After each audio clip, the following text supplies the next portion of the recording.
Chapter 2580, Blade Unsealed. Disaster descends. Everyone on the team, including Shifeng, wore grim expressions when they saw the system notification. How did things turn out like this? This NPC is a lunatic. Magic Flash immediately began to despair. Whenever players triggered an event in God's domain, including epic events, the system didn't send them a warning beforehand. If even the system was warning them, that could only mean one thing: certain death. Moreover, they weren't at risk of suffering an ordinary death. Rather, their souls would be extinguished, thoroughly removed from God's domain. They'd have to restart from the very beginning. Even Hell Rush felt doomed, not to mention Magic Flash and the others from Dark Rhapsody and Deity Society. Ordinary deaths were already trouble for the Hell Legion's members.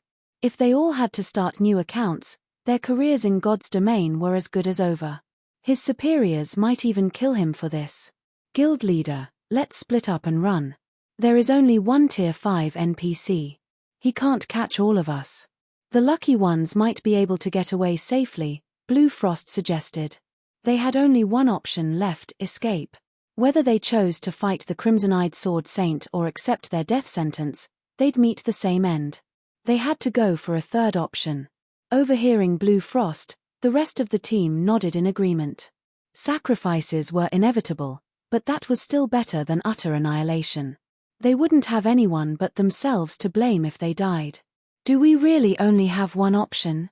As Shifeng sensed Elvo's killing intent growing stronger, he was flabbergasted. They had only come to a level 120 secret land, yet the main god system had set such an absurd trap. Human NPCs were different from demon gods. They wouldn't set a death trap for players for no good reason. Even if they did, they usually gave players a chance to survive. Did I miss some clue? The seconds flew by as Shifeng fell deep into thought. Guild leader Black Flame, what is the plan? We only have 10 seconds left to decide. With only 10 seconds on the system clock, Elder Gold and Blue Rainbow urged Shifeng, anxious. Acting rashly would only lead to a terrible outcome. The team's best chance was to move simultaneously, but even after more than 20 seconds, Shifeng had remained motionless. It was driving them crazy. When only 5 seconds remained, Dark Rhapsody and Deity Society's members grew restless. Just before they split up and ran, however, Shifeng moved. To everyone's surprise and confusion, he took the initiative to approach Elvo's. Esteemed Sword Saint, we had no intention of offending you, and we did not come here under anyone's command. This is but a coincidence. If you refuse to believe me, I will challenge you in the name of the Sky Goddess, Shifeng declared as he walked up to the Crimson-Eyed Sword Saint. After his declaration, silence fell over the entire plaza. Guild leader Black Flame, are you insane? Blue Rainbow stared at Shifeng in astonishment as he issued a challenge. He's a Tier 5, titled Sword Saint. Guild leader. Blue Frost watched Shifeng, as well, utterly baffled. A Tier 5 NPC was no simple opponent. With the gods in seclusion, Tier 5 NPCs stood at the apex of God's domain. As a current Tier 3 player, just escaping a Tier 5 NPC would be miraculous, not to mention challenging one. You wish to challenge me? Elvo's laughed. I'm afraid you don't yet qualify for such a fight, young man. Of course, I am quite open-minded. Since you wish to prove that you're not following anyone's command, I'll give you all a chance. Hearing Elvo's offer another option, the team members took a deep breath, their eyes glued on Shifeng. This is actually possible. Blue Rainbow muttered, shocked. They had been on the brink of death, yet Shifeng's statement had opened a path for survival. His courage and capabilities were amazing. It is. The system notification was a hint. While defeating a Tier 5, Sword Saint seems impossible at first glance, that word has many meanings. The system never specified that we have to kill him to defeat him, so we don't necessarily need to clash with the NPC to defeat him. Issuing a challenge was the best solution, Elder Gold said, realization dawning as he read the system notifications again. He then returned his gaze to Shifeng and continued, however, Black Flame is incredible. Even in such a tense situation, he found the right solution to this problem. Just how brave is that man? Does he really think he can defeat a Tier 5 Sword Saint? Elvo's killing intent was no laughing matter. Even as a peak expert, Elder Gold felt his mind numb when subjected to the lethal energy. He couldn't get past the desire to flee. Logically, a domain realm expert shouldn't be any more immune to the killing intent than he was. Fear was a basic instinct for all creatures, after all. With only 10 seconds on the system clock, Elder Gold and Blue Rainbow urged Chiffon, anxious. Acting rashly would only lead to a terrible outcome. The team's best chance was to move simultaneously, but even after more than 20 seconds, Chiffon had remained motionless. It was driving them crazy. When only 5 seconds remained, Dark Rhapsody and Deity Society's members grew restless. Just before they split up and ran, however, Chiffon moved. To everyone's surprise and confusion, he took the initiative to approach Elvo's. Esteemed Sword Saint, we had no intention of offending you, and we did not come here under anyone's command. This is but a coincidence. If you refuse to believe me, I will challenge you in the name of the Sky Goddess, Chiffon declared as he walked up to the crimson-eyed Sword Saint. After his declaration, silence fell over the entire plaza. Guild leader Black Flame, are you insane? Blue Rainbow stared at Chiffon in astonishment as he issued a challenge. His a Tier 5, titled Sword Saint. Guild leader. Blue Frost watched Chiffon, as well, utterly baffled.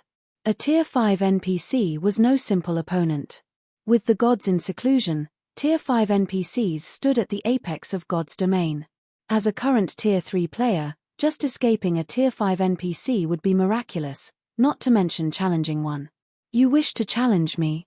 Elvo's laughed. I'm afraid you don't yet qualify for such a fight, young man. Of course, I am quite open-minded. Since you wish to prove that you're not following anyone's command, I'll give you all a chance.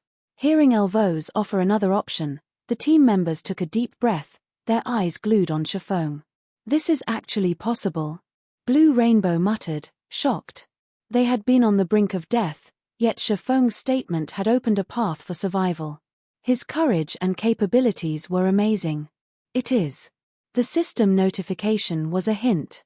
While defeating a Tier 5, Sword Saint seems impossible at first glance, that word has many meanings. The system never specified that we have to kill him to defeat him, so we don't necessarily need to clash with the NPC to defeat him. Issuing a challenge was the best solution, Elder Gold said, realization dawning as he read the system notifications again. He then returned his gaze to Chiffon and continued, however, Black Flame is incredible. Even in such a tense situation, he found the right solution to this problem. Just how brave is that man? Does he really think he can defeat a Tier 5, Sword Saint? Elvo's killing intent was no laughing matter. Even as a peak expert, Elder Gold felt his mind numb when subjected to the lethal energy. He couldn't get past the desire to flee. Logically, a domain realm expert shouldn't be any more immune to the killing intent than he was. Fear was a basic instinct for all creatures, after all. However, after everyone breathed a sigh of relief, Elvo's continued. Accursed City Lord runs Poison City. Since you are here to explore this city, facing him is inevitable. What I want of you is simple. Slay the City Lord and free him of his curse. None of you will leave this city before fulfilling this task. If you try, I will personally dice you into mincemeat. System. Congratulations. You have accepted the inferior legendary quest, Beginning of the End. Quest content, slay Poison City's City Lord. If all players within the secret land are slain, all souls will be extinguished. Rewards unknown. Hearing their new task, the team members' gloomy expressions returned. An inferior legendary quest. Moreover, this quest required them to conquer a level 120 secret land. Conquering a level 120 secret land was easier said than done. With their team's current strength, doing so would take around a fortnight. Failure was also likely. A level 120 secret land would be just as hard to raid as a level 120, super large-scale, Hell Mode team dungeon. Aside from the high weapon and equipment requirements, players would need sufficient combat standards. To make matters worse, they couldn't leave the secret land until they succeeded. Before they could process this abrupt development, the crimson-eyed Sword Saint began to chant an incantation. Pitch black, threefold magic arrays then appeared on the stone ground, releasing dense death energy. Suddenly, a 2-meter-tall man in exquisite armor emerged from the lethal energy cloud. Crodia, Poison City's City Lord, Undead, Superior Mythic, Level 120 HP 3 700 0000003 700 0000000. Read latest chapters at Wuxia World. EU. Is that the secret land's final boss? Hell Rush's complexion paled when his eyes rested on the City Lord.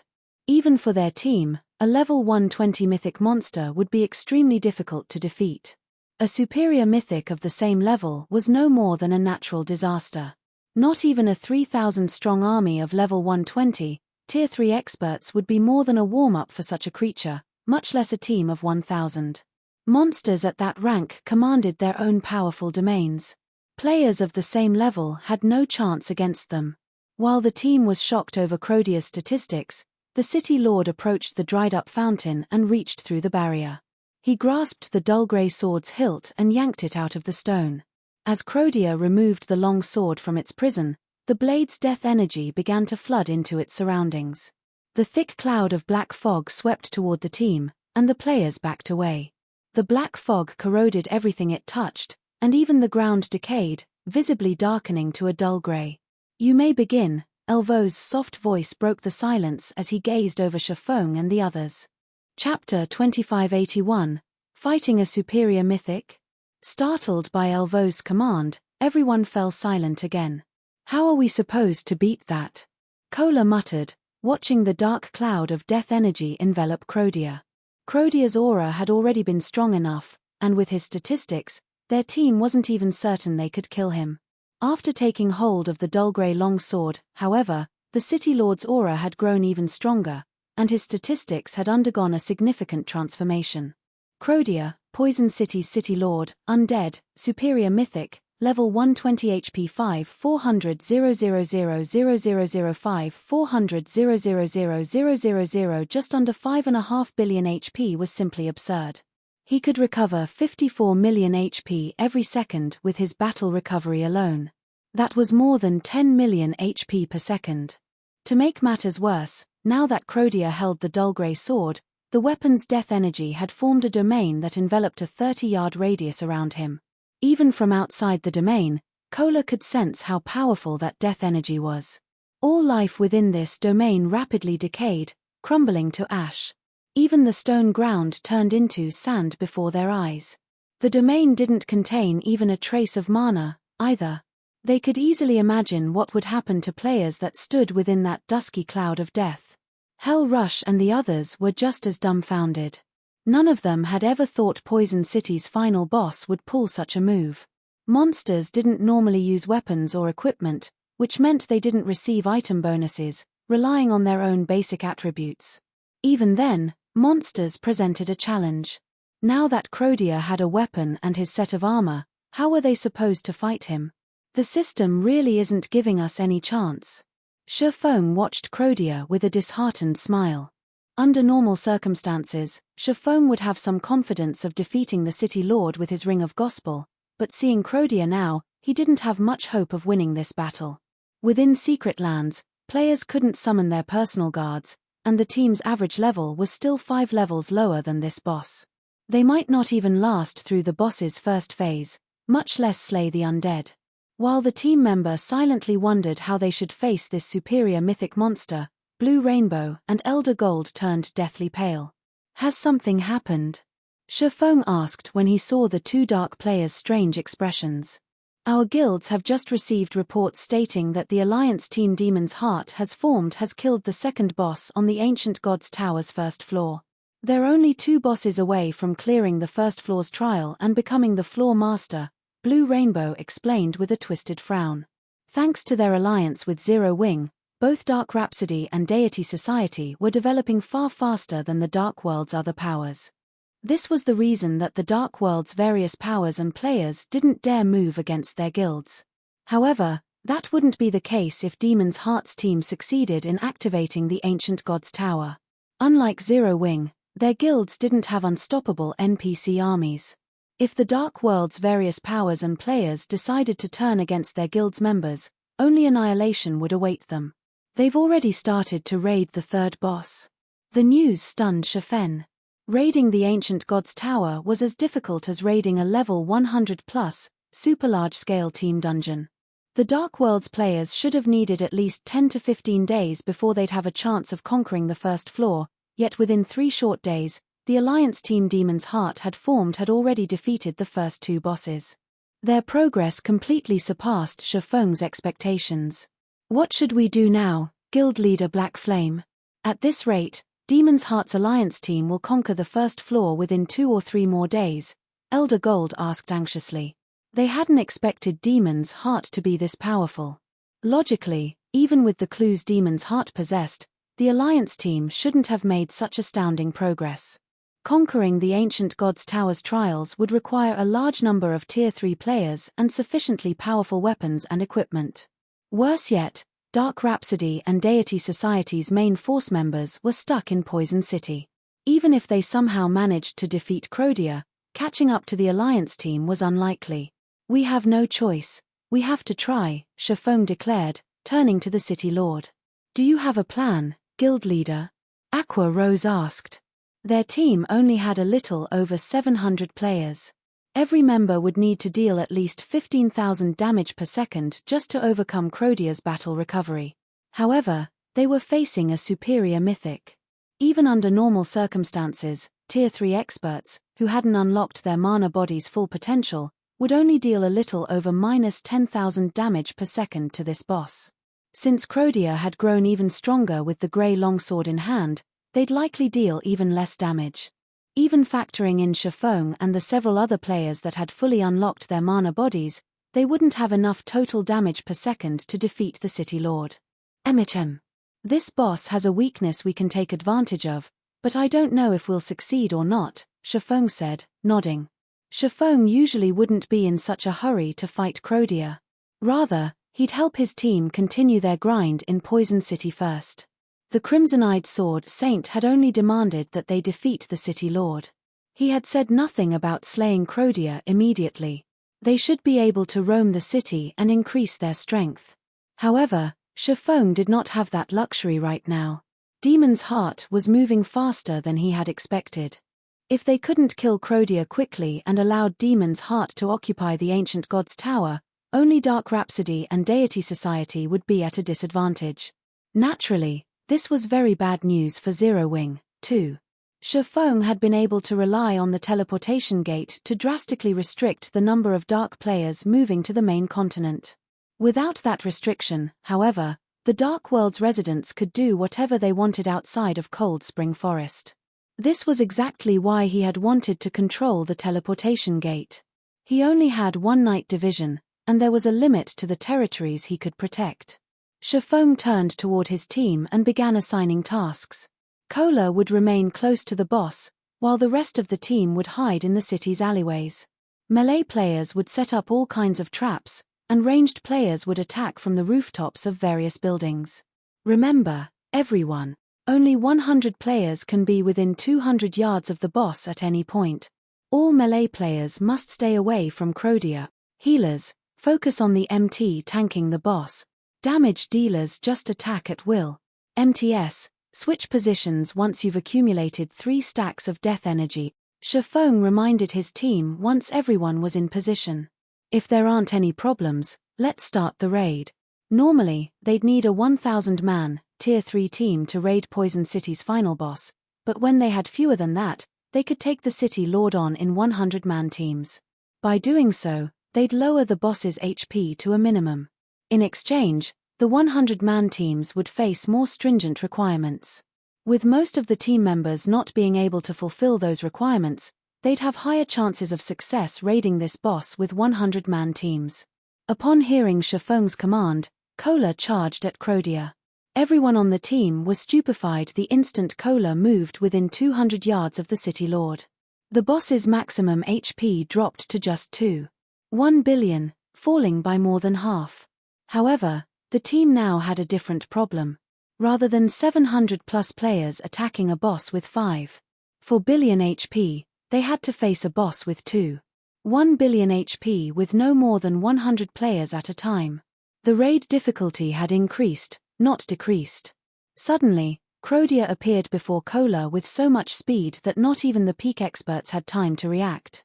The City Lord swung his long sword at Kola, the weapon leaving a black spatial tear in its wake. Kola flew backward like a cannonball, crashing into the ground roughly 20 yards away from the final boss. Even after blocking the attack with his shield, Kola still lost 50% of his HP. Fortunately, the attack had put quite a bit of distance between the Guardian Knight and the City Lord. Kola responded by activating Protection Blessing and running to a nearby alley. Meanwhile, 3 healers 50 yards away began to heal Kola in a frenzy, Sacred Lights and Healing Lights landing on the Guardian Knight, one after another, and restoring his HP to 2/3 of his maximum. 2 seconds later, Kola took another strike, throwing him into a nearby wall and robbing him of another third of his HP. Even after another round of healing spells, the 3 healers only restored his HP to half. After being thrown a few more times, Kola finally lured Crodia into the alleyway. Due to the alley's complex terrain, Crodia had a much harder time landing an attack. Just as the City Lord was about to hit Kola again, he stepped on one of the landmines the team had planted in the alley earlier. Read latest chapters at Wuxia World. EU Boom. A loud explosion echoed throughout Poison City, and a damage of over -1 million appeared above the undead's head. After taking a few more steps, Crodia triggered another magic trap and took more than -700,000 damage. Just before Crodia turned to search for the player responsible for the traps, Kola charged forth and used his Tier 3 Justice Roar, causing another -50,000 plus damage and recapturing the boss's aggro. Good. It's doable. Everyone, mind your positioning. Ranged players, attack with everything you have. Melee players, keep setting up traps.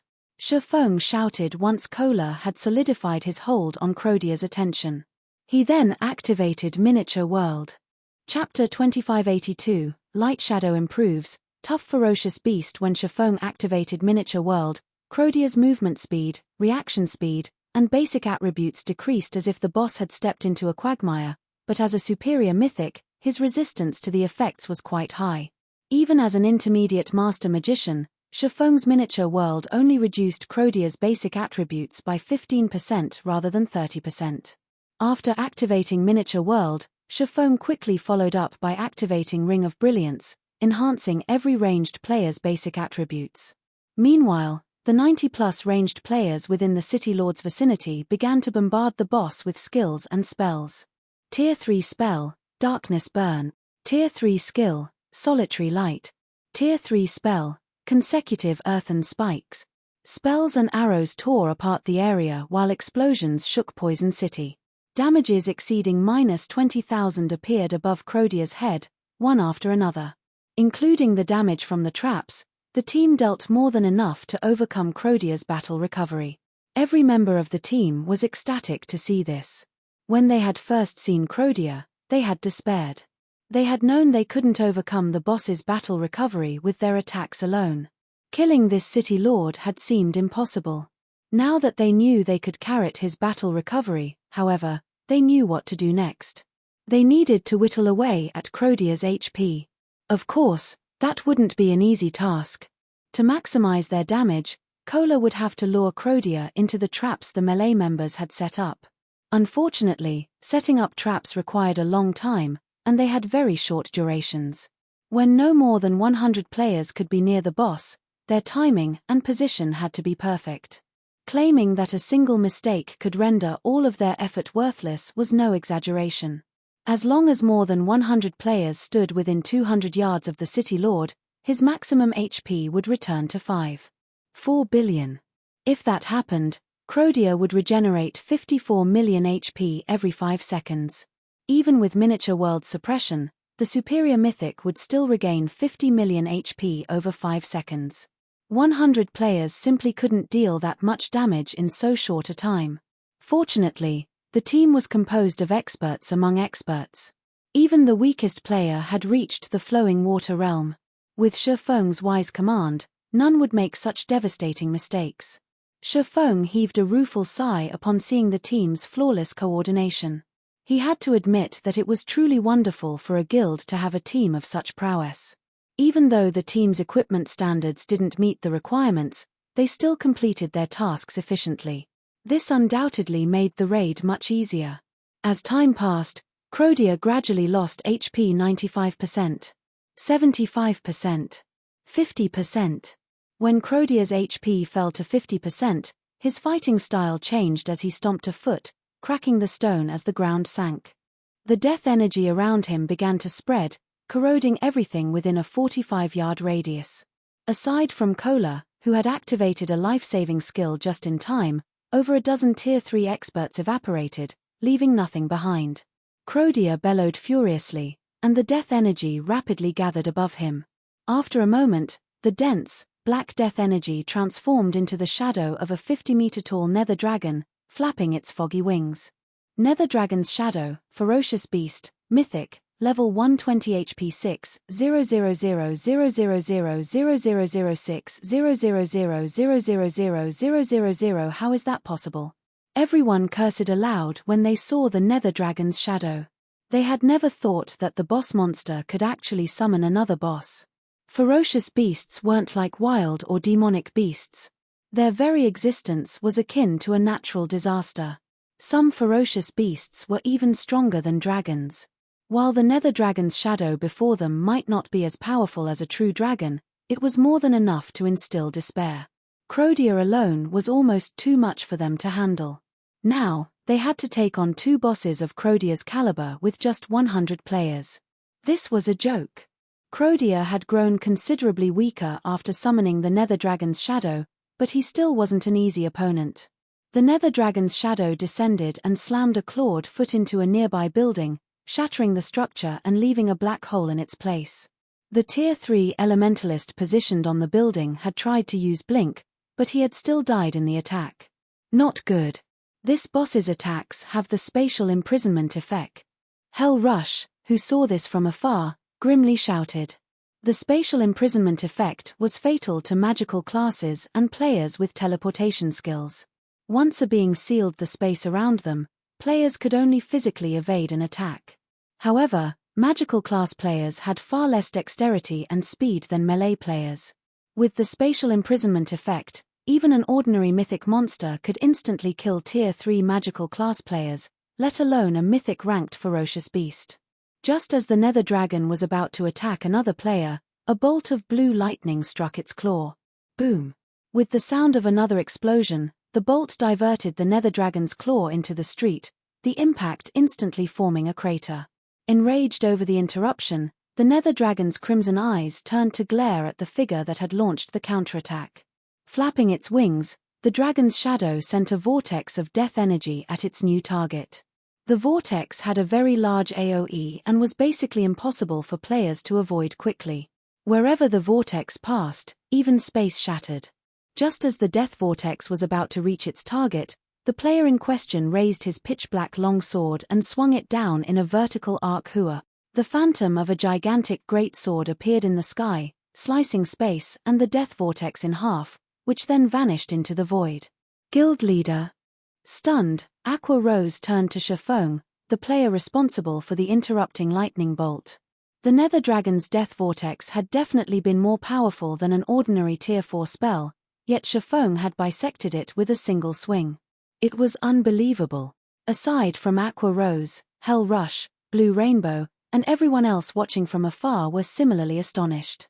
They were talking about a full-powered attack from a Tier 4 ferocious beast. Even an MT like Kola would die instantly if he tried to block such an attack, yet Shifeng had countered it. Just how high was the swordsman's strength? Don't panic, everyone. Continue attacking Crodia. I'll distract this Nether Dragon, Shifeng instructed, glancing at the players nearby. In truth, even he had been surprised by the power of his attack. He had thought he'd be lucky just to block the death vortex, yet his Lightshadow had shattered it. He had to admit that his upgraded Abyssal Blade was perfectly suited for the mana technique. Shifeng's command rekindled everyone's confidence, and they resumed their responsibilities. Although the Nether Dragon had killed a few players, team members quickly filled the vacant spots. They still had several hundred Tier 3 players on standby outside of Crodia's influence, so they had no worries about lacking manpower. For a time, one man and one dragon fought in the air, repeated shattering space around them. This looked nothing like a fight between a player and a monster, but a decisive battle between two heaven-defying monsters. Meanwhile, it was business as usual as the rest of the team kited Crodia around the city, steadily chipping away at his HP. Of course, they weren't careless in their attacks. After all was said and done, Shafong was only a player. Even with healer's support, there was a limit to his stamina and concentration. His fight with the Nether Dragon was insanely intense, and neither his stamina nor his concentration would last long at this pace. The team was in a race against time. Fortunately, the density of the death energy surrounding Crodia had decreased significantly after he had summoned the Nether Dragon's shadow, which, in turn, lowered the City Lord's magic resistance. This considerably increased the team's total DPS. However, Crodia had begun to launch even fiercer attacks. Every hit shattered a building and killed anyone caught unprepared. As a result, the team steadily lost members. Even as players died, however, Crodia's HP gradually decreased. 40%, 20%, 10%.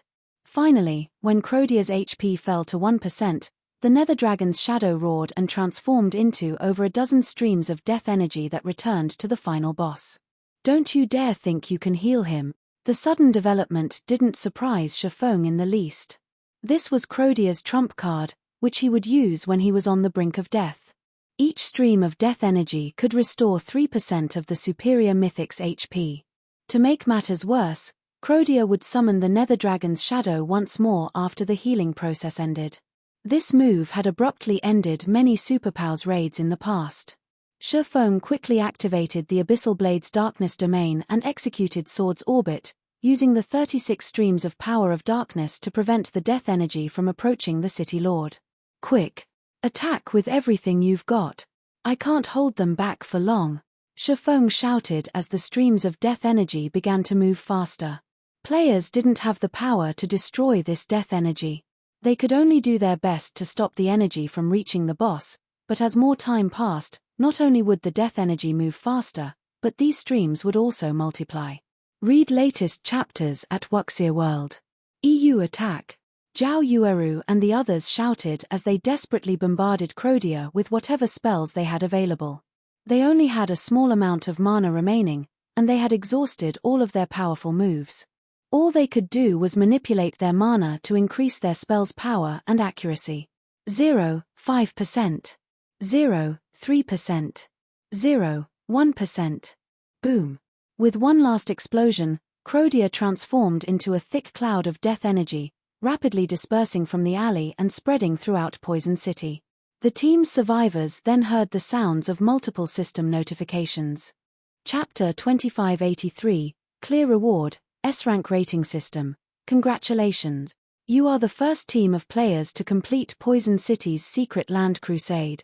Rewarding level +1, 50 free mastery points, 5 legacy skill points, 1 exotic legacy potion, 20 God's Domain reputation points, and 40 Poison City reputation points. System. Congratulations!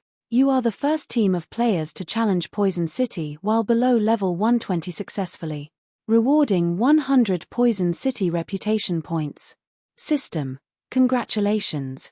Your Poison City reputation has reached 100 points. Unlocking Poison City Exchange Merchant. You may now purchase Poison City's specialty items. System. Congratulations! For completing the inferior legendary quest, Beginning of the End in one day, you've received an S-Rank clear rating. Rewarding level +1, 10 legacy skill points, and 1 silver legacy treasure chest. The series of system notifications momentarily stunned every survivor on the team. These rewards were simply too abundant. Even without the quest rewards, Crodia had awarded enough EXP to add another 40%, at least, to everyone's experience bars. Including the various quest rewards, everyone on the team rose by at least 2 levels. Even the players that had fallen in the battle and later resurrected had reached level 114. These rewards just saved us more than a fortnight of grinding and dungeon raids. If the others back in the guild find out about this, they'll likely die from envy, one of Dark Rhapsody's main force members said as he looked at his own level and available legacy skill points. Even the various superpowers peak experts would be lucky to reach level 110 by this stage of the game, yet the lowest leveled player among Dark Rhapsody's main force members had reached level 114, with many already at 115. In other words, they were one minor threshold ahead of the various superpowers peak experts. While a gap of 5 levels might not seem like much, it was massive after factoring in the difference in equipment and weapons.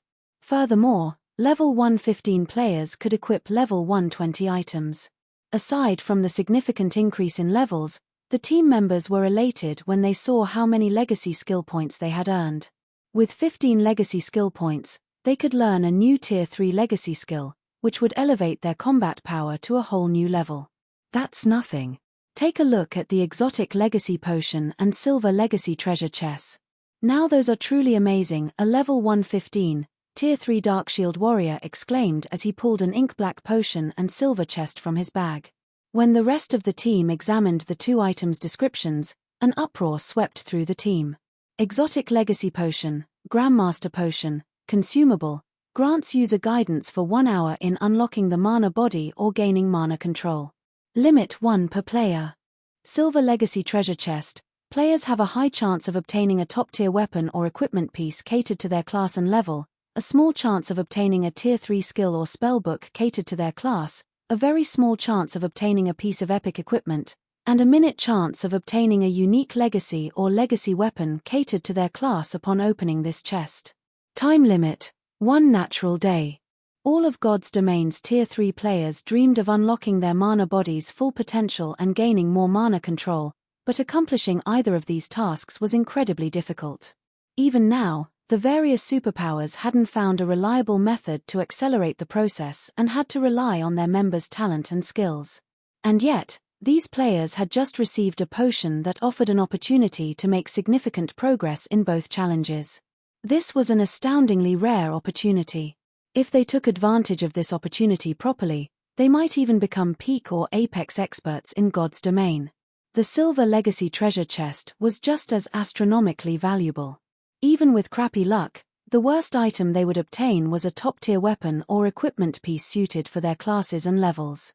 Such a weapon or piece of equipment would provide a massive boost to their combat power, and if they got lucky, they might even acquire a piece of epic equipment. When the guild leader finds out about our rewards after working with Zero Wing, he'll likely laugh himself mad, Blue Rainbow said, sighing ruefully as she gazed at the open treasure chest before her.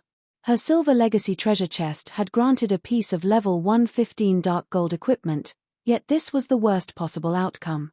Dark Rhapsody had sent over 100 members to participate in Zero Wing's expedition, which meant that their team would return with more than 100 pieces of level 115 dark gold equipment, and that was if everyone had bad luck. To secure such a haul, they'd have to repeatedly raid level 115 team dungeons for more than 20 days. After all, only 100-man Hell Mode team dungeons and above had a chance of dropping dark gold equipment, and the drop rate wasn't even 100%. Yet, they had only tagged along with Zero Wing for a little over 3 days and gained such a bountiful harvest. When she reported this to her guild leader, he'd assume she was delusional or was acting as a spy for Zero Wing. The situation even dumbfounded Shifeng. The rewards are so abundant. Shifeng could not believe his eyes as he read the system notifications. Unlike everyone else, however, Shifeng wasn't focused on the exotic legacy potion or silver legacy treasure chests. Instead, the amount of Poison City reputation points awarded and the fact that they had unlocked the city's exchange merchant had caught his attention. Normally, earning Poison City reputation points was an incredible challenge. Players could only earn so many points by killing the final boss during the Secret Land's first clear. Subsequent kills yielded far less. Hence, players would need a very long time to gain enough points to get access to the exchange merchant. However, once the merchant had activated, players could purchase Poison City's specialty potions, potion recipes, and forging designs for weapons and equipment with magic crystals. The most famous of Poison City's specialty potions had to be the Misfortune Potion. Each bottle cost 1,000 magic crystals. When consumed, players had a 30% chance to gain a 12-hour mana boost, a 60% chance for no effect at all, and a 10% chance to suffer 3 hours of mana deficiency. Unlike the exotic legacy potion, players could consume as many misfortune potions as they wished. Read latest chapters at Wuxia World. EU. Once players had activated Poison City's exchange merchant and had enough magic crystals, quickly unlocking their mana body's full potential was entirely possible. Unfortunately, the misfortune potion was bound on purchase. In other words, only the players that had earned enough Poison City reputation points would have the privilege of using the potion. This was why the various superpowers of Shifeng's previous life had desperately raided Poison City again and again. Now, however, Shifeng's entire team had access to this highly sought-after privilege after clearing the city once. Once he suppressed his excitement over activating the exchange merchant, Shifeng glanced at the last system notification, which only he had received. System: congratulations. For completing the inferior legendary quest, Beginning of the End with an S-rank clear rating, you have been awarded the Disaster Blade. You may seek out the Crimson-Eyed Sword Saint for legacy guidance once or request the Sword Saint strengthen the Disaster Blade. You have 5 minutes to decide. Chapter 2584, Final Decision. Road to Tier 4. Shifeng could not help but hesitate when he saw the system notification. Both the legacy guidance and the Disaster Blade strengthening were incredibly rare opportunities. Not only would the legacy guidance help players unlock their mana body's full potential, but it would also help them reach beyond the 100% threshold.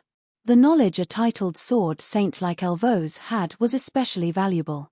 With the Tier 6 gods in seclusion, a titled Sword Saint stood at the very apex of God's domain's powerhouses. Of course, the chance to strengthen the awarded weapon was just as precious. This opportunity involved imbuing one's mana in a weapon, granting the weapon a portion of their abilities. This wouldn't change any of the weapon's attributes, but the weapon's power and skill effects would receive a considerable boost. This could even grant the weapon hidden effects. If a titled Sword Saint imbued an epic weapon like the Disaster Blade with his mana, the weapon would be able to rival fragmented legendary weapons. Even the various superpowers experts would consider such a weapon godly. They'd essentially be able to use it for their entire careers in God's domain. The weapon's level limitation wouldn't be a concern, either. It was possible to raise a level 100+ epic weapon or equipment piece's maximum level through certain means, although it would be more costly with a level 100+ epic weapon. However, if one could continue to use an epic weapon that rivaled fragmented legendary rank, the cost would be worthwhile. While Shifeng hesitated, he heard the sound of another system notification. System: you have 1 minute remaining. If you fail to make a decision before the time limit has ended, both options will be considered abandoned. With so little time remaining, Shifeng gritted his teeth and approached Elvos. Esteemed Sword Saint, I hope to obtain your legacy guidance, Shifeng earnestly declared. Are you certain? You have already unlocked your mana body, and based on how you accomplished that feat, you must have received legacy guidance from another powerhouse.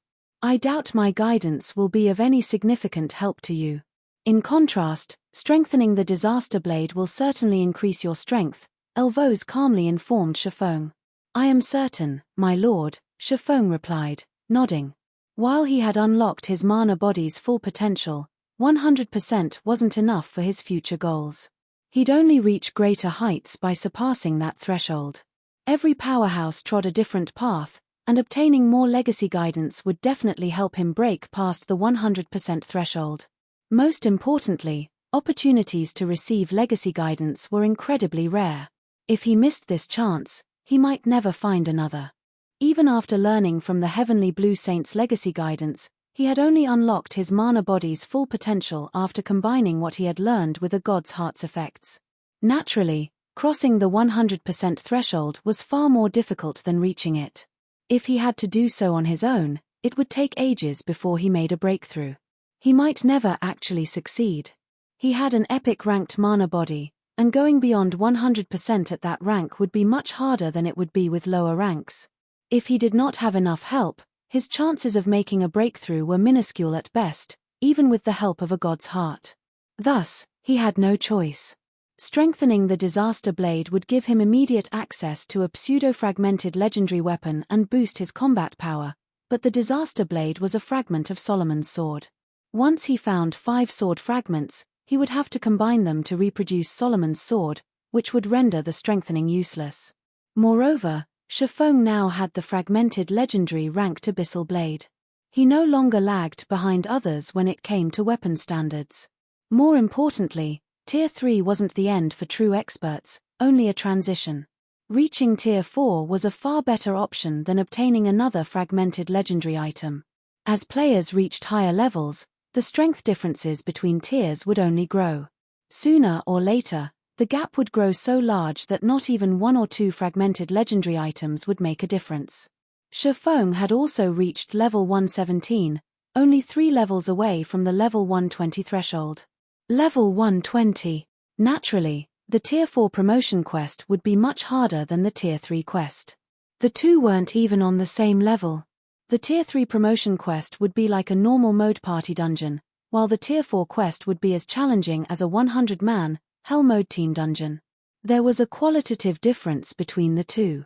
Most mainstream experts were capable of reaching Tier 3. Even if they couldn't do it at level 100, they could complete the quest after reaching level 120 or level 130. Tier 4, however, was a different story. If one truly couldn't complete their Tier 4 promotion quest, they'd never do so, even after reaching level 200. Because of this, Tier 4 experts had been incredibly rare in the past, even among the various superpowers. Anyone that successfully reached Tier 4 instantly became a guild upper echelon. Moreover, completing the Tier 4 promotion quest took a very long time. According to the statistics players had collected in the past, completing a Tier 4 promotion quest could take anywhere between 1 and 2 months. However, Shifeng also had to face the Silver Divine Dragon, Auerbach's trial, so he was in a rush. If he couldn't reach Tier 4 before he had to undertake the Divine Dragon's trial, his chances of clearing the trial would be all but 0. Unfortunately, he couldn't afford to lose Auerbach due to the many benefits the Divine Dragon's companion enjoyed. It had also helped him secure a foothold on the Western continent. In his current state, Shifeng estimated that his chances of completing the Tier 4 promotion quest were only around 10% or 20%. He had no choice but to grab a hold of whatever opportunities that would help him increase his chances as soon as possible. "It seems you have already decided on your path," Elvos said, and he seemed to look at the swordsman before him in a different way. He no longer viewed Shifeng as a weaker being, but as an equal. He then retrieved a crystal ball and handed it to Shifeng, saying, "This is the experience I have gained over the years. I hope it will be of some help." After handing Shifeng the crystal ball, Elvos transformed into a streak of light and vanished from Poison City. The 2 Tier 4 NPCs who had accompanied him also disappeared, and the dull grey longsword Crodia had wielded returned to the fountain.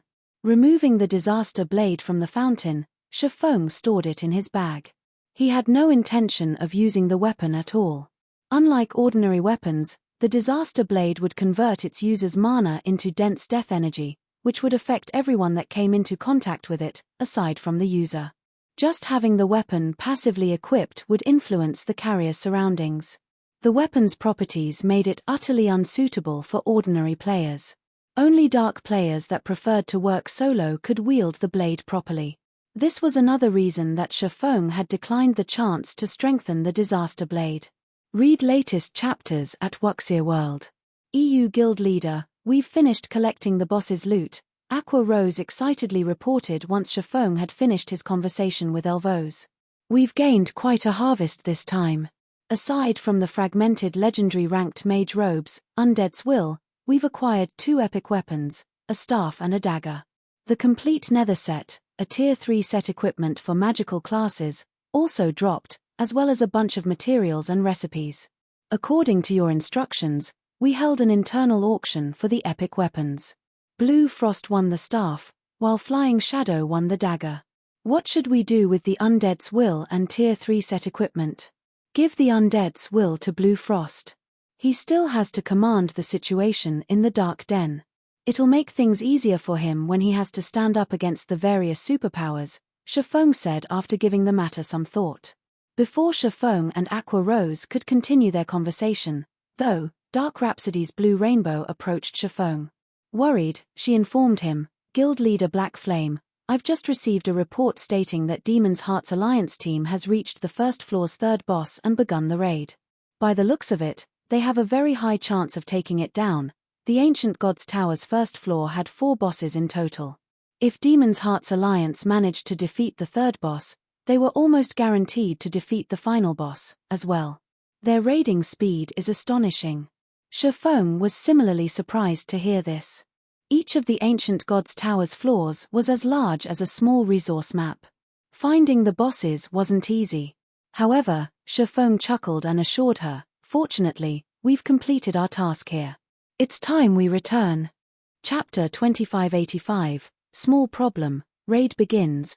Cold Spring Forest, Stone Forest City. After acquiring the Disaster Blade, Shifeng decided to leave Poison City immediately, using a return scroll to teleport back to Stone Forest City's Freedom Hotel. As he and his team appeared in the hotel lobby, they attracted a lot of attention from the hotel's guests. Although most of the team members had hidden their statistics and auras under black cloaks, some hadn't. As a result, a heavy pressure bore down on the players in the lobby when the team returned. It was even stronger than that of level 110 Great Lords, with some players radiating even more pressure than level 110 Grand Lords. Crap. Aren't these players' auras a little too strong? They feel even stronger than Superpowers teams I've met before. Who are these people? Look, those NPCs are acting so respectfully before the swordsman in the lead. Could that be the grinding team Black Flame led out of the city earlier? You might be right. Usually, those NPCs are even indifferent toward gold members. I suspect they'd only show respect to someone of Black Flame's standing. The players in the lobby fell into a heated discussion about Shifeng's team, and many independent players watched on in envy. Now that Zero Wing controlled the Dark World's teleportation gate, Stone Forest City was officially a sacred leveling ground for regular players. Countless players from various kingdoms and empires swarmed toward the city. Just entering the city had become a problem, not to mention renting a room in the Freedom Hotel. Zero Wing's members, however, did not have these problems. They didn't have to stand in line to enter the city or fight for a room in the Freedom Hotel. Their guild had already reserved rooms for its members. Moreover, Zero Wing's normal members received a 40% discount if paid for their rooms with GCPs, while core members received a 50% discount. These were the reasons that more players constantly sought to join the guild. And to ensure that the guild could continue its normal operations while providing the same benefits, Zero Wing had further increased the recruitment requirements. Countless players regretted not joining sooner. Meanwhile, it wasn't long after Shifeng's team had returned that the various powers within the city heard about it. Black Flame's finally back. Dawn Dominance, who had concealed himself with a black cloak and rested in one of the Freedom Hotel's rooms, sneered as he read the latest report from his subordinate. It seems his increased the combat power Dark Rhapsody and Deity Society's members by quite a bit. It's a pity that he's too late. Demon's Heart's team has almost pinpointed the third boss's weaknesses. It's only a matter of time before they defeat it and move on to the final boss. Guild leader, Flaming Light has reported that those people are now in Cold Spring Forest. Should we leave? A level 109, Tier 3 Elementalist asked from beside Dawn Dominance. Good. Yes, we'll head over immediately. I want to see just what kind of powerful individuals Flaming Light has invited to declare that he can help world domination take control of the Dark World, Dawn Dominance said, nodding. Following which, Dawn Dominance left Stone Forest City with his subordinates, making his way to Cold Spring Forest's outer region. At the same time, the various superpowers operating secretly in Stone Forest City only snickered at Shifeng's return. So what if Zero Wing controlled the Dark World's teleportation gate? In the end, the Dark World's players would still reach the main continent in droves, and now that Zero Wing was their enemy, the guild would suffer once they arrived.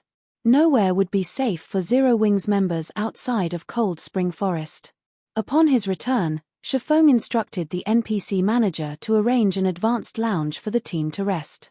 Guild leader Black Flame, Demon's Heart has already begun to raid the third boss, yet you want to rest here. Blue Rainbow anxiously complained. Although they were fatigued from their trip to Poison City, players would recover a significant fraction of their stamina and concentration when they leveled up.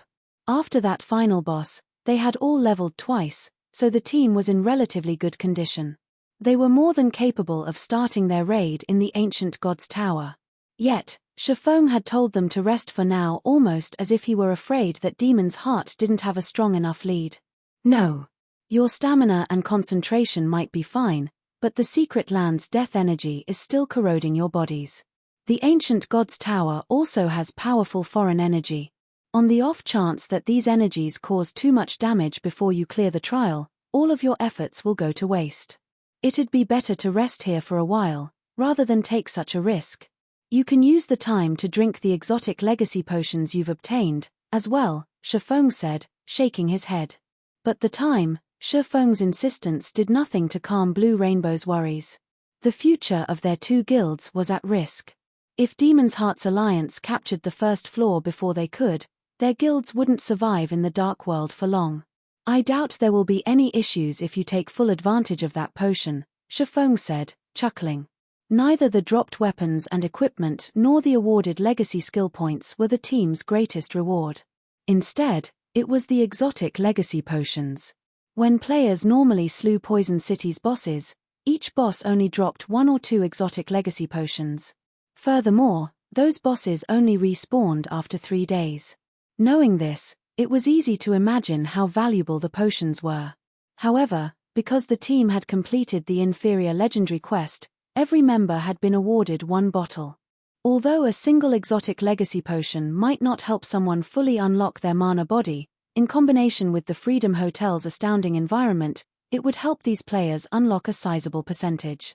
That percentage alone would grant a massive boost to their combat power since it tremendously improved their skills and spells power.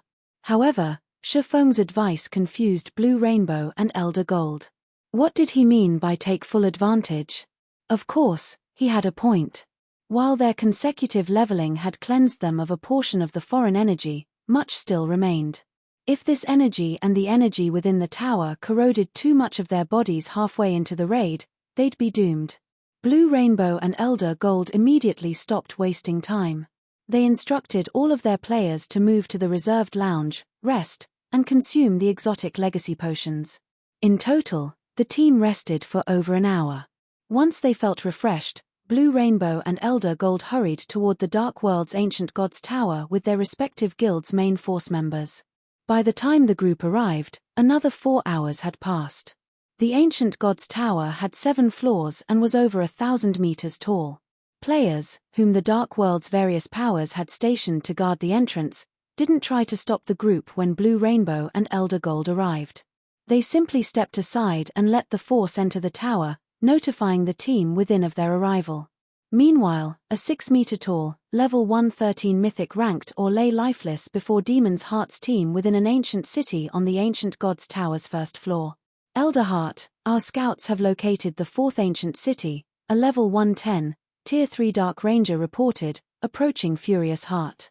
In addition, our brothers at the entrance have informed me that Dark Rhapsody and Deity Society's members have entered the tower. They've finally decided to show up. The report surprised Furious Heart. How many people did they send? Are Zero Wings members with them? Their team had already defeated the first floor's 3rd boss and located the final boss. He found it surprising that the 2 guilds would bother to show up now. They must have brought powerful support with them and were confident of surpassing the Alliance team's progress. Just a little over 200. We didn't see any of Zero Wings members or the Outside Worlds players among their team, the Dark Ranger reported. Just a little over 200? Have those guilds lost their minds? For a moment, Furious Heart wondered if he had misheard the Tier 3 Dark Ranger.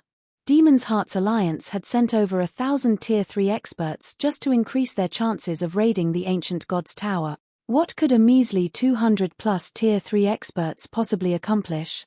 Read latest chapters at Wuxia World. EU. Should we send our spies to find out more? The Dark Ranger asked. No need. To think they would dare enter the tower with so few players, do they think this is some kind of playground? Furious Heart said, shaking his head. Chuckling, he continued, let them struggle. They're only fools if they thought they could rely on Zero Wing. Once we finish our raid, we'll make them regret their decision. With that, Furious Heart commanded his team to head toward the final boss. He completely disregarded the matter involving Dark Rhapsody and Deity Society. In the meantime, Dark Rhapsody and Deity Society's main force members stopped before the doors to the Ancient Gods Tower's first floor. Alright, let's start the raid. Blue Rainbow exclaimed, glancing over the team. Chapter 2586, Surpassing Logic, Ancient Gods Tower unlocked. Dark World, Ancient Gods Tower. A team of over 1,000 players fought the wandering barbaric Ors as they advanced across a gravel wasteland, but due to the high number of the Ors, the team's progress was quite slow. From afar, it looked like the team was drowning in a sea of Ors. Aside from the area the players occupied, the barbaric Ors covered every inch of the wasteland. Barbaric Or, humanoid creature, High Lord, level 112 HP 57 0000057 000 Barbaric Or warrior, humanoid creature, Great Lord, level 113 HP 140 000 140 000 Barbaric Or captain, humanoid creature, Grand Lord, level 114 HP 500 000 500 000 Elder Heart. Too many monsters are swarming out of the ancient city. If we get any closer, I'm afraid we'll alert the Or guards on the city walls, one of the level 110, tier 3 shield warriors on the front lines called back. Although the first 3 cities had been difficult to raid, none had had this many monsters. The fourth ancient city was home to at least 100,000 Ors. If their team hadn't been entirely comprised of tier 3 experts, these barbaric Ors and barbaric Or warriors would have long since eliminated them. Why is this city so much harder? Furious Heart frowned, watching the barbaric Or captains on the city walls. Gritting his teeth, he commanded, everyone, change formation. Prioritize the Ors here before we continue. While their team was more than capable of dealing with level 114 Grandlords, there were more than 30 Grandlords stationed on the walls.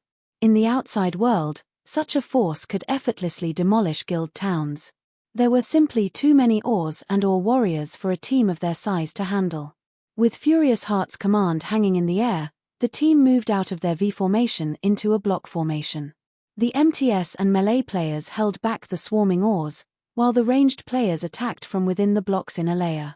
Once everyone was in position, the team's magic class players began to chant long incantations. More than 100 gigantic magic arrays appeared above the Or force, blotting out the sky. 4 seconds later, the arrays had taken shape and rained fire, ice, and lightning down on the Ors below. Boom! Boom! Boom! Deafening explosions echoed across the gravel wasteland. By the time the last large-scale destruction spell came to an end, the surrounding terrain had transformed. Easily over 4,000 barbaric Or and barbaric Or warrior corpses littered the deformed land. Nice. A team with plenty of large-scale destruction spells is awesome. I know, right? My usual team only has a few people with tier 3 large-scale destruction spells, yet we currently have over 100. I doubt even superpowers can field such a powerful team. It's a pity that the tower's monsters don't drop any loot and grant almost no EXP, otherwise, we would have hit the jackpot. The various major powers experts were astonished at the carnage around them. They knew that Demon's Heart had gone around the Dark World, borrowing manpower from the various major powers to raid the Ancient Gods Tower and prioritizing players with tier 3 large-scale destruction spells. However, only a few players at a time had cast these spells during their prior battles. They hadn't been allowed to cast these spells simultaneously. The shock they felt after watching over 100 large-scale destruction spells go off at once was on a completely new level. The team members also realized how important players with such devastating spells were. They had to admit that these magical class players were walking cannons in large-scale combat. I wonder what Dark Rhapsody and Deity Society's people are thinking. I can't believe they're trying to race us to the final boss with just 200+ players. Their full team is smaller than the number of players we have with tier 3 large-scale destruction spells, a tier 3 ranger said, laughing at the destruction around him. I doubt they have any idea how many large-scale destruction spellcasters we have on our team. If they knew, they'd likely just give up, a Tier 3 elementalist added, chuckling. Dark Rhapsody and Deity Society were formidable guilds in the Dark World, but they weren't strong enough to compete with the combined might of the Otherworld's various major powers. Even the weakest member on the Alliance team was a Refinement Realm expert in full level 105 Feingold equipment. Even the various superpowers only had a few experts with such high equipment standards, yet every member of the Alliance team wore such equipment.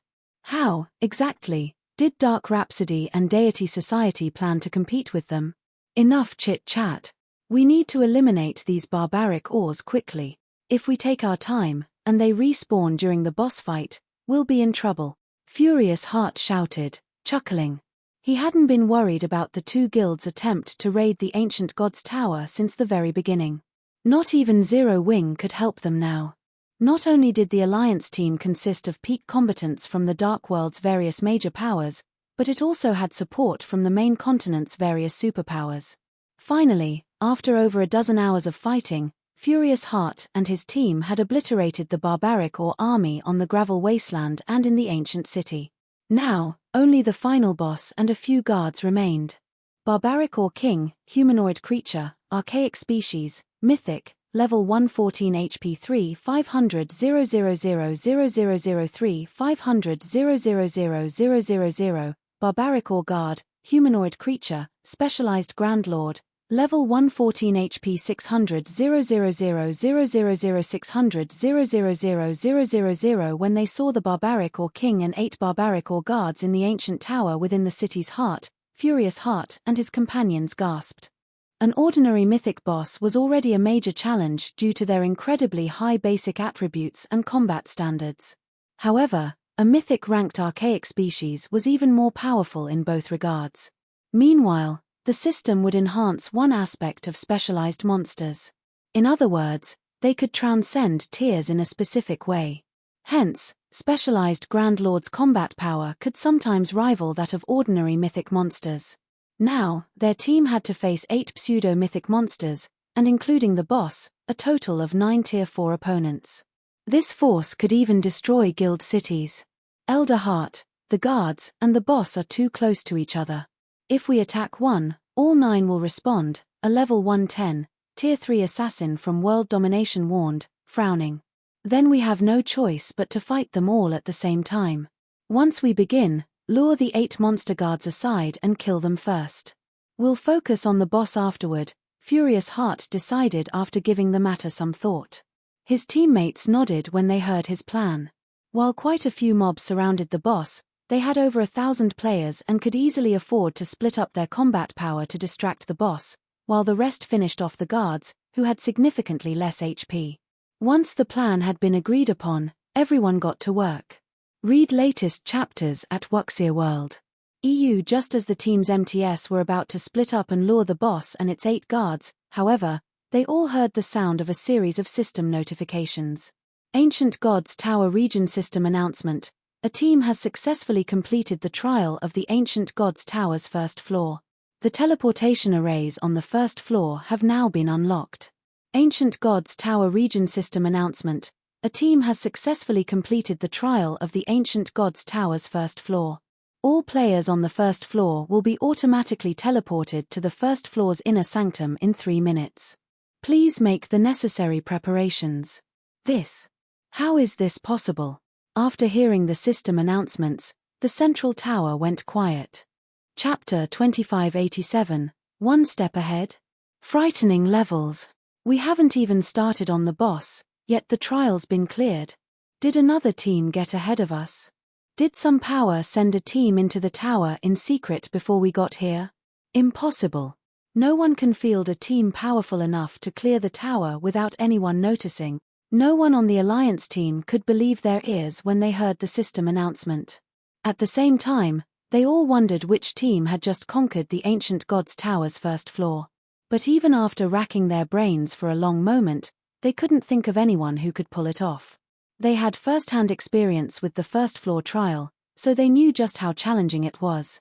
Not only would a team need at least 1,000 Tier 3 Refinement Realm experts, but they'd also have to be fully armed with top-tier equipment. Their alliance team had even been forced to borrow their top-tier weapons and equipment from the main continent's various superpowers.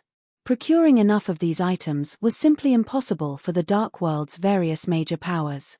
Could it be Dark Rhapsody and Deity Society's team, Elderheart, the level 110, Tier 3 assassin from World Domination wondered. Impossible.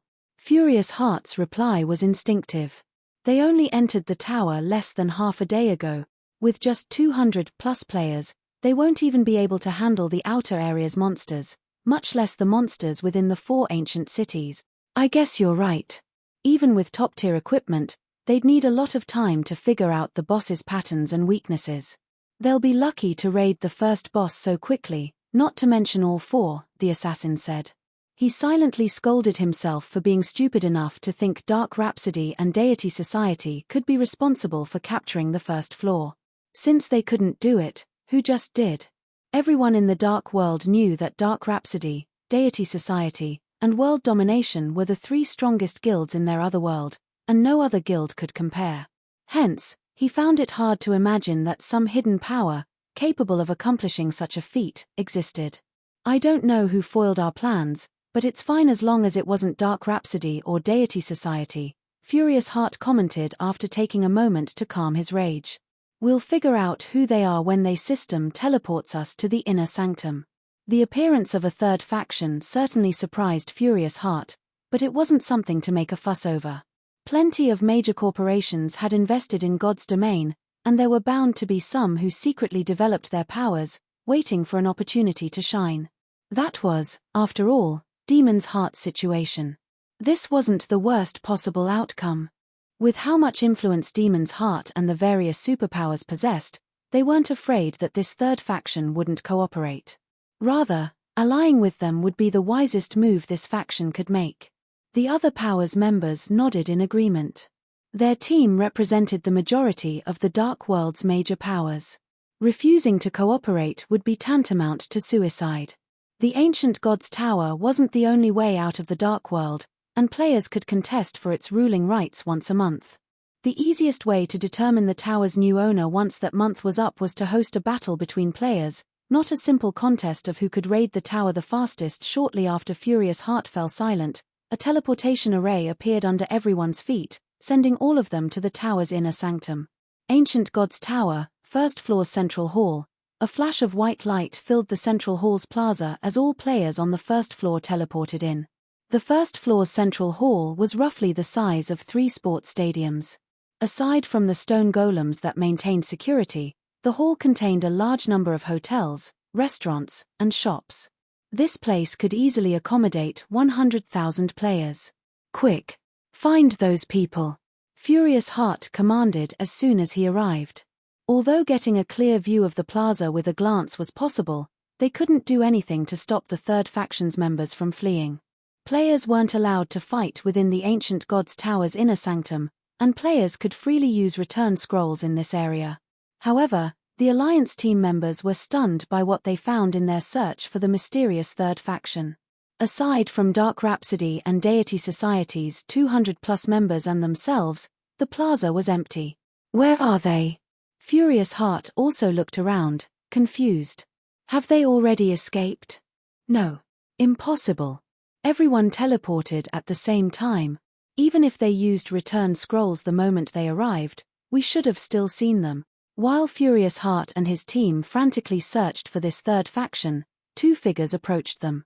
However, Furious Heart and the others instinctively ignored them. The 2 figures were none other than Dark Rhapsody's Blue Rainbow and Deity Society's Elder Gold. Long time, no see, Elder Heart. Blue Rainbow greeted Furious Heart as she walked up to him. Long time, no see? If I recall, we met only a few days ago, Furious Heart rudely responded. He had visited the 2 guilds personally to persuade them to join with Demon's Heart. Blue Rainbow had received him when he visited Dark Rhapsody, but both guilds had foolishly and definitively refused Demon's Heart's goodwill, siding with Zero Wing instead. Furious Heart didn't doubt that these 2 were here to ridicule the Alliance team for failing to capture the Ancient God's Tower's first floor. Is such behavior necessary, Elder Heart? I am only here to pass on a message from guild leader Black Flame, Blue Rainbow said, unfazed by man's attitude. Relay a message? I hadn't realized that Dark Rhapsody's honorary elder had become Zero Wing's errand girl. The world really has changed, Furious Heart said, sneering. That's right, the world has changed. Some people just refuse to acknowledge it, Blue Rainbow responded, not angered in the least by Furious Heart's provocation. Chuckling, she continued, Guild leader Black Flame's message is simple. Develop yourselves quietly, and don't cause unnecessary trouble. If you refuse, there will be consequences. Consequences? With just Zero Wing's strength. Demon's Heart's foundation and strength are leagues beyond what Zero Wing can imagine. Furious Heart growled disdainfully. While I admit that we failed to secure the first floor's first clear, can't the same be said of you? The same of us? The question surprised Blue Rainbow. After a moment, she simply shook her head before turning and leaving without another word. Elder Gold, who had stood beside her, just chuckled before he walked off. What are you laughing about? Furious Heart bellowed after the older man. Read latest chapters at Wuxia World. He didn't receive a reply, however, and in the next moment, Dark Rhapsody and Deity Society's members pulled return scrolls from their bag as they prepared to leave the Ancient God's Tower. Just as Furious Heart was about to say something else, he heard a voice. Something's not right, Elder Heart. Look at their levels, the assassin from World Domination exclaimed. Everyone from the Alliance team turned to examine the other players' levels, and what they saw left them utterly flabbergasted. Level 115? How is that possible? Chapter 2588, Inhuman Abilities, Dark World Shaken. Furious Heart was dumbfounded at the levels of Blue Rainbow and the others. Even the peak experts of God's Domain had only reached level 110 and were still a far cry from level 111. Nevertheless, the majority of Dark Rhapsody's and Deity Society's members present here were at level 115 already, with even the lowest leveled player among them at level 114. How are their levels so high? What did Zero Wing do? Furious Heart's eyes were wide with astonishment as he gaped at Blue Rainbow and Elder Gold. Furious Heart had personally met Blue Rainbow and Elder Gold just a few days ago. Back then, both of them were only at level 109. Now, in less than a week, they had actually leveled up 6 times and reached level 115. The only explanation Furious Heart could think of for this situation was the expedition Dark Rhapsody's and Deity Society's main force members had gone on with Zero Wing. However, no matter how he cudgeled his brains, he simply couldn't figure out how Zero Wing could fast-track the two guilds' main force members leveling that much. Past level 100, leveling up became incredibly difficult. Even Tier 3 experts would need 2 or 3 consecutive days of relentless grinding to level up once. However, the two guilds' main force members had disappeared for just a little more than 3 days, yet every one of them had gained around 5 or 6 levels, which meant they leveled up nearly twice a day. Even a super guild mobilizing all of its available strength to help just one individual level up couldn't accomplish such a feat. Zero Wing, on the other hand, had done so for more than 200 players. Just what kind of resources and manpower would such a feat entail? Elder Heart, look at their equipment, the Tier 3 assassin from World Domination said, pointing at the gear of Dark Rhapsody's and Deity Society's members. When Furious Heart did as the assassin suggested, he gasped in shock. Am I dreaming? Furious Heart muttered. Previously, his attention had been fully occupied with searching for the supposed third faction that had captured the Ancient God's Tower, hence, he had instinctively ignored the members of Dark Rhapsody and Deity Society. However, after scrutinizing the two guilds' members, he noticed that the majority of them wore secret silver equipment mixed in with some fine gold and dark gold equipment. In terms of rank, the two guilds' members' equipment couldn't even compete against that of the Alliance team members, who were fully geared in fine gold equipment. However, Furious Heart still felt an incredibly powerful pressure coming from the two guilds' members. Logically, this shouldn't be possible even with a 5-level disparity. The only explanation Furious Heart could think of for this situation was that the two guilds' members boasted level 115 plus weapons and equipment. In terms of basic attributes, level 110 secret silver equipment was roughly equal with level 105 fine gold equipment.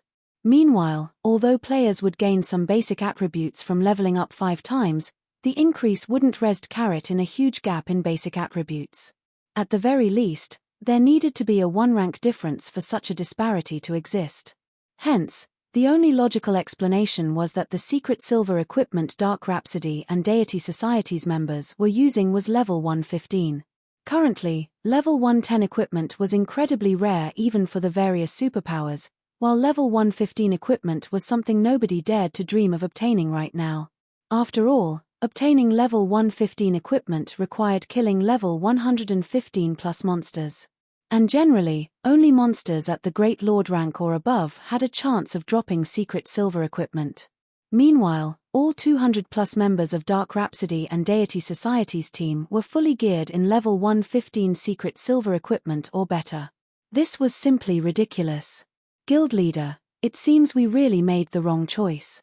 The level 110 assassin from World Domination could not help a bitter smile as he gazed at Blue Rainbow and the others. A third faction capturing the ancient god's tower? That was merely their arbitrary wish. In reality, the ones responsible for capturing the ancient god's tower were none other than the joint team of Dark Rhapsody and Deity Society. However, the only reason why the two guilds succeeded was Zero Wing's help. Meanwhile, just because of Zero Wing's help, Dark Rhapsody and Deity Society had gone from being inferior to world domination to surpassing world domination by a large margin. In fact, Dark Rhapsody and Deity Society were now at a level where world domination could only look up to them in awe. With the two guilds having captured the ancient god's tower, it was already obvious that they would experience tremendous development in the dark world. In the future, the two guilds would definitely become the rulers of the dark world. Meanwhile, after their conquest of the ancient god's tower, Blue Rainbow and Elder Gold did not place any more attention on the tower, making their way back to their respective headquarters to rest instead. After all, they didn't need to manage the tower. Currently, the only option the Dark World's various powers and players had to leave the Dark World was the teleportation gate connected to Cold Spring Forest. As for using the ancient god's tower's teleportation arrays, that would simply be a waste of time and resources. After all, they would first have to transit through another otherworld to get to the main continent. Shortly after Blue Rainbow and the others left the Central Hall, news of Dark Rhapsody and Deity Society capturing the ancient god's tower also started spreading like wildfire across the entire Dark World. For a time, the Dark World was in an uproar. How is this possible? Didn't they say that Demon's Heart allied with the various major powers to raid the ancient god's tower? Those two guilds are that strong now? Dark Rhapsody and Deity Society actually took control of the ancient god's tower. With this, it seems that everyone in the Dark World will have to listen to those two guilds. Seeing as not many people are joining those two guilds now, let's use this opportunity to join them quickly, while we can still do so easily. At the news of Dark Rhapsody and Deity Society's achievement, some players celebrated while others felt disappointed. Nobody had ever entertained the thought of such an outcome. The alliance that Demon's Heart formed with the Dark World's various major powers had actually suffered defeat. This outcome solidified Dark Rhapsody and Deity Society's position as the top two guilds of the Dark World. Now, the dissatisfaction of the Dark World's many players no longer mattered. Nobody would be able to stop the two guilds' development, trying to do so would simply be suicide. After all, the two guilds could easily prevent their enemies from ever setting foot outside the Dark World. While players could grind and level up inside the Dark World, it was sorely lacking in level 100+ resources. Players restricted to grinding in the Dark World would experience extremely slow leveling speeds. If this situation continued over a long period, the gap between the two guilds' members and those barred from leaving the Dark World would only widen. Meanwhile, among the Dark World's players, the ones most surprised by this outcome would have to be the members of Dark Rhapsody and Deity Society, especially the upper echelons and guild leaders of the two guilds. However, what truly surprised the upper echelons and guild leaders of the two guilds wasn't the successful capture of the ancient god's tower's first floor but the levels and equipment of Blue Rainbow, Elder Gold, and the others. With such levels and equipment, no power would be capable of contending against their two guilds even on the main continent, much less in the Dark World. However, only Blue Rainbow, Elder Gold, and the members of the two guilds' main forces knew that, in reality, their greatest gains from partnering with Zero Wing weren't these things but the exotic legacy potions they obtained. Due to the exotic legacy potion and the Freedom Hotel's effects, every member of their team had successfully unlocked 40% of their mana body's potential on average.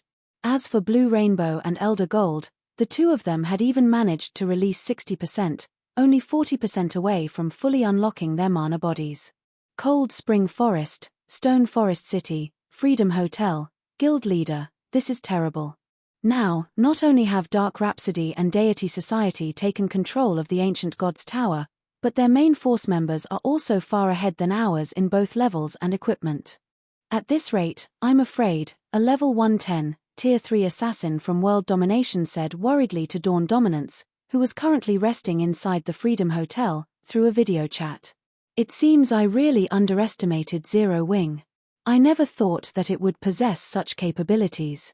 Those two guilds sure have found themselves a powerful backer this time, Dawn Dominance remarked, his mood indescribably calm despite having read his subordinate's report regarding Dark Rhapsody and Deity Society's achievements.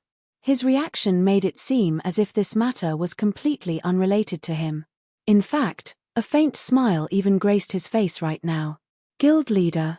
The Tier 3 assassin was confused when he saw Dawn Dominance's reaction. I admit that Zero Wing is very powerful. However, Zero Wing's era will end very soon, Dawn Dominance said, chuckling.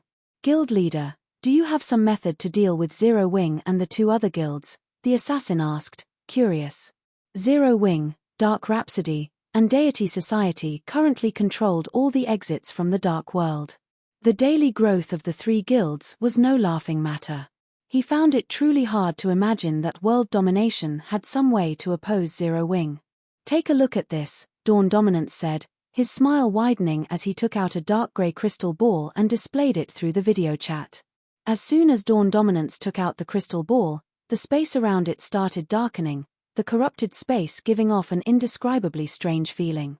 In fact, even space itself started cracking, due to the evil energy the crystal ball released. What dense energy! It can practically rival the energy in 7 Luminaries crystals, the assassin exclaimed in shock. I need you to do something for me. Take this crystal and harvest the lives of the Dark World's players. Harvest as many as you can. Once this crystal has collected enough energy, it'll be the end of Zero Wing and those two other guild. Dawn Dominance said. Understood. I'll get it done right away. The assassin nodded before disconnecting the call. Read latest chapters at Wuxia World. EU. In the meantime, when the main continent's various superpowers found out that Dark Rhapsody and Deity Society had taken control of the Ancient Gods Tower, they could not help feeling surprised at Zero Wing's capabilities. As for Shifeng, after resting sufficiently, he returned to Starmoon Kingdom's White River City. White River City, Adventurers Association, 2nd floor VIP reception room, Lord Bronze Legatee, how may I be of service? Senior Administrator Lorraine asked, smiling as she entered the room. I wish to transfer the Lost Town under my name to the Ten Saints Empire's Demon Wolf Mountain Range. May I know if that is possible? Shifeng asked her.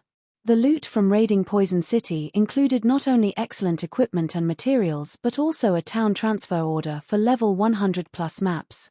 Now that Stone Forest City had already taken root in Cold Spring Forest, it should not be moved casually. However, to ensure that he could travel between the two main continents consistently, he needed to establish a stronghold in the Demon Wolf Mountain Range as well. Moreover, this stronghold had to remain a secret. After giving the matter some thought, he felt that the Lost Town was the best option. Chapter 2589, Medium Teleportation Point. The Lost Town served as Zero Wing's secret stronghold for nurturing talents. Even now, very few guild members knew of its existence. Generally, only core members with great potential had the qualifications to set foot into the town. Moreover, these core experts needed to undergo multiple inspections before receiving the approval to enter the Lost Town. After all, the extraordinary tower's function was simply crucial. Now that Shifeng wished to establish a stable teleportation point inside the Demon Wolf Mountain Range, the Lost Town was his best option. Firstly, The teleportation point linking the two main continents could not be disclosed to too many people. Hence, the stronghold established in the Demon Wolf mountain range should have as few players operating within it as possible. Secondly, the size of the stronghold should not be too large to limit the manpower and resources required for its upkeep. Otherwise, concealing it would be very difficult. Other powers keeping an eye on Zero Wing would definitely grow suspicious if a significant portion of the guild's funds was disappearing for no good reason. The Lost Town fulfilled both conditions perfectly. Of course, the act of transferring a guild town to a level 100+ neutral map was also incredibly insane. After all, the dangers lurking in level 100+ neutral maps were no laughing matter. If the guild town in question lacked sufficient defenses, it might not survive the first monster tide that assaulted it. However, with Zero Wing's current strength, so long as Shafong did not move the Lost Town too deep into the Demon Wolf mountain range, defending it from the periodic monster tides was still feasible. Lord Bronze Legatee, transferring your town to the Demon Wolf mountain range is very dangerous. Once your town is transferred there, it will no longer be protected by any kingdom or empire. Are you sure you wish to go through with the transfer? Lorraine asked. I'm sure, Shafong replied with a nod. Very well. Please specify your exact transfer location, Lorraine said as she took out a map of the Demon Wolf mountain range. Let's move it here, Shafong said as he pointed at a gravel hill in the Demon Wolf mountain range's inner area. In the past, the Demon Wolf mountain range had been incredibly famous in God's domain for having 2 teleportation points connected to the western continent.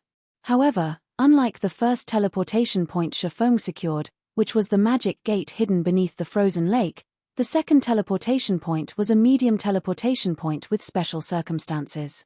The medium teleportation point was inside a Demon Wolf den. Players that wished to activate the teleportation array there had to clear out the monsters within the den first. However, the monsters inside this den would respawn periodically. Moreover, they would grow stronger with each respawn. In addition, nobody could truly take control of the teleportation point, so once the gate was activated, any player could make use of the gate so long as they had sufficient magic crystals. Due to this reason, the various superpowers had desperately fought to monopolize this teleportation point. The fires of war had never once ceased after the teleportation gate's discovery. Even after a decade had passed in God's domain, the situation surrounding the teleportation point remained extremely volatile.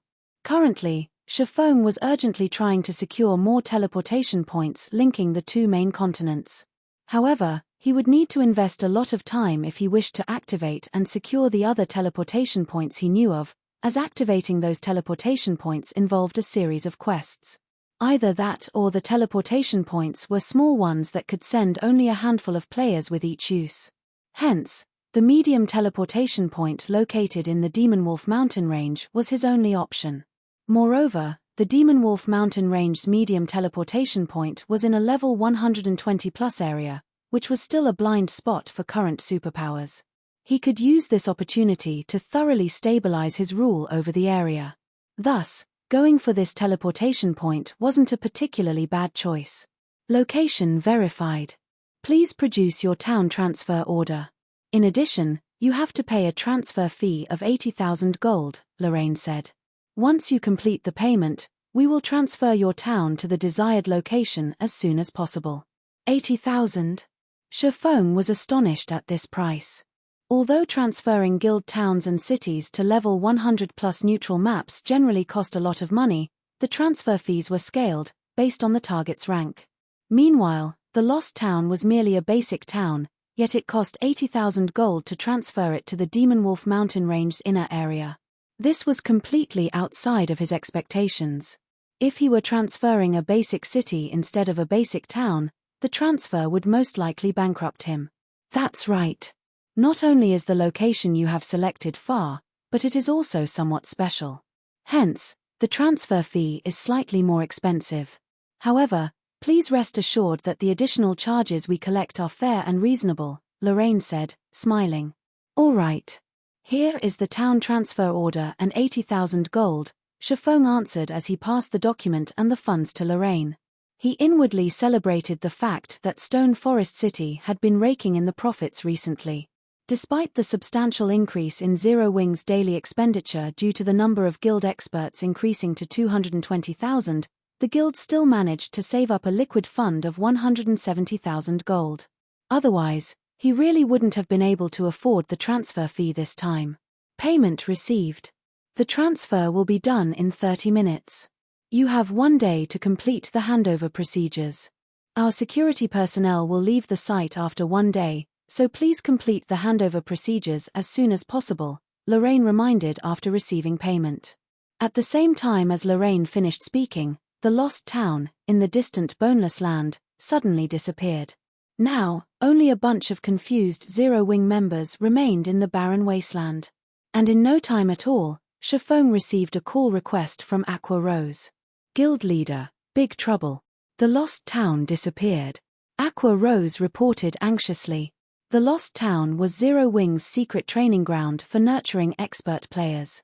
Although the town currently housed only several hundred players, all the experts that successfully reached the Truth Realm were more adept at fighting against monsters than even Refinement Realm experts. The only problem was that the players being nurtured at the Lost Town were all very low-leveled newcomers.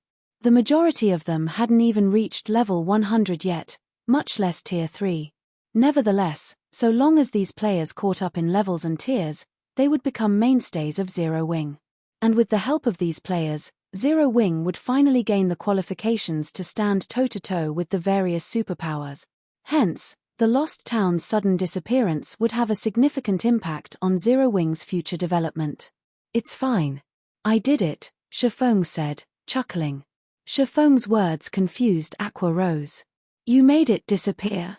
The Lost Town was serving its purpose just perfectly, so why did Shifeng make it disappear right when Zero Wing was rapidly expanding its scale of operations?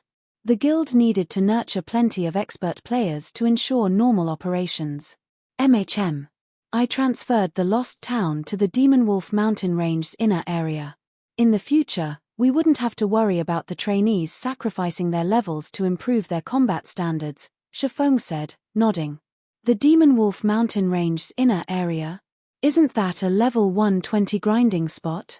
Aqua Rose's eyes widened in shock when she heard Shifeng's statement. She felt that he was simply insane for carrying out the transfer. Level 100 plus maps were incredibly dangerous. This was especially so for the Demon Wolf Mountain Range. Transferring Stone Forest City into Cold Spring Forest had been incredibly risky. Fortunately, there was the Night Division. With the Night Division's strength and the city's defensive capabilities, they were able to cope with the monster tides. In fact, the Night Division even took the initiative to wipe out any approaching monster tides. The Lost Town, on the other hand, was only a basic town. Its defensive capabilities were pitifully weak. Even though Zero Wing had strengthened the town repeatedly and constructed plenty of defense turrets and arrow towers as well as a defensive wall, the Lost Town was still a basic town. Without the protection of an NPC kingdom or empire, it would face destruction very quickly. Relax. It should be able to hold against the monster tides, Shifeng said, understanding Aqua Rose's concern. But that's a level 120 neutral map. Despite Shifeng's reassurance, Aqua Rose still could not help worrying. After all, the Lost Town did not have the protection of a Night Division. Right. How is the collection of the disabled guards coming along? Shifeng asked, changing the topic. The collection of the disabled guards is progressing relatively smoothly. We have over 100 of them already. As per your instructions, we gathered only those with growth potentials above 20. However, even the strongest one only has 32 growth potential, Aqua Rose said. Read latest chapters at Wuxia World. EU that many already? Shifeng was surprised when he heard Aqua Rose's report. Gather them all at the residence immediately. It's about time we put them to work. Previously, although he had strengthened plenty of personal guards using the Ancient Gods literature fragment, they were still far from sufficient for Zero Wing's needs. However, collecting the soul essences necessary for soul strengthening was not an easy task. Moreover, NPCs with high growth potential were incredibly rare. Since locating the last batch of NPCs until now, Zero Wing had barely found any NPCs with high growth potential. This could also be said to be the literature fragment's limitation. However, the Tree of Life's Water of Life was different. Not only could it raise the growth potential of NPCs slightly, but it could also resurrect dead NPCs or heal heavily injured NPCs within a short time. The Water of Life was manna from heaven for NPCs that had their growth potential drastically reduced due to heavy injuries. After Shifeng finished speaking, he took out a guild transfer scroll and immediately teleported back to Stone Forest City. Chapter 2590, Water of Life's Effect. Stone Forest City. Zero Wings residents. Inside the residence's large conference room, over 100 NPCs exuding despondent and listless auras currently stood in line. These NPCs were either crippled or civilians with extremely weak life auras. As for clothing, they wore either battered armor or tattered linen clothes. And even the highest-leveled person among them was just a little over level 50, with the lowest-leveled person being level 20. Due to the presence of these NPCs, the gorgeous conference room looked more like a refugee camp. Guild leader, everyone's here, Aqua Rose reported as she approached Shifeng. Do you really plan on using the precious Water of Life on these people? At this point, she had already found out about the Tree of Life planted in the Freedom Hotel's top-floor courtyard because, during Shifeng's absence, 3 other people were tasked with ensuring the courtyard's normal operation. She was one of those people. Back when she first saw the fragmented divine artifact ranked Tree of Life, her mind had frozen in shock. She had never dreamed that the guild she belonged to was so amazing. Currently, the various superpowers of God's domain didn't even possess legendary items yet, let alone fragmented divine artifacts. Zero Wing, however, had a fragmented divine artifact. Moreover, the Tree of Life could even produce 17 drops of Water of Life daily. The Water of Life was an incredibly precious item that was obtainable only by luck in God's domain.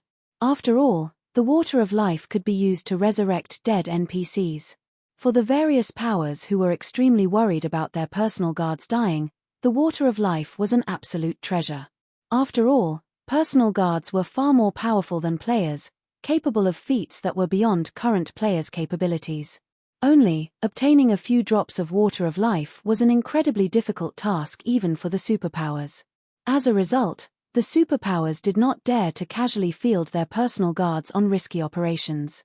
Zero Wing, however, produced 17 drops of Water of Life each day. Hence, they wouldn't have to worry about losing their powerful personal guards at all and could freely deploy these NPCs on all kinds of quests and expeditions. However, even for the current Zero Wing, the daily production of 17 drops of Water of Life was still a little too low for the guild's needs. If they needed to heal these 100-plus NPCs, they would have to expend the entire stockpile they had accumulated thus far. It might be fine if they were spending all their Water of Life on healing NPCs with high growth potential, but the NPCs gathered here were all NPCs with very poor growth potential.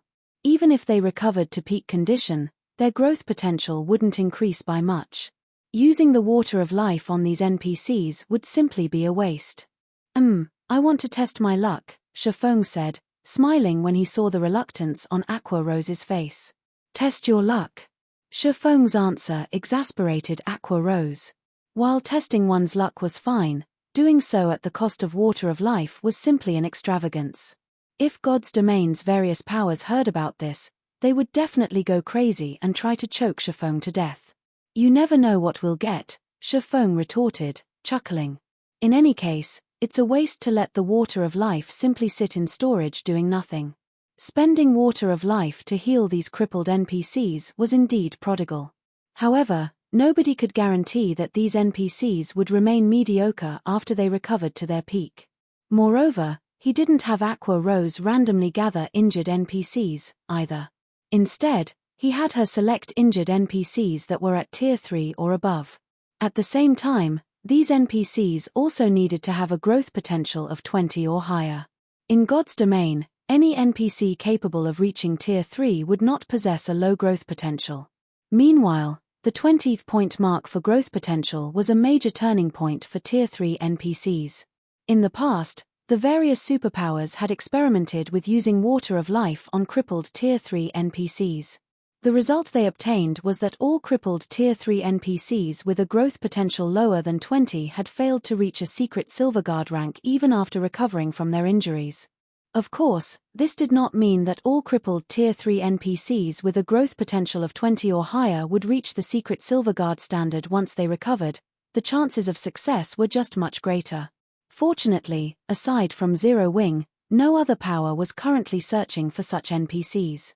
As a result, Zero Wing managed to locate quite a number of these NPCs. And with the growth potentials of the gathered NPCs, the odds of there being excellent NPC guards among them were quite high. In fact, so long as 2 or 3 fine gold guards emerged among these 100-plus NPCs, Zero Wing would have hit the jackpot. After all, NPCs capable of reaching the Dark Gold Guard standard were incredibly rare in God's domain. Although Shifeng had known about quite a few Dark Gold Guards during his previous life, he didn't know where to find them, as the superpowers had kept a tight lid on all information about those NPCs. He had only known about Kite's whereabouts and circumstances because Kite had originated from Star Moon Kingdom, and his owner was a merchant player with loose lips. Following which, Shifeng provided 1 drop of water of life to every NPC present, his actions giving Aqua Rose a heartache. Every drop of water of life was equivalent to the life of an NPC with high growth potential. The water of life could also drastically increase the leveling speed of their guild members. The guild could raid Mythic field bosses without worrying about the price necessary to do so. These 100-plus drops of water of life could easily elevate the strength of Zero Wing's main force to a whole new level. Upon receiving the water of life from Shifeng, the despondent NPCs immediately brightened up as if they had just seen the light of hope. Once all the NPCs gathered had received their share of water of life, they took one last look at Shifeng before consuming the water of life without hesitation.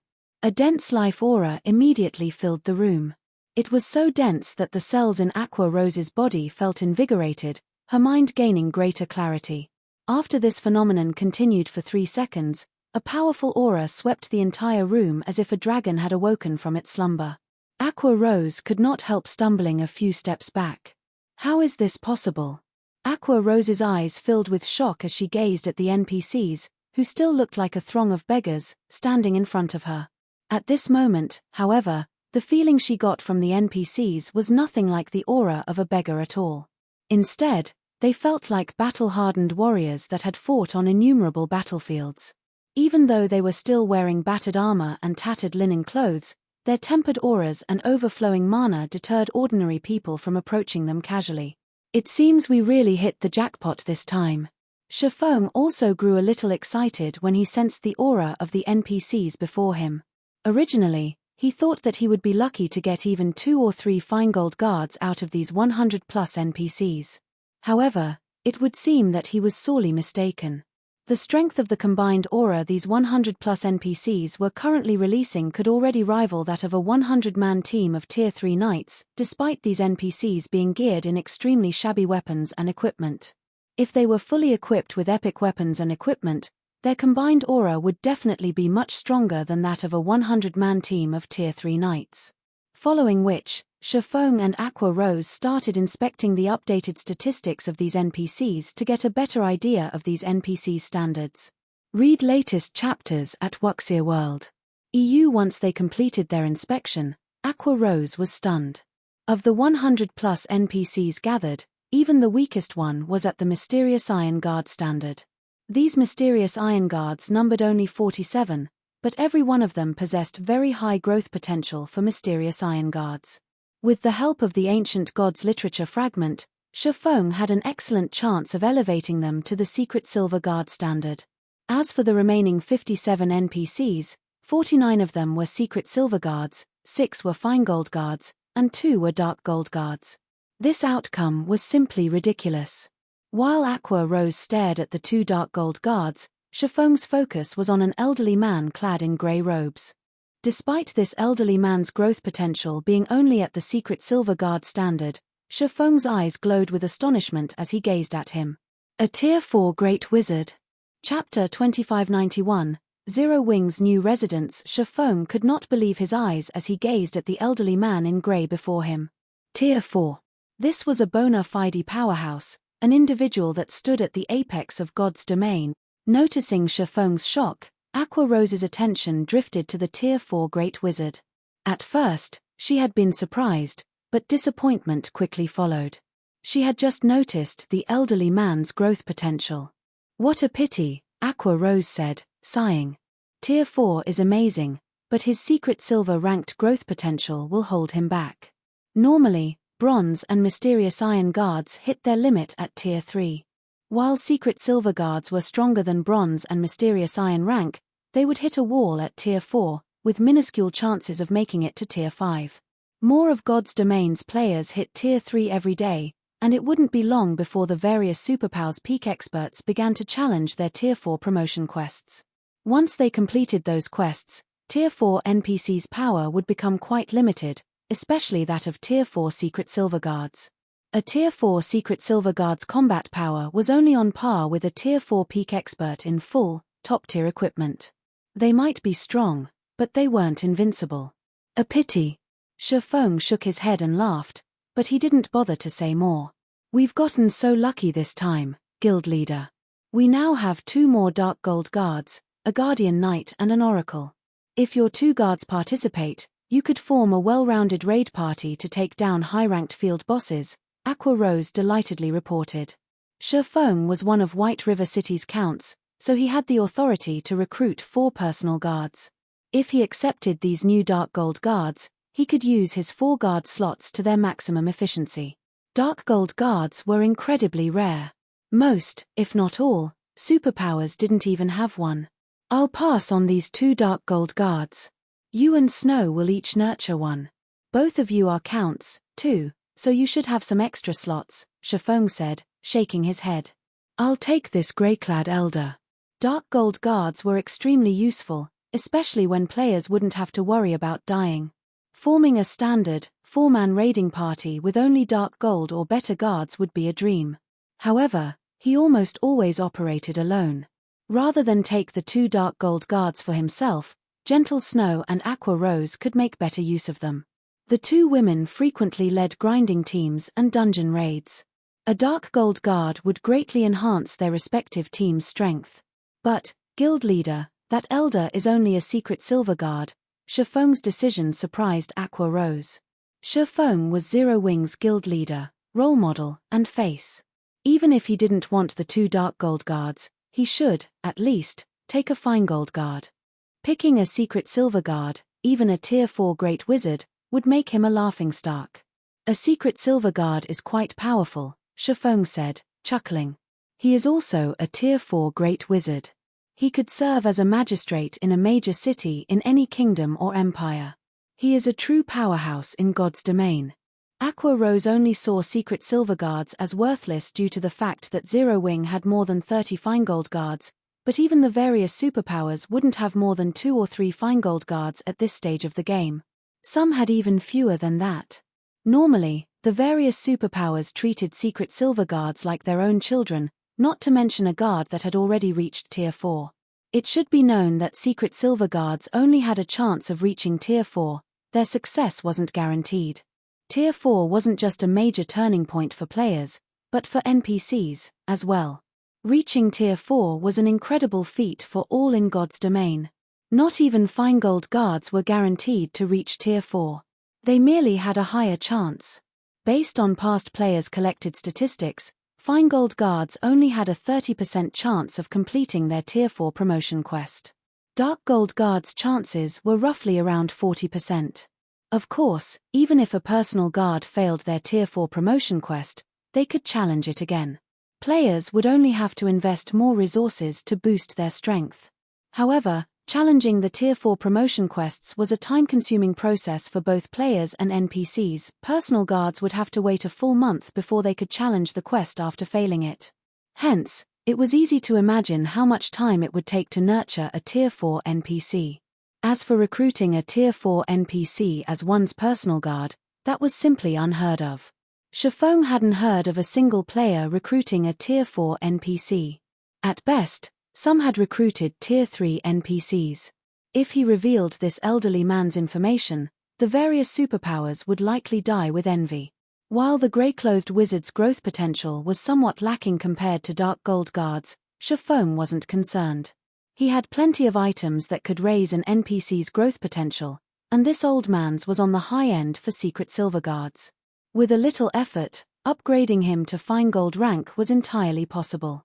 Following which, Shifeng recruited the elderly man as one of his personal guards. Versailles, Yifeng's personal guard, gender, male age, 76 loyalty, 75 growth potential, 74 level 112 class, tier 4 great wizard. When she saw Versailles statistics, Aqua Rose was speechless. After recovering, the other tier 3 NPCs had climbed to, on average, level 120. The dark gold ranked guardian knight she had recruited was even level 121, yet Versailles was only 112?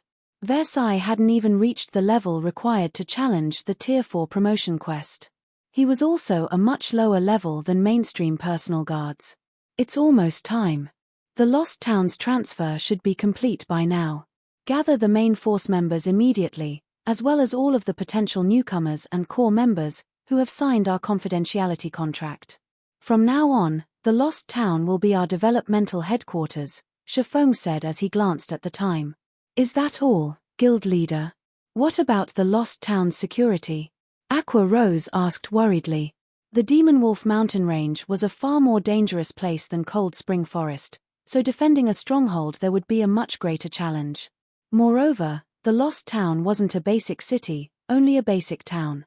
Yet, Shifeng only wanted to station the guild's contracted recruits and core members. Even with the guild's main force, the town would only have around 5,000 players. It was far more than what they had stationed in the Lost Town before this, but the town had only occupied a pre-level 100 neutral map. The small number of high-level NPCs and players had been more than enough to deal with the occasional monster tide. However, they wouldn't have a level advantage in the Demon Wolf mountain range. Normally, security might have been a problem with so few members, but we have time now, Shifeng consoled his companion as he gestured to Versailles. With him there, we won't have to worry about security. But, his only level 112 and a secret silver guard, Aqua Rose argued. Relax. He'll be more than enough, Shifeng said, not bothering to explain. Definitively, he continued, just relay the message. All right, then. I'll go notify them. Aqua Rose despondently agreed, leaving to notify the guild members Shifeng had requested. Since he was so confident, insisting would be inappropriate.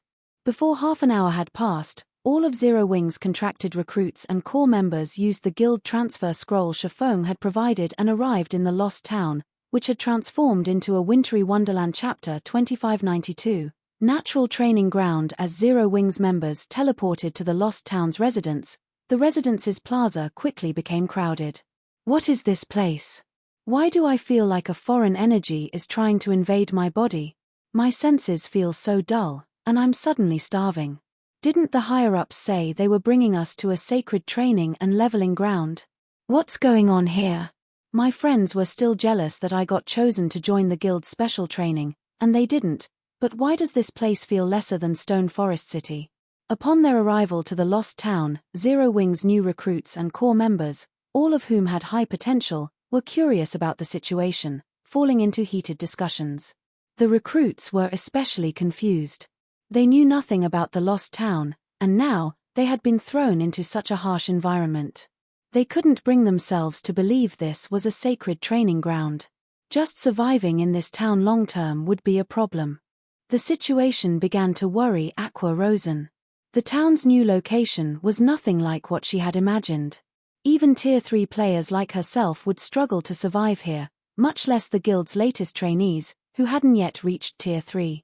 Needless to say, training and fighting the random monster tides would be nearly impossible. Players would be fortunate to exhibit their normal combat standards in such a severe area, much less improve their combat standards.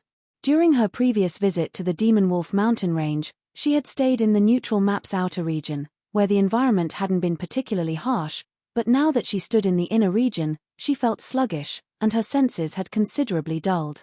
The constant hunger assaulting her mind and body was also quite uncomfortable. Most importantly, the mana here felt like an icy hell. Violent, ice-type mana filled the area, and Aqua Rose could sense scant amounts of other elements. Manipulating mana in this zone would be almost impossible. When players couldn't manipulate mana, how were they supposed to improve? Guild leader, you don't intend these Tier 2 members to remain here for their training, do you? Blue Frost anxiously asked Shifeng. Blue Frost recognized the area as the Demon Wolf Mountain Range's inner region and knew that the lowest leveled monster was level 120. This would be an amazing area to level and train for players of his tier and level, but Zero Wing's new recruits and Tier 2 members would only waste their time here. These members were Zero Wing's future. Sending them to such a place to waste their time would cost the guild. Remain here for their training? Shaking his head, Shifeng said, such a wonderful thing isn't possible. Shifeng's reply confused Blue Frost. He couldn't understand what was so wonderful about this frozen hellscape. Shifeng didn't explain his statement, however. Instead, he met with the Adventurers Association's NPCs to complete the handover procedures. Once complete, the NPCs promptly left the lost town, making the already desolate town even more lonely. At that point, the sound of a system announcement rang in everyone's ears. Lost Town Region System Announcement. The town's new location is subject to a mysterious curse. Wraiths will absorb the excess mana players radiate, transforming into monsters. Please be wary of these monsters' attacks. Shortly after the system announcement ended and before Zero Wing's members could digest the information, translucent, humanoid ghosts started to manifest around some of Zero Wing's members. These humanoid ghosts appeared to be clones of the players they stood by. They even had the same levels as their human counterparts. The moment their forms were complete, these ghosts attacked the players. Not understanding what was happening, everyone was stunned. Fortunately, they were all Zero Wing experts, and although their levels and tiers weren't up to standard, they commanded expert combat standards. Even the weakest player there could reach the trial tower's 5th floor. They had no trouble responding to the ghosts' attacks appropriately. Meanwhile, the players who hadn't been attacked joined the fray, targeting the ghosts near them. After a moment, however, something else surprising occurred. The ghostly clones had the same combat standards as their human counterparts. Moreover, other players' attacks proved utterly ineffective. Your official training begins now. Be careful of the ghosts that will appear beside you. No one, other than the player the ghosts copy, can do anything to them. If these ghosts kill you, not only will you lose a level, but you won't be able to log in for a day, Shifeng warned as he watched Zero Wing's members fight these phantom monsters. The Demon Wolf Mountain Range was no ordinary location. The map's inner region was actually considered a forbidden land. Every forbidden land in God's domain has some mechanic that made survival particularly difficult. The Demon Wolf Mountain Range's inner region had this curse. Shifeng neither knew exactly what this curse was, nor did he know who was responsible for it, but he knew that an endless stream of ghosts would appear to attack and harass any player resting within a town or city established in this area, preventing anyone from remaining in the region long term. Zero Wing's many members gasped when they heard Shifeng's warning. How was this training? This was simply an execution. They had now fought these ghosts, so they knew the spirits had the same combat standards as the players they cloned. Unlike players, however, the ghosts weren't affected by the harsh environment. Hence, the monsters commanded their players' peak combat power. In other words, the ghosts were stronger than the cloned players. To make matters worse, they would lose a full level and be banned from the game for a full day if they died. Just how were they supposed to catch up with mainstream experts in this situation? While many of his guildmates complained to themselves, Blue Frost, who was engaged in a bitter battle with his ghost, realized something, and excitement flashed in his eyes. Players were at a disadvantage against these ghosts, and they couldn't even manipulate the ambient mana due to its violent, biased nature. The only option they had left was to find a way to manipulate and use the mana within them to defeat the phantom clones. Since these ghosts mimicked both the player's behavior and combat standards, players could also predict their opponent's moves in certain situations. With this thought in mind, Blue Frost found his ghost counterpart much easier to fight. He also discovered many of his own flaws, killing 2 birds with 1 stone. Unfortunately, these fights wouldn't benefit Tier 2 players as much as it did Tier 3 players like himself. However, Tier 2 players could still use their skills and spells in this harsh environment, where Tier 3 players struggled. As long as Tier 2 players steadily trained their combat standards and skill and spell completion rates, they were more than capable of defeating their ghosts. Not only weren't these ghosts the problem they had all assumed, but they were also the perfect training partners for experts like them. Only, this kind of training was a little too risky. It wasn't long before the rest of Zero Wing's members realized the same, and many stopped complaining, fully immersing themselves in battle. Guild leader, this place is amazing. It is like a natural training ground. Although using it is costly, everyone's training efficiency will be several times greater than normal. The Tier 3 experts who haven't unlocked their mana body's full potential will likely do so after spending a month here, Aqua Rose said, her eyes glowing brightly as she watched the Zero Wing members before her grow steadily stronger. Zero Wing's main force members had already unlocked a sizable fraction of their mana bodies. If they trained here, they'd complete the task in no more than 10 days. Once they did, the guild would have over 100 Tier 3 experts with 100% of their mana bodies under their command. Just thinking about this elated Aqua Rose. Training here was brutal and dangerous, but compared to its benefits, the cost wasn't overly high. Even if players died, they'd only lose a level and some time. Zero Wing's main force members were already much higher levels than the various superpowers peak experts, so the loss wouldn't be a problem. Moreover, the Lost Town now occupied a level 120 neutral map. Grinding for levels would be easy here, and trading levels for progress in unlocking their mana bodies was certainly a worthwhile exchange for Zero Wing. While Zero Wing's members worked hard to improve, Shifeng made his way to the Extraordinary Tower. He didn't pay everyone's battles much mind. The mysterious curse was only an additional benefit for relocating the Lost Town to the Demon Wolf mountain range. The Extraordinary Tower was still the town's most valuable aspect.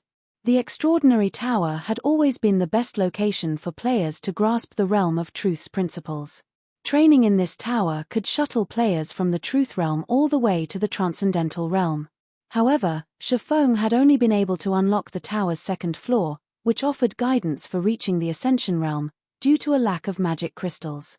As a result, he hadn't gained any guidance or clues about progressing to the next realm. Now, however, Zero Wing's magic crystal income had skyrocketed due to Stone Forest City's popularity and the Dark World's teleportation gate.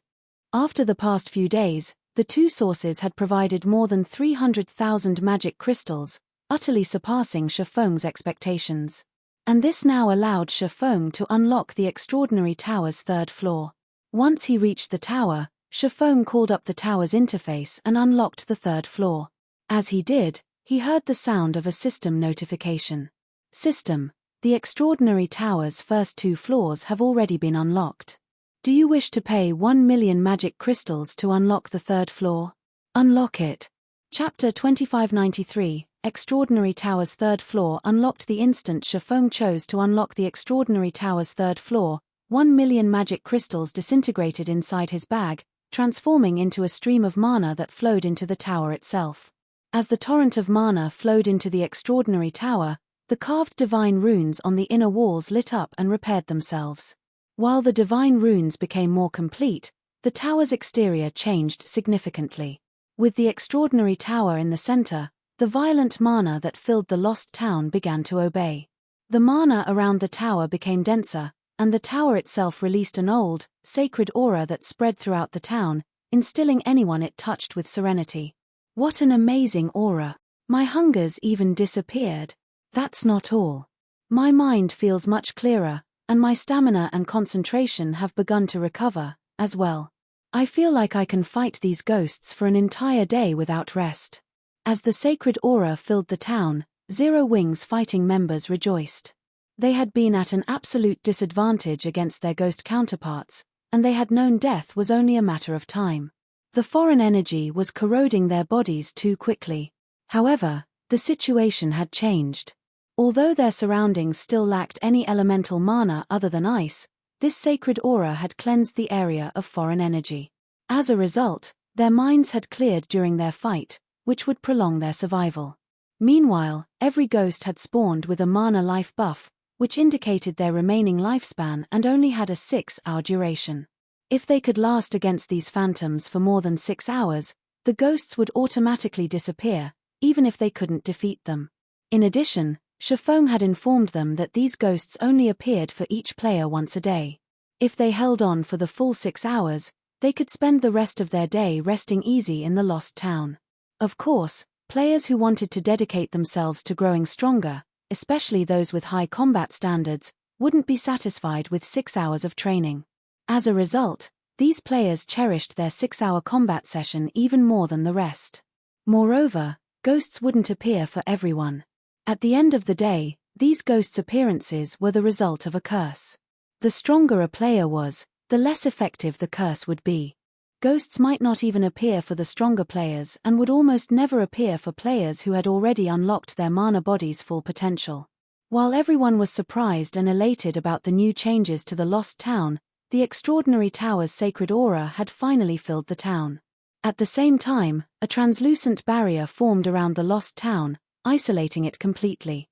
This barrier also calmed the violent, ice-type mana in the town, creating a stable mana environment. The mana wasn't very dense, but it was enough to clear the players' minds of unhelpful thoughts. What did the guild leader do? Aqua Rose was shocked when she sensed the changes. She had felt this strange sensation before. To be precise, she had experimented with it during her travels within the Starlight Fortress's Legacy Gate. The only difference was the town's much lower mana density, which resulted in a much smaller boost to her mental capacity. Overall, the Lost Town's training efficiency was barely 1/3 of the Legacy Gate's. Even so, that was astounding. The Lost Town could accommodate far more players than the Legacy Gate, and while it wouldn't be quite as helpful, it was an ideal training ground for Tier 3 players as they tried to unlock their mana bodies. Moreover, the magic barrier substantially increased the town's defenses. With the barrier in place, defeating the monster tides would be far easier. While Aqua Rose and Zero Wing's other members fortunate enough to enter the Legacy Gate were shocked over the Lost Town's transformation, something else within the Extraordinary Tower had shocked Shifeng. This is the result of unlocking the Extraordinary Tower's 3rd floor. He was at a loss as he sensed the ancient aura filling the hall. Normally, only in ancient fortresses could contain all 7 mana elements, yet the Extraordinary Tower brimmed with all of them. Moreover, the mana here was even denser than in the Starlight Fortress. If Tier 3 players trained here, breaking past the 100% threshold would no longer be just a dream, not to mention fully unlocking their mana bodies. He had been worried about crossing that threshold himself, but the tower's new environment had just increased his chances by 10%. If his chances had only increased by 10%, others would have an even greater boost.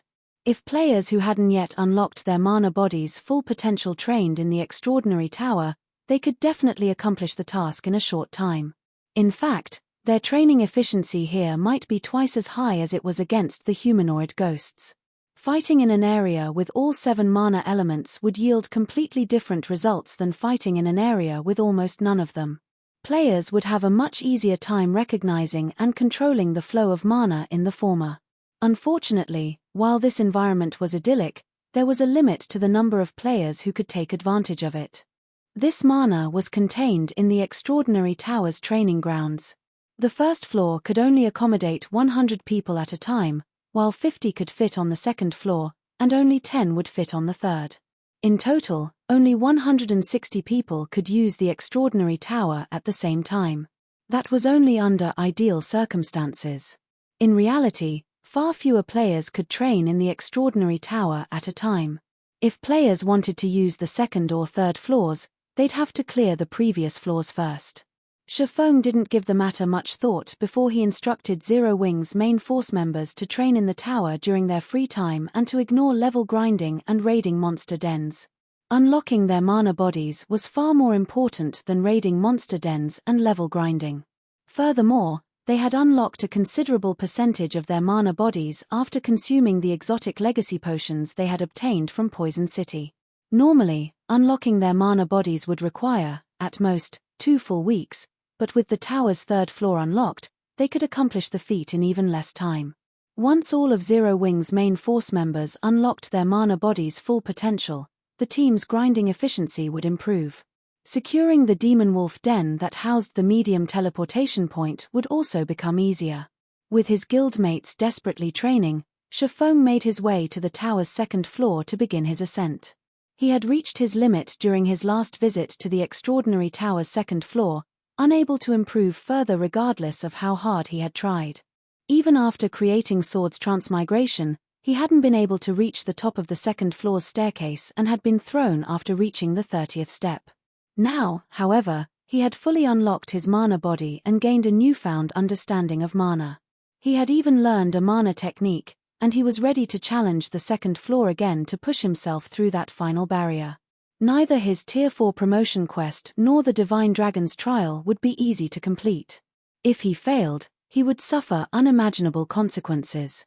Fortunately, both trials focused on testing players' individual strength. Advancing through the realms of truth would undoubtedly provide immense help in both upcoming trials. This was why he had decided to activate the Extraordinary Tower's third floor now. Read latest chapters at Wuxia World. EU controlling his emotions, Shifeng climbed the first step on the second floor's staircase. Two silver-armored swordsmen then appeared, charging at him with the intent to kill. As Shifeng made his way to the Extraordinary Tower's third floor, a group of level 110 experts arrived before Stone Forest City's gates, causing a commotion at the city's main entrance. "So, this is Zero Wing's Stone Forest City," an elegant, middle-aged man amidst the group commented as he gazed at the magnificent city before him. With a surprised tone, he continued, "It is truly extraordinary. With such dense mana and natural terrain advantage, wonder should have grown much stronger here. Don't forget our orders, Elder Hermit. We are not here to sightsee," a bald, middle-aged man in black robes scolded, rolling his eyes. "No matter how much stronger she's grown, Wonder must return with us. The time for her willful rebellion has come to an end." "I know. Isn't that why I tagged along in the first place?" Hermit replied. Instead of getting upset at the bald man's comment, he breathed a deep sigh as he led his team into Stone Forest City. Chapter 2592, Natural Training Ground. As Zero Wings members teleported to the Lost Town's residence, the residence's plaza quickly became crowded. "What is this place?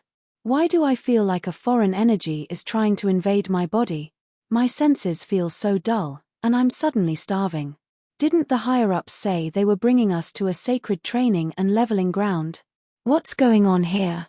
My friends were still jealous that I got chosen to join the guild's special training, and they didn't, but why does this place feel lesser than Stone Forest City?"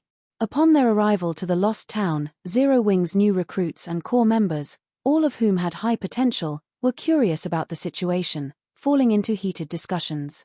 The recruits were especially confused. They knew nothing about the Lost Town, and now, they had been thrown into such a harsh environment. They couldn't bring themselves to believe this was a sacred training ground. Just surviving in this town long-term would be a problem. The situation began to worry Aqua Rosen.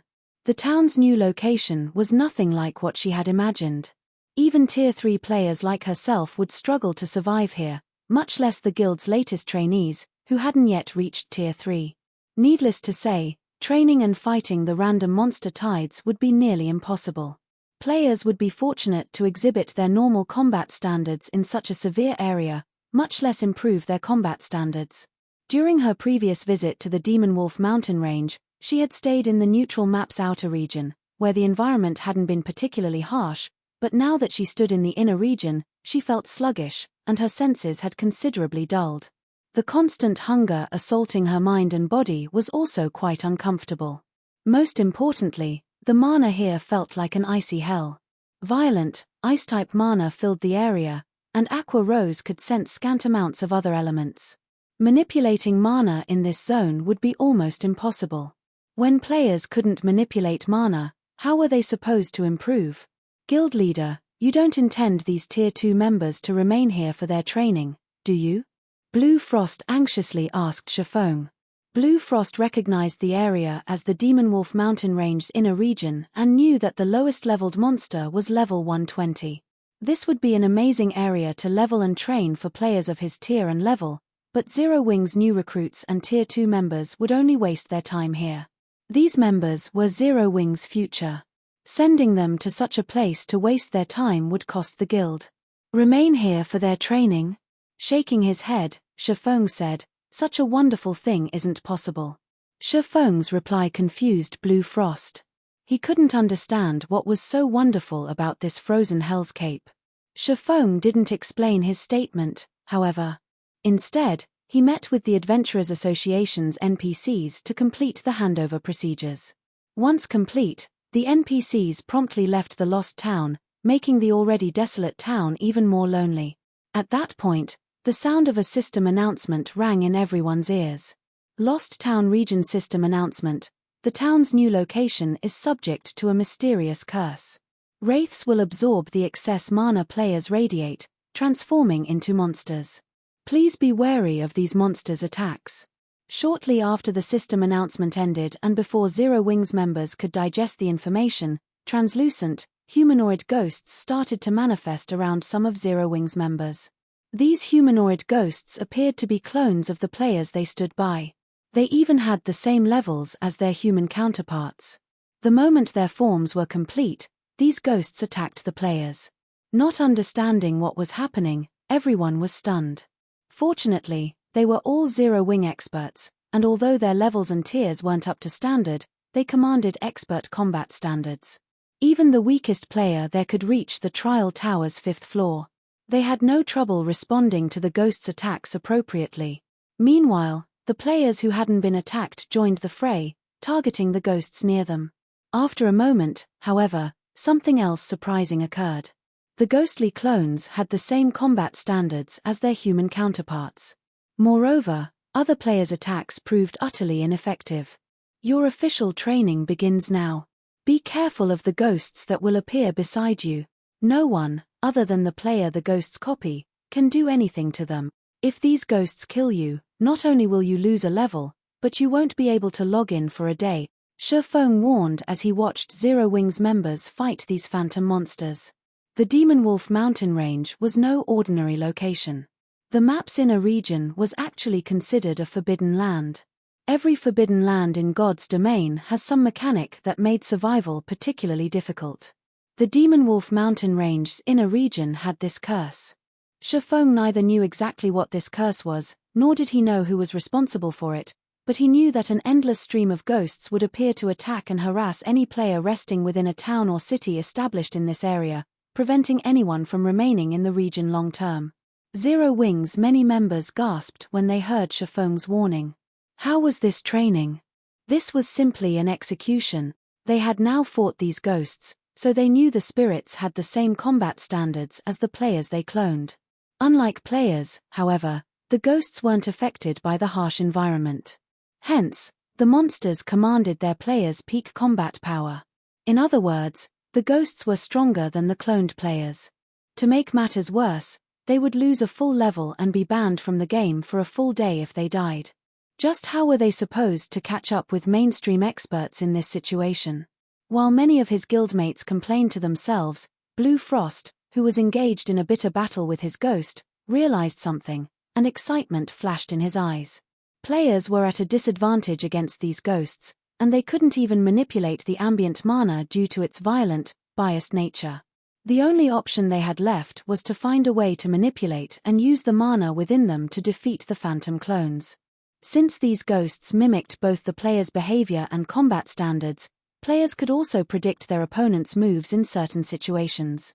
With this thought in mind, Blue Frost found his ghost counterpart much easier to fight. He also discovered many of his own flaws, killing 2 birds with 1 stone. Unfortunately, these fights wouldn't benefit Tier 2 players as much as it did Tier 3 players like himself. However, Tier 2 players could still use their skills and spells in this harsh environment, where Tier 3 players struggled. As long as Tier 2 players steadily trained their combat standards and skill and spell completion rates, they were more than capable of defeating their ghosts.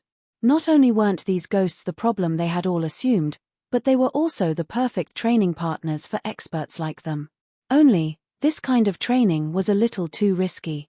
It wasn't long before the rest of Zero Wings members realized the same, and many stopped complaining, fully immersing themselves in battle. Guild leader, this place is amazing. It is like a natural training ground. Although using it is costly, everyone's training efficiency will be several times greater than normal. The Tier 3 experts who haven't unlocked their mana body's full potential will likely do so after spending a month here, Aqua Rose said, her eyes glowing brightly as she watched the Zero Wing members before her grow steadily stronger. Zero Wing's main force members had already unlocked a sizable fraction of their mana bodies. If they trained here, they'd complete the task in no more than 10 days. Once they did, the guild would have over 100 Tier 3 experts with 100% of their mana bodies under their command. Just thinking about this elated Aqua Rose. Training here was brutal and dangerous, but compared to its benefits, the cost wasn't overly high. Even if players died, they'd only lose a level and some time. Zero Wing's main force members were already much higher levels than the various superpowers peak experts, so the loss wouldn't be a problem. Moreover, the Lost Town now occupied a level 120 neutral map. Grinding for levels would be easy here, and trading levels for progress in unlocking their mana bodies was certainly a worthwhile exchange for Zero Wing. While Zero Wing's members worked hard to improve, Shifeng made his way to the Extraordinary Tower. He didn't pay everyone's battles much mind. The mysterious curse was only an additional benefit for relocating the Lost Town to the Demon Wolf Mountain range. The Extraordinary Tower was still the town's most valuable aspect. The Extraordinary Tower had always been the best location for players to grasp the realm of truth's principles. Training in this tower could shuttle players from the truth realm all the way to the transcendental realm. However, Shifeng had only been able to unlock the tower's second floor, which offered guidance for reaching the Ascension realm, due to a lack of magic crystals. As a result, he hadn't gained any guidance or clues about progressing to the next realm. Read latest chapters at Wuxia World. EU now, however, Zero Wing's magic crystal income had skyrocketed due to Stone Forest City's popularity and the Dark World's teleportation gate. After the past few days, the two sources had provided more than 300,000 magic crystals, utterly surpassing Shifeng's expectations. And this now allowed Shifeng to unlock the Extraordinary Tower's third floor. Once he reached the tower, Shifeng called up the tower's interface and unlocked the third floor. As he did, he heard the sound of a system notification. System: the Extraordinary Tower's first 2 floors have already been unlocked. Do you wish to pay 1 million magic crystals to unlock the third floor? Unlock it. Chapter 2593, Extraordinary Tower's third floor unlocked. The instant Shifeng chose to unlock the Extraordinary Tower's third floor, 1 million magic crystals disintegrated inside his bag, transforming into a stream of mana that flowed into the tower itself. As the torrent of mana flowed into the Extraordinary Tower, the carved divine runes on the inner walls lit up and repaired themselves. While the divine runes became more complete, the tower's exterior changed significantly. With the Extraordinary Tower in the center, the violent mana that filled the Lost Town began to obey. The mana around the tower became denser, and the tower itself released an old, sacred aura that spread throughout the town, instilling anyone it touched with serenity. What an amazing aura! My hungers even disappeared. That's not all. My mind feels much clearer, and my stamina and concentration have begun to recover, as well. I feel like I can fight these ghosts for an entire day without rest. As the sacred aura filled the town, Zero Wing's fighting members rejoiced. They had been at an absolute disadvantage against their ghost counterparts, and they had known death was only a matter of time. The foreign energy was corroding their bodies too quickly. However, the situation had changed. Although their surroundings still lacked any elemental mana other than ice, this sacred aura had cleansed the area of foreign energy. As a result, their minds had cleared during their fight, which would prolong their survival. Meanwhile, every ghost had spawned with a mana life buff, which indicated their remaining lifespan and only had a 6-hour duration. If they could last against these phantoms for more than 6 hours, the ghosts would automatically disappear, even if they couldn't defeat them. In addition, Shifeng had informed them that these ghosts only appeared for each player once a day. If they held on for the full 6 hours, they could spend the rest of their day resting easy in the Lost Town. Of course, players who wanted to dedicate themselves to growing stronger, especially those with high combat standards, wouldn't be satisfied with 6 hours of training. As a result, these players cherished their 6-hour combat session even more than the rest. Moreover, Ghosts wouldn't appear for everyone. At the end of the day, these ghosts' appearances were the result of a curse. The stronger a player was, the less effective the curse would be. Ghosts might not even appear for the stronger players and would almost never appear for players who had already unlocked their mana body's full potential. While everyone was surprised and elated about the new changes to the Lost Town, the Extraordinary Tower's sacred aura had finally filled the town. At the same time, a translucent barrier formed around the Lost Town, isolating it completely. This barrier also calmed the violent, ice-type mana in the town, creating a stable mana environment. The mana wasn't very dense, but it was enough to clear the players' minds of unhelpful thoughts. What did the guild leader do? Aqua Rose was shocked when she sensed the changes. She had felt this strange sensation before. To be precise, she had experimented with it during her travels within the Starlight Fortress's Legacy Gate.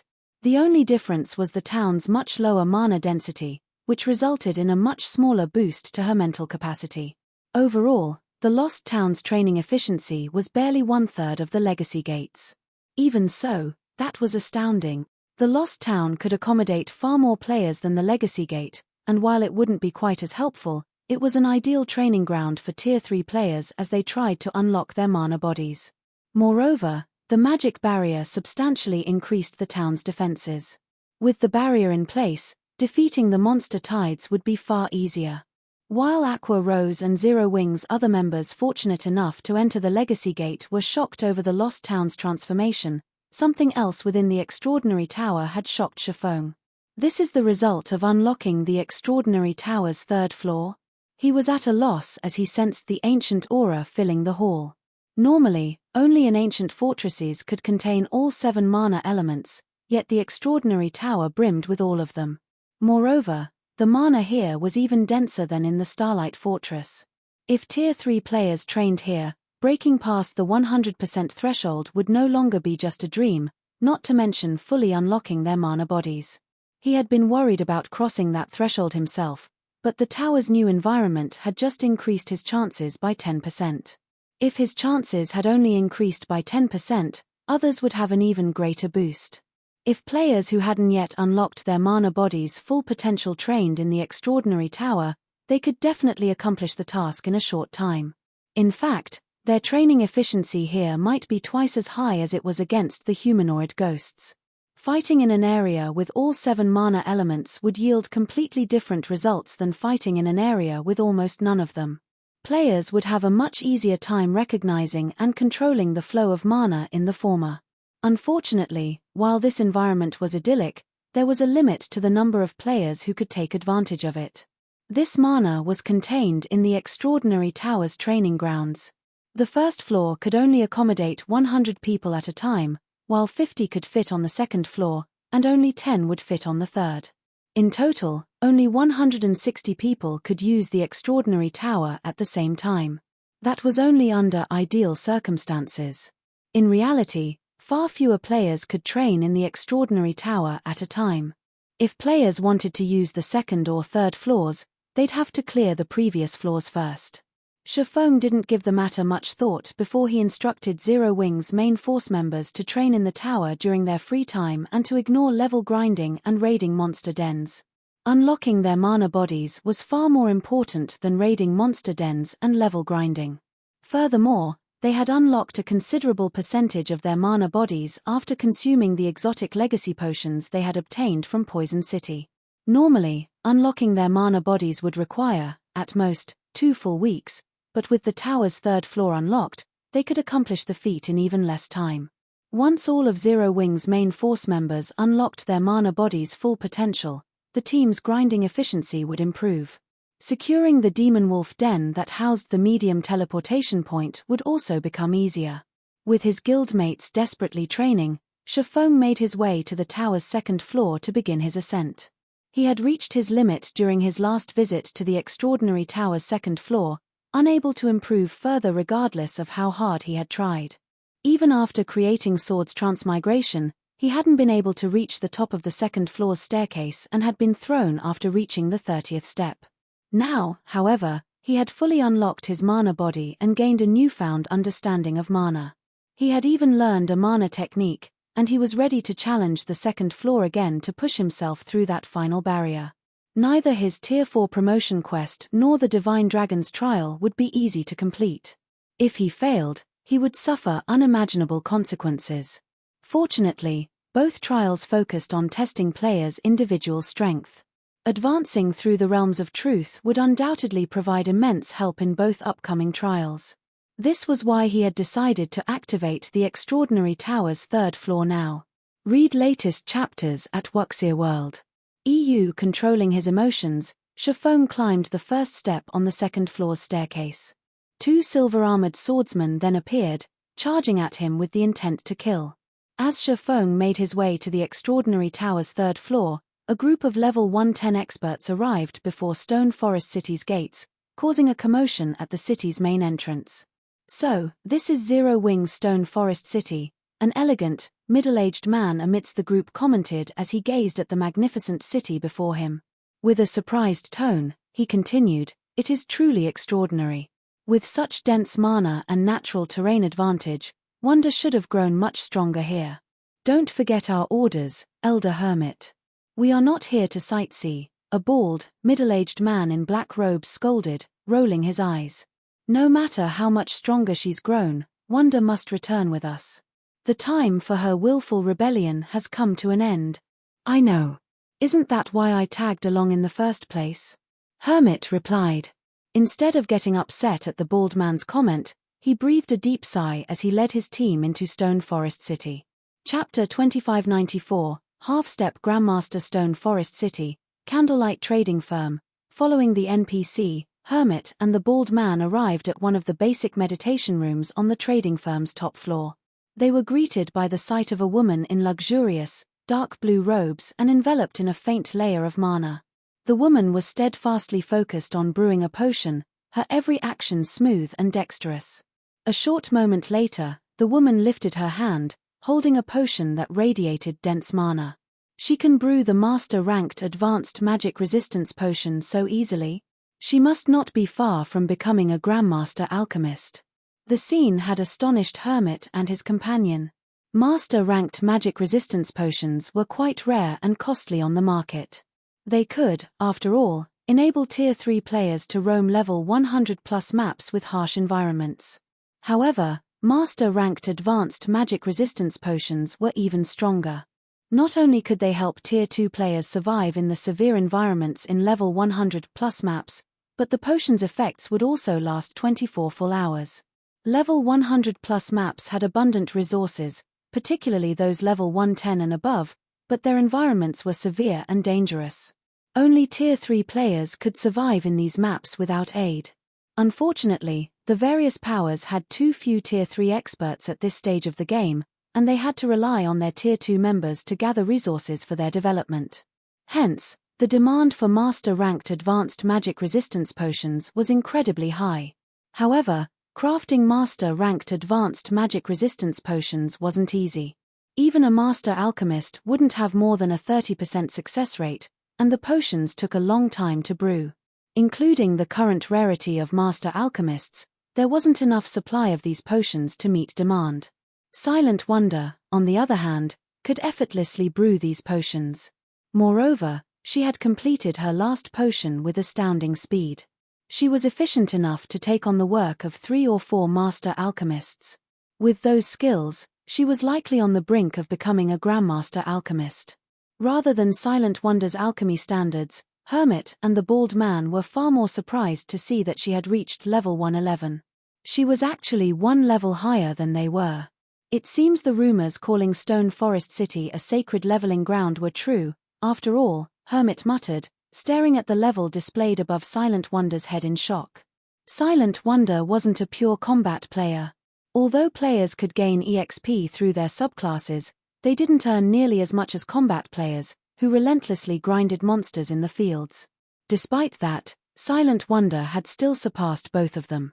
This fact alone made it clear how extraordinary a Guild Zero Wing was.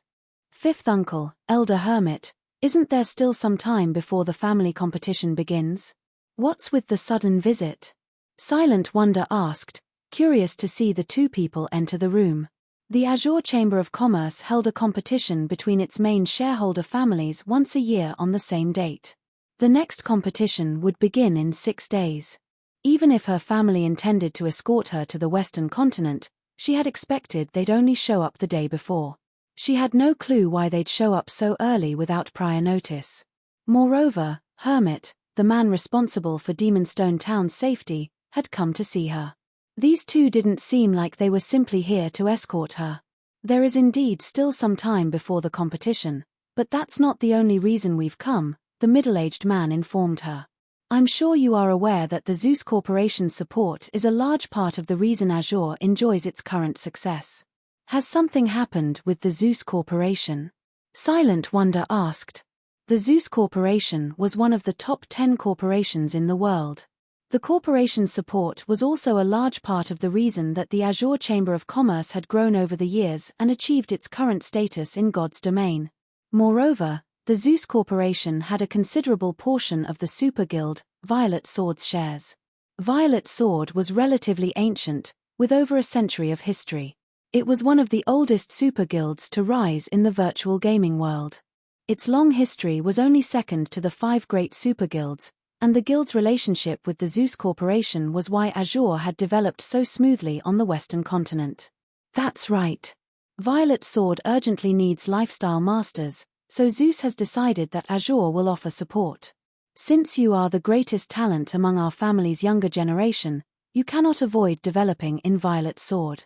We have come to escort you to the guild's headquarters, the bald, middle-aged man explained, nodding. Develop in Violet Sword? But Silent Wonder was stunned. I know you wish to remain in Zero Wing, seeing as it has helped you so much. Helplessly, the bald man continued, however, you know how much the Zeus Corporation has helped Azure. Zeus's help is the very reason that Azure maintains its hold on a Grade 1 or vein. You are one of the lifestyle masters the corporation handpicked. If you don't go, not only will our family lose Zeus's support, but we might also lose our hold on that vein, which Azure relies on to survive. The Zeus Corporation was rich and powerful. It also commanded considerable strength and influence in the West. One word from the corporation is all it would take to throw the Azure Chamber of Commerce to the wolves. Can you give me some time to think, fifth uncle? Silent Wonder hesitantly requested. We might have allowed you to do as you wish until now, but this concerns the family's future. We cannot allow you to continue this willful behavior anymore. The bald man snapped. Once the family competition has ended, you will travel to Violet Sword to continue your development. Take this time to prepare. You don't need to worry about your situation with Zero Wing. We will help you settle it. With that, the bald man and Hermit turned and left the room, leaving Silent Wonder stupefied. After leaving the Candlelight trading firm, the two men headed straight for Zero Wing's residence. Don't you think you're being a little too impatient, Wushang? We should have given Wonder some time to accept the situation, Hermit commented, sending a sidelong glance at his companion. Accept it. Do you assume I don't want to? The bald man, Long Wushang, solemnly replied, offering a bitter smile. The Zeus Corporation has given us an ultimatum. In fact, the corporation has already delivered the other family's younger members to train with Violet Sword as a means to harass the Long family. Read latest chapters at Wuxia World. EU. Even so, I'm afraid Wonder will not go obediently, Hermit said. With as stubborn as she is, persuading her will be difficult. That's why we're going to meet with Zero Wing. As long as Zero Wing willingly lets her go, she'll be easier to convince, Long Wushang said. What if Zero Wing refuses? You must realize that the guild is not to be trifled with, Hermit worriedly countered. Isn't that why you're here? Long Wushang replied, rolling his eyes. He shifted his gaze toward the nearby guild residence, sneering as he continued, Zero Wing doesn't have a choice. If Zero Wing refuses to let Wonder go, it will suffer the Zeus Corporation's wrath. Chapter 2595, True Ascension Realm Lost Town, Extraordinary Tower 2nd floor. As Shifeng ascended the staircase to the 3rd floor, more and stronger swordsmen continued to appear. On the first step, he had only faced 2 silver swordsmen. When he reached the 89th step, his opponents were 4 golden swordsmen. Not only had all of these golden swordsmen commanded combat standards nearly on par with the refinement realm, but all four had reached the truth realm as well. Combining both aspects, their combat power was far stronger than ordinary refinement realm experts. Moreover, the four golden swordsmen's coordination was as seamless as if they shared one mind. There were no gaps in their offense or defense, and they all possessed incredible basic attributes. Even Shifeng struggled to cope with the golden swordsman's assault. If he hadn't had swords transmigration to defend himself, these golden swordsmen would have long since thrown him back down the staircase. I can easily handle these swordsmen one-on-one, but avoiding their coordinated attacks with the physique of a Tier 1 player is impossible. It seems my only option is to force my way through. After 3 minutes of fighting these four golden swordsmen, Shifeng realized that continuing this battle was a waste of time. He couldn't find any weaknesses to take advantage of. The only method he could think of to reach the next step was to force his way past these swordsmen. Following which, Shifeng stepped forward and sucked in a deep breath. He then raised the abyssal blade above his head, gathering mana around the weapon.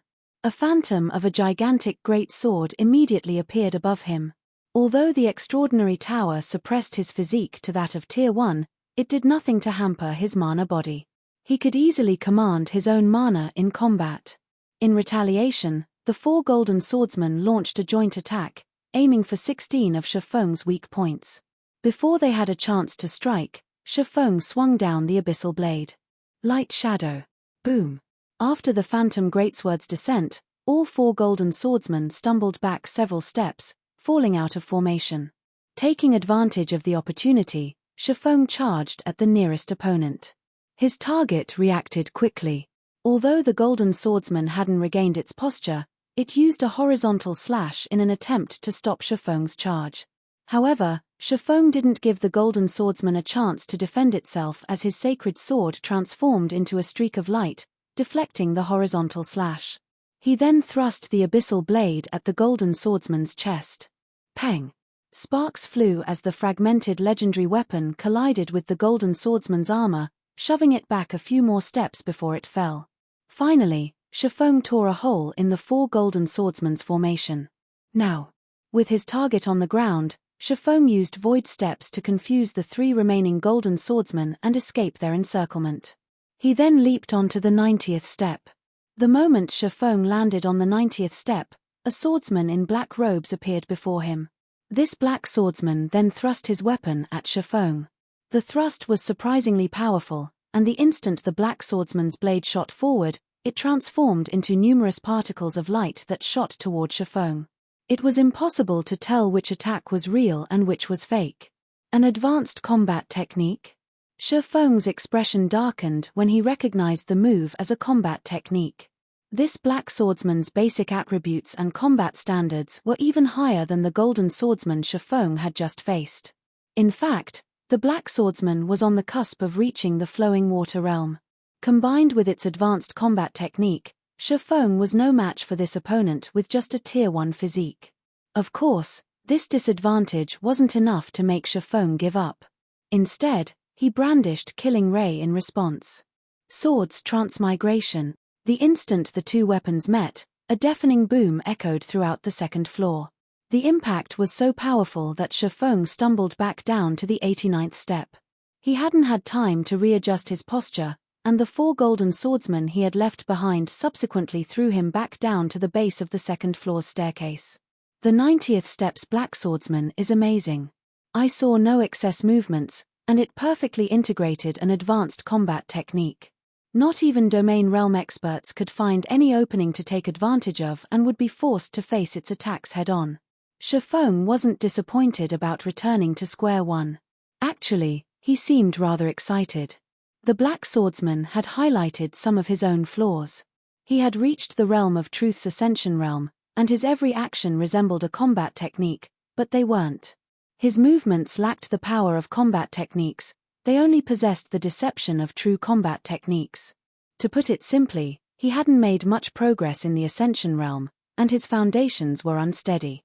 He had only grasped the vague concept of the realm, lacking its crucial concepts. The black swordsman, on the other hand, stood firmly in the ascension realm. Because of this, Shifeng couldn't yet ascend to the Extraordinary Tower's 3rd floor, despite having reached the Ascension realm.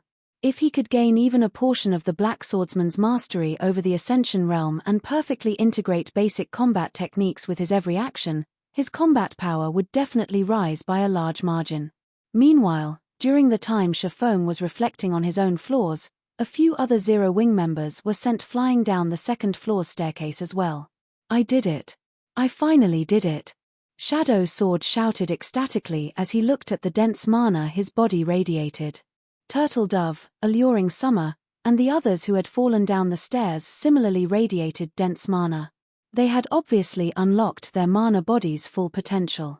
Moreover, Blue Frost, Flying Shadow, Stubborn Bone, and a few other Zero Wing members, who had only begun to unlock their mana bodies, revealed excited expressions. They had made significant progress during their climb on the Extraordinary Tower's 2nd floor staircase. Training in the Extraordinary Tower is really this effective?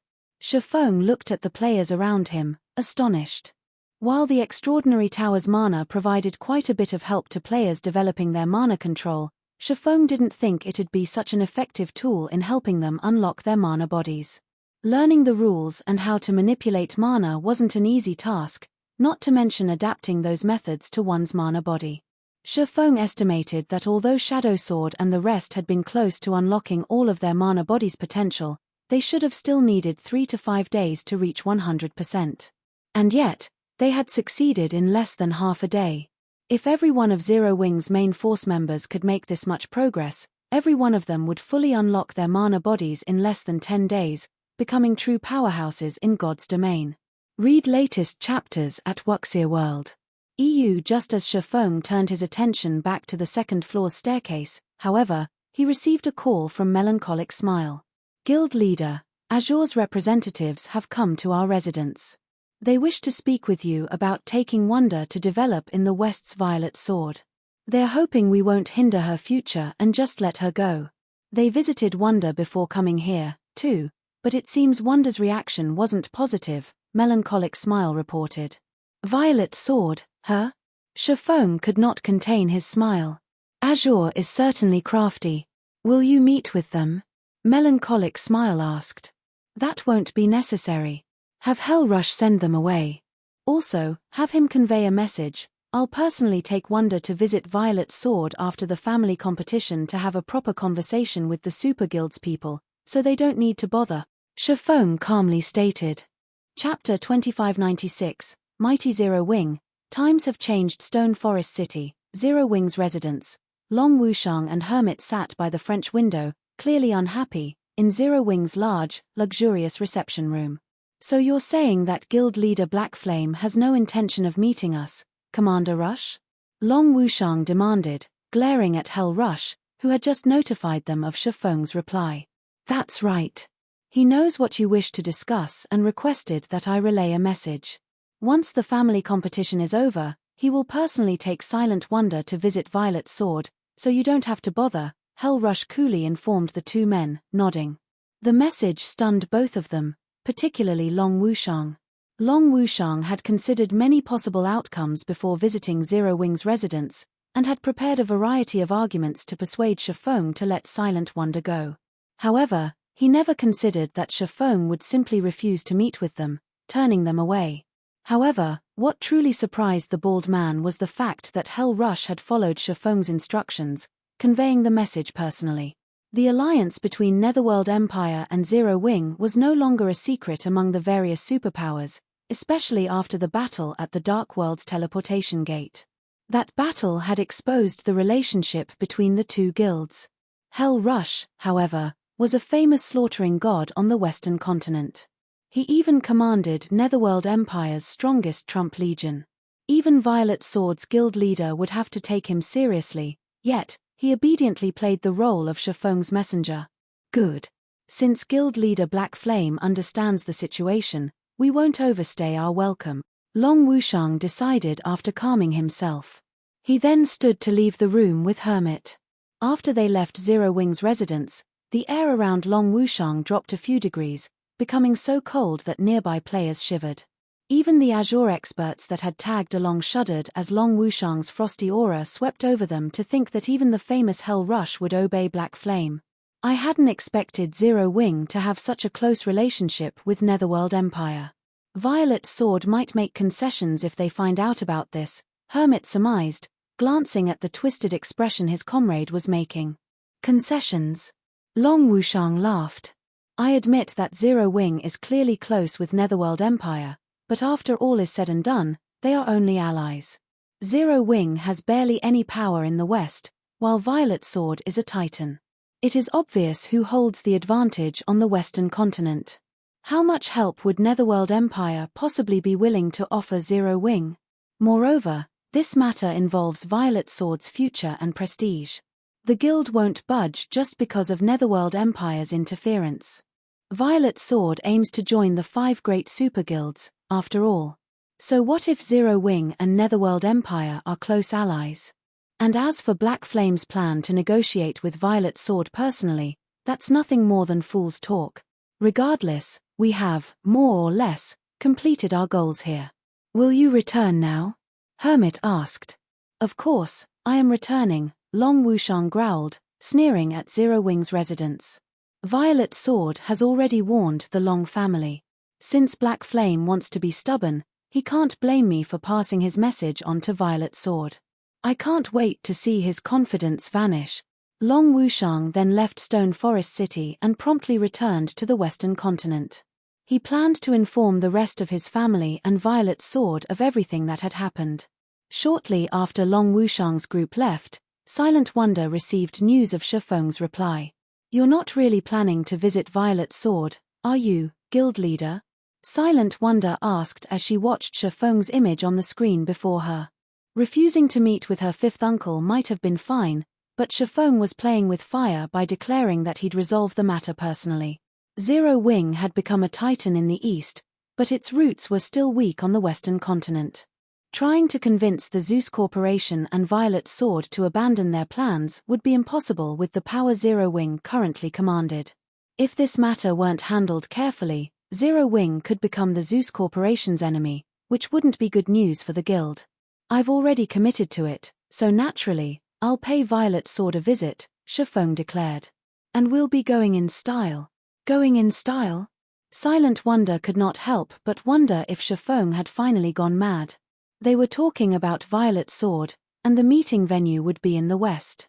Once the Super Guild learned about today's events, whether or not they reached Violet Sword's headquarters alive would be a problem, not to mention arriving in style. I've heard that Azure's younger generation has been invited to train with Violet Sword. Since that is the case, you should take a break from potion making and focus on training in the Lost Town, Shifeng said, paying Silent Wonder's exasperated expression no mind. We'll show your family and Violet Sword Zero Wing's strength. But there are only a few days left before the family competition. I'm afraid it's too late to start training now, Silent Wonder complained. Her trust in Shifeng's abilities, particularly his ability to help players level up, was unwavering. He had proven this with Dark Rhapsody and Deity Society's main force members. However, the upcoming competition wouldn't be in the form of a standard duel between players. Rather, it would be a competition of combat standards and techniques. The Azure Chamber of Commerce considered weapons and equipment to be external strength. The chamber was powerful enough that acquiring the best items was only a matter of time. Hence, Azure didn't need its younger members to rely on items, but their potential. However, one couldn't just improve their combat standards and combat techniques in a short time. They would have to train arduously for long periods. Read latest chapters at Wuxia World. EU now, there were only 6 days left until the family competition. Seeking a qualitative transformation within such a short time was simply unrealistic. Moreover, while her combat talent was outstanding among Azure's younger generation, she was nowhere close to a match for the top geniuses that devoted themselves to combat. From what she had learned during the previous competition in Demonstone Town, 2 of the younger generation were already close to the domain realm. One individual had already reached the domain realm. In contrast, she had only reached the half-step void realm standard. There was no way she could defeat those geniuses. I know, But beggars can't be choosers. Besides, combat comes in various forms, Shifeng said, realizing Silent Wonder's concerns. In any case, just make your way here. I've already given you access to the Lost Town. You can head to the residence to purchase a transfer scroll. All right, I'll leave immediately, Silent Wonder agreed. Since Shifeng was so confident, she had no choice but to follow his wishes. She had grown massively during her stay with Zero Wing, and she couldn't possibly sully the guild's name.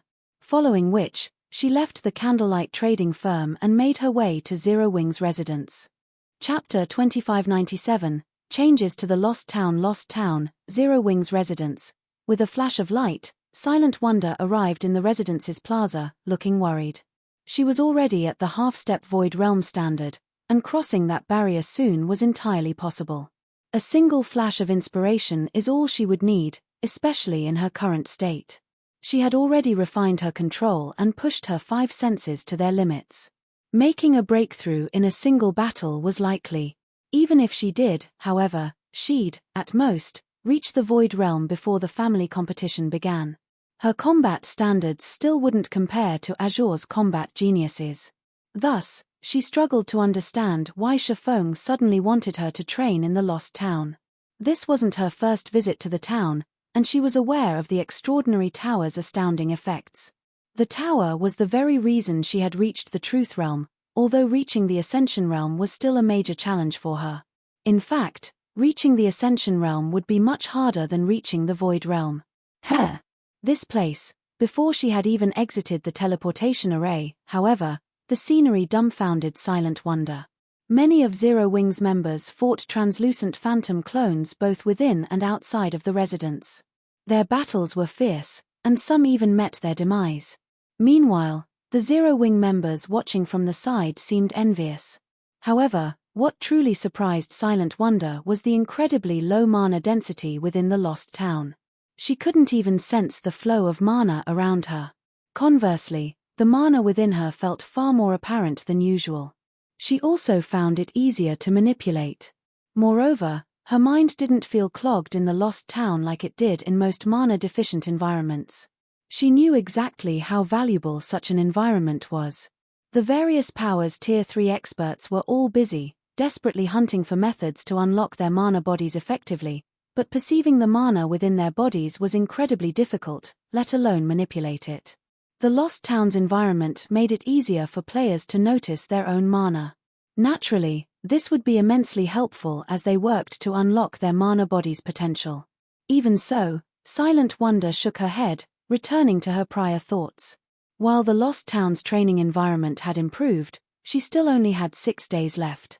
Since travel to the Western continent would require a full day, she only had 5 days to train.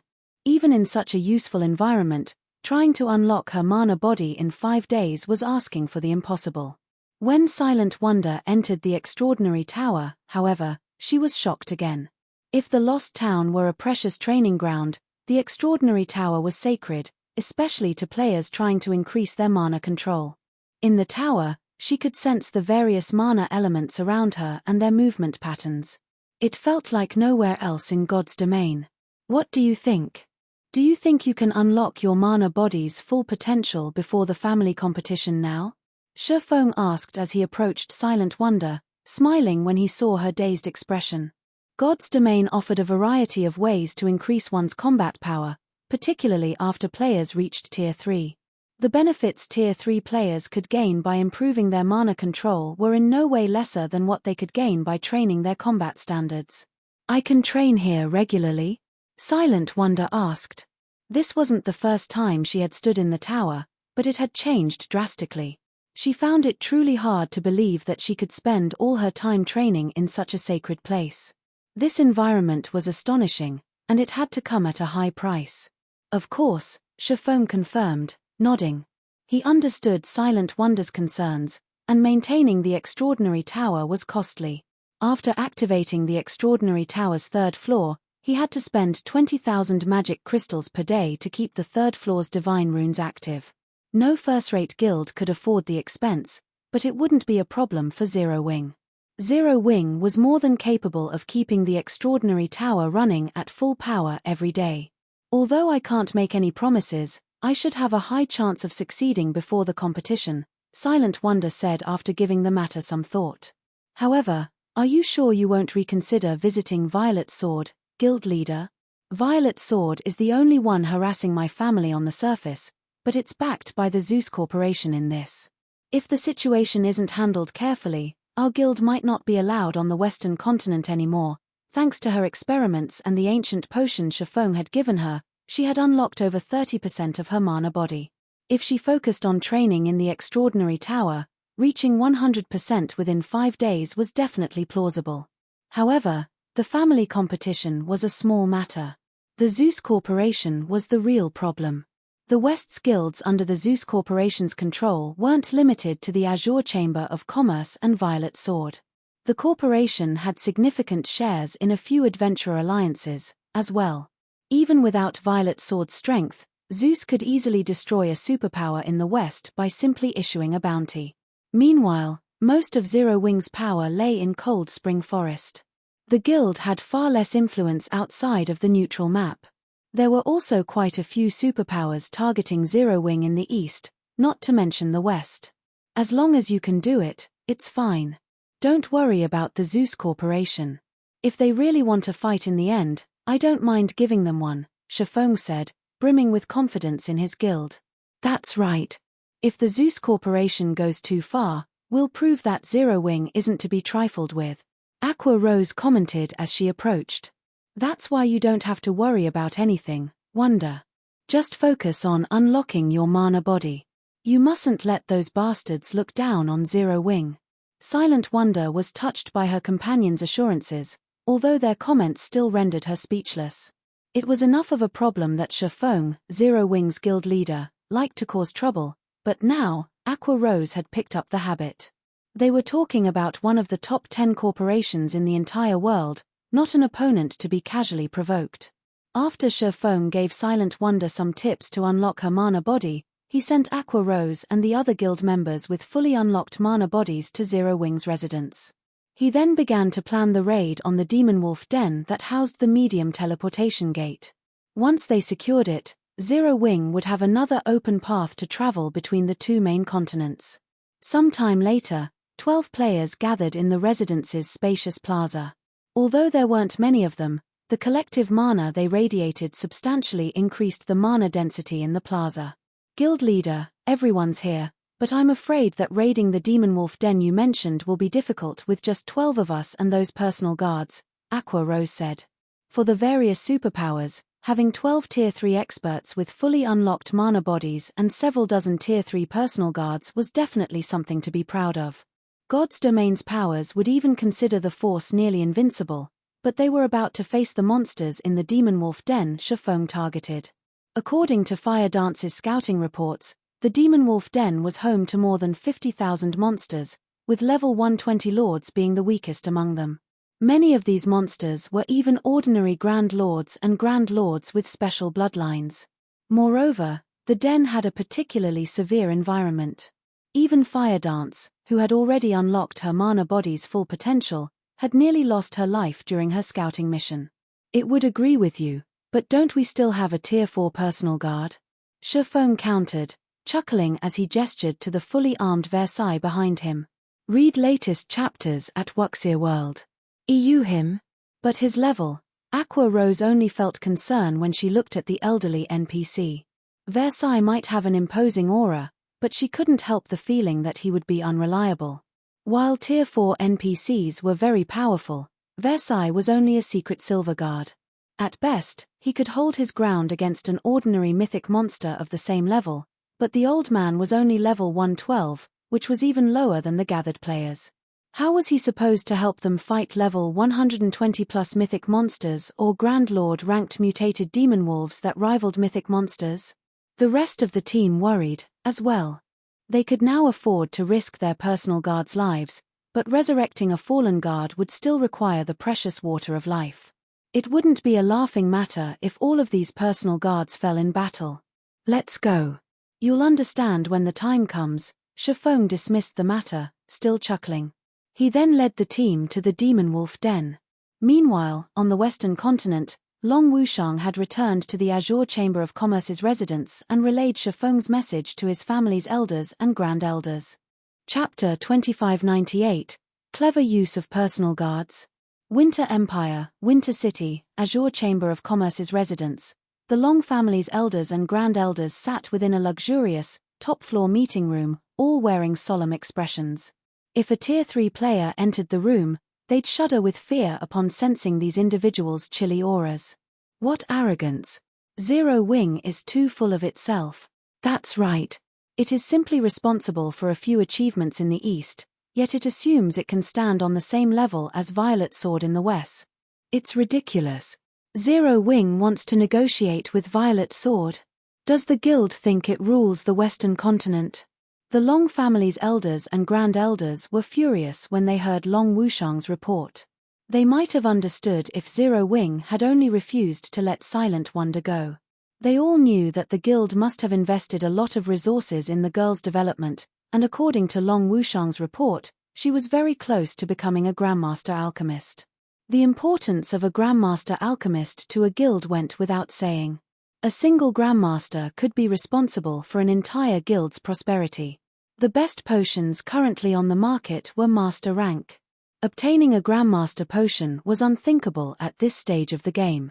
Any random Grandmaster potion would be immensely useful, and if a guild could mass-produce such potions, that guild would have an unimaginable advantage. Hence, they would have understood if Zero Wing had tried to fight for her. However, Shifeng hadn't stopped with a refusal to hand Silent Wonder over. He had also declared that Zero Wing would handle the situation, cutting Azure out. It was no more than calling them all incompetent. Since Zero Wing has had made the promise, we'll wash our hands of this matter for now. Once Zero Wing embarrasses itself, it will learn when to take a step back, the keen-witted, middle-aged man in the seat of honor said. But what are Wonder's thoughts on this, Old 5? Wonder is quite hesitant, big bro, but once Zero Wing embarrasses itself, I doubt she'll sit by and watch her guild and family fall into ruin. I am sure she'll head to Violet Sword to continue her development, Long Wushang surmised after giving the matter some thought. That makes things simple. All we need to do is let things progress. While Zero Wing might be powerful enough to cause waves on the eastern continent, it can do nothing in the west. I realize that we don't wish to tie our family's elites to the Zeus Corporation. The company has chosen to use us as an example to unify the powers under its command. We have no way out of this mess, the clever man said, sighing. The elders and grand elders in the room fell silent. The Long family had become Azure's leading family and enjoyed untold glory on the surface, but in truth, it faced increasing pressure. If the Long family could not continue to grow stronger, only an endless abyss would await them in the end. After all, the Zeus Corporation only supported the Azure Chamber of Commerce. It didn't care who was in charge. As the clever man had said, Zero Wing couldn't accomplish anything on the Western continent. All the Long family needed to do was sit back and watch the show. While the Long family's elders met, Shifeng and his party finally reached the dangerous canyon within the East's Demonwolf mountain range after some time traveling on their flying mounts. The canyon was full of level 120+ demon wolves. Quite a few Grand Lord-ranked mutated crimson demon wolves and three-headed demon wolves rested on the canyon's broken cliffs, and two 20-meter-tall, mythic-ranked three-eyed ice demon wolves rested before a cave entrance, both radiating powerful, frosty auras. Ice demon wolf, demonic creature, High Lord, level 123 HP 63 0000063 00000, three-headed demon wolf, demonic creature, Grand Lord, level 124 HP 540 000 540 000, mutated crimson demon wolf, demonic creature, Grand Lord, level 125 HP 1 200 0000001 200 00000, three-eyed ice demon wolf, demonic creature, mythic, level 127 HP 3 100 0000003 100 0000000. When they saw the countless monsters, Zero Wing's members gasped. They had already learned about the incredible number of extremely powerful demon wolves in the canyon from Fire Dance's report. Still, they couldn't help but shudder upon seeing the monsters for themselves. This looked like more of a demon wolf city than a canyon. Even a team with over 5,000 level 120, Tier 3 players would struggle to raid this demon wolf den, much less their team of 12 and several dozen Tier 3 personal guards. With just a glance, they counted more than 300 three-headed demon wolves and mutated crimson demon wolves, and the Grand Lords guarded every entrance into the canyon. 2 three-headed ice demon wolves also stood guard at the mouth of the cave. The ice-type mana the 2 level 126 mythic monsters radiated was no laughing matter, and since all of the team's players had fully unlocked their mana bodies, they could sense how much mana the 2 monsters radiated. They felt as if they were staring at 2 gigantic mountains, not just mythic monsters. Enveloped in such overwhelming ice-type mana, manipulating the ambient mana would be impossible. Although they could use their own mana in combat, their mana would be suppressed, and they wouldn't be able to exhibit their skills and spells' full power. Guild leader, must we really clear out these demon wolves? Kola asked. He had wanted to test his new equipment, but he couldn't help his nervous gulp when he saw the demon wolves here. Even if we rely on the personal guards during the fight, I doubt we'll have an easy time. These demon wolves must be dealt with, but we're not relying on the personal guards. We'll be doing the cleaning ourselves, Shifeng said, shaking his head. We will. His guild leader's plan surprised Kola. Even working with their personal guards, they'd still have a difficult time defeating these demon wolves, yet Shifeng informed them that they'd take out the monsters on their own. This had to be a joke. MHM. The demon wolves here are special. Not only are there so many, and they're strong, but they also have high combat standards. Moreover, this environment's mana suppression is quite powerful, which makes using skills and spells incredibly difficult. Players will have to rely on their combat techniques here. Consider this another training ground. From today on, we'll train here, Shifeng said, nodding. Once you run out of stamina and concentration, return to training in the Extraordinary Tower and recuperate. When you've rested, return here. Clearing this area will be our main task for the next few days. He had wanted to activate the medium teleportation point, boosting Zero Wing's development speed, as soon as possible. However, Shifeng's most recent battle on the Extraordinary Tower's second floor had made one thing clear: the Realms of Truth weren't as simple as he had initially assumed. He had thought he had mastered a considerable portion of the Realms of Truth's principles, but in reality, he only knew the tip of the iceberg.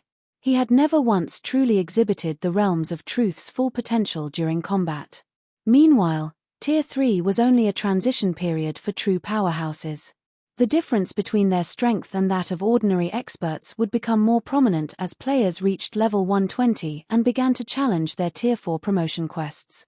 While Zero Wing had plenty of expert players, very few qualified to be called peak experts, and even fewer were apex experts that had reached the domain realm. Although powerful weapons, equipment, and bloodlines would be quite helpful during players' Tier 4 promotion quests, their combat standards would be the deciding factor between completing the quest or not. This would be particularly true of players who challenged their Tier 4 promotion quests at a low level. They'd face much higher combat standard requirements than if they waited. Since the Zeus Corporation was taking measures to consolidate its power, it was obvious that the various superpowers and major corporations had realized the significance of Tier 4. As a result, they were pooling their resources to nurture their peak and apex experts in preparation for their Tier 4 promotion quests. In the past, the various superpowers had only realized how important Tier 4 was after a few apex experts had completed their promotion quests. However, due to the butterfly effect Shifeng had caused, the superpowers now focused on training their high-tiered experts, rather than rely on Zerg tactics as they had in his past life. Hence, improving Zero Wing members' combat standards was of the utmost importance. If the various superpowers really were preparing their experts for the Tier 4 promotion quests, Zero Wing would be overpowered if it remained passive. Aside from normal training, life-or-death battles with monsters was an absolute must if players wanted to grow stronger. Only by risking their lives in battle could players unlock more of their potential. Now that Zero Wing had the Extraordinary Tower and the Demon Wolf Mountain Range special region in its grasp, he had to take advantage of these benefits. In that case, Guild Leader, why did we bring all of these personal guards? Aqua Rose asked, confused. It had taken a lot of manpower to secure so many powerful personal guards, yet Shifeng didn't intend to use them in the fight.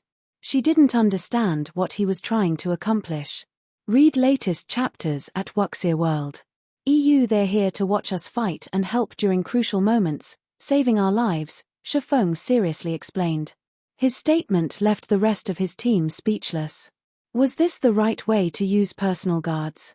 These demon wolves were so powerful. Even if they fought alongside their personal guards, victory wasn't guaranteed, so how were these NPCs supposed to protect them? Since there are no more questions, let's begin our training, Shifeng declared, slashing Killing Ray through the empty air before him and sending a lightning bolt at a group of a dozen or so demon wolves. The attack startled over 1,000 nearby monsters, and the demon wolves turned to glare at Shifeng's group, the rage in their eyes making Kola and the others shiver. Before the team could react, the 1,000 or so monsters charged toward them. Chapter 2599, True Tier 4. Kola and the others grew nervous as the demon wolves swarmed. Most of the monsters were only High Lord ranked ice demon wolves, but with their high levels, their basic attributes could rival that of level 115 Great Lords. In other words, they had to face more than 1,000 Great Lords of the same level simultaneously, and every one of these monsters had the combat standards to reach the Trial Tower's 3rd floor. Moreover, quite a few three-headed demon wolves ran with this pack. These monsters moved like a powerful tsunami that could wipe out anything in its path. As the demon wolves moved closer, and Zero Wings members prepared for battle, the pack split into two and surrounded the team. Completing the encirclement, the ice demon wolves opened a path for their Grand Lord-ranked brethren, allowing the three-headed demon wolves to move to the front. How intelligent are these monsters? Kola's eyes nearly fell from their sockets. These demon wolves moved more like a well-trained army than a bunch of demonic creatures, and this army had been specifically trained to target players. Before Kola and the others could react, one of the three-headed demon wolves charged forth. Over 100 ice demon wolves followed the Grand Lord, providing cover. Kola immediately responded by charging forward and using Justice Roar on the three-headed demon wolf. Just as the blinding light radiated from Kola, before he could land an attack, however, a playful look flashed in the Grand Lord's eyes, confusing the Guardian Knight.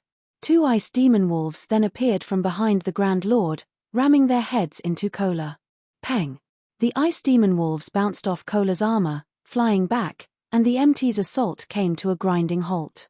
Before Kola could regain his stance, the three-headed demon wolf's paw descended toward him, enveloped in an ink-black glow. "Don't you dare think I'm that easy to kill," Kola roared, reacting quickly and raising his shield to block the attack. The instant he raised his shield, however, he was dumbfounded. This time, 3 more ice demon wolves appeared from the Grand Lord's sides. A two-pronged assault. Despite the fact that demonic creatures shouldn't possess much intellect, these demon wolves knew how to work together to launch complicated assaults. Moreover, their coordination was simply perfect.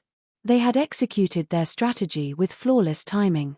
Not even players could pull off such a tactic. It was as if these demon wolves had practiced relentlessly to deal with him specifically. Just as Kola thought all hope was lost, an ice wall rose up around him. Boom! The wall shook violently when the three-headed demon wolf and 3 ice demon wolves collided with it, but it held steady. Stunned, Aqua rose, and the others glanced toward the origin of the ice wall's mana. None of them had been able to react to the demon wolves' attacks in time to save Kola, but someone had cast ice wall around the MT just before the 4 monsters' attack landed. The ice wall was only a tier 2 spell, yet it had even stopped the Grand Lord-ranked three-headed demon wolf. It was unbelievable. Locating the caster, the team stared at Versailles, the elderly man behind Shifeng. However, to their surprise, there wasn't a magic array around the NPC or the crystalline staff he wielded, yet he had created the ice wall. When players cast spells, they first needed to form the necessary magic array. Even instantaneous spells required arrays to cast, and all magic arrays took time to form. Although instantaneous spells arrays manifested much faster, time was still needed for their completion. Versailles, however, had cast the tier 2 ice wall without any magic arrays, as if the spell had taken shape with a thought. Moreover, his ice wall was astonishingly powerful. Enraged, The three-headed demon wolf glared at Versailles. All three of the Grand Lord's heads opened their maws, and a twofold magic array began to form beneath the monster's feet. After a brief pause, the three wolf heads spat a frightening storm, resembling a hurricane, which threatened to devour everyone in the area. No one had any time to dodge the attack. In response, Versailles lifted his free hand and summoned a rock wall, isolating them from the three-headed demon wolf. The powerful storm attack didn't even shake the rock wall. Even after exhausting its energy, the storm only cleaned the wall of loose dirt. Kola and the others were flabbergasted. That attack had undoubtedly been a Tier 3 curse. Including the fact that the three-headed demon wolf was a level 124 Grand Lord, the attack rivaled a full-powered hit from a level 120 mythic monster, yet Versailles had effortlessly blocked it. Meanwhile, the Tier 4 NPC summoned stone spikes beneath the other two three-headed demon wolves, who were preparing a long-range ambush, and broke the other Grand Lord's concentration. A Tier 4 NPC is actually this strong? Aqua Rose was utterly baffled as she watched. She had thought Shifeng was overestimating Versailles, who was only a level 112 secret silver guard. He might be a Tier 4 NPC, but fighting this formidable demon wolf army should still give him some trouble.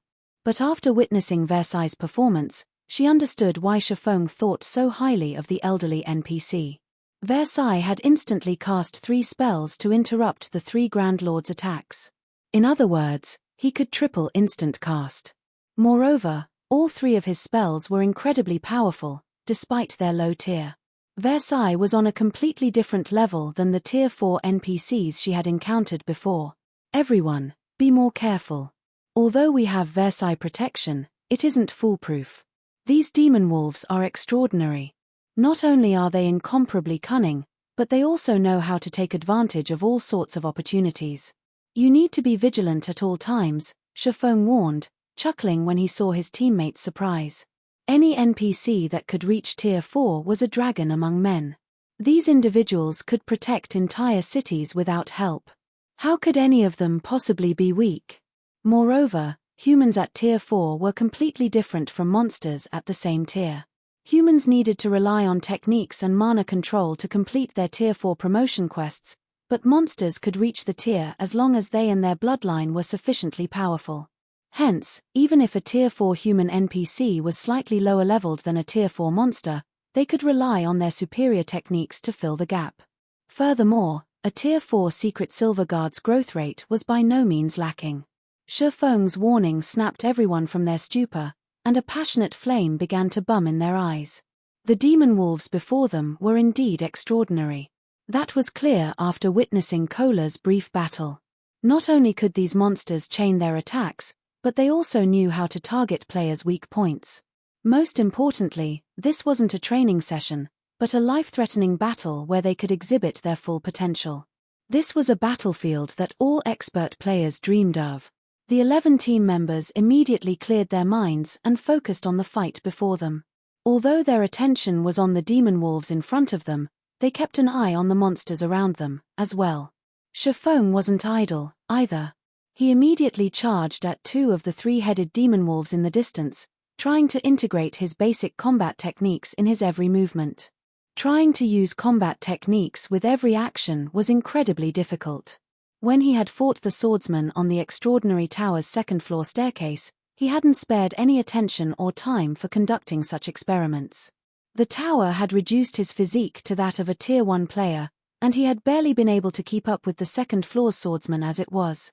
If he had tried to combine combat techniques with his movements, his efforts would have yielded the opposite effect. Fortunately, these demon wolves were the perfect practice targets. Not only did they target players' weak points, but he could also maintain his Tier 3 physique during the fight. He would have more than enough energy to spare for practicing his combat technique integration. Shifeng proceeded to engage in a bitter battle with the 2 3-headed demon wolves and several hundred nearby ice demon wolves. Whenever he focused his attacks on the Grand Lords, the ice demon wolves pounced to intercept him.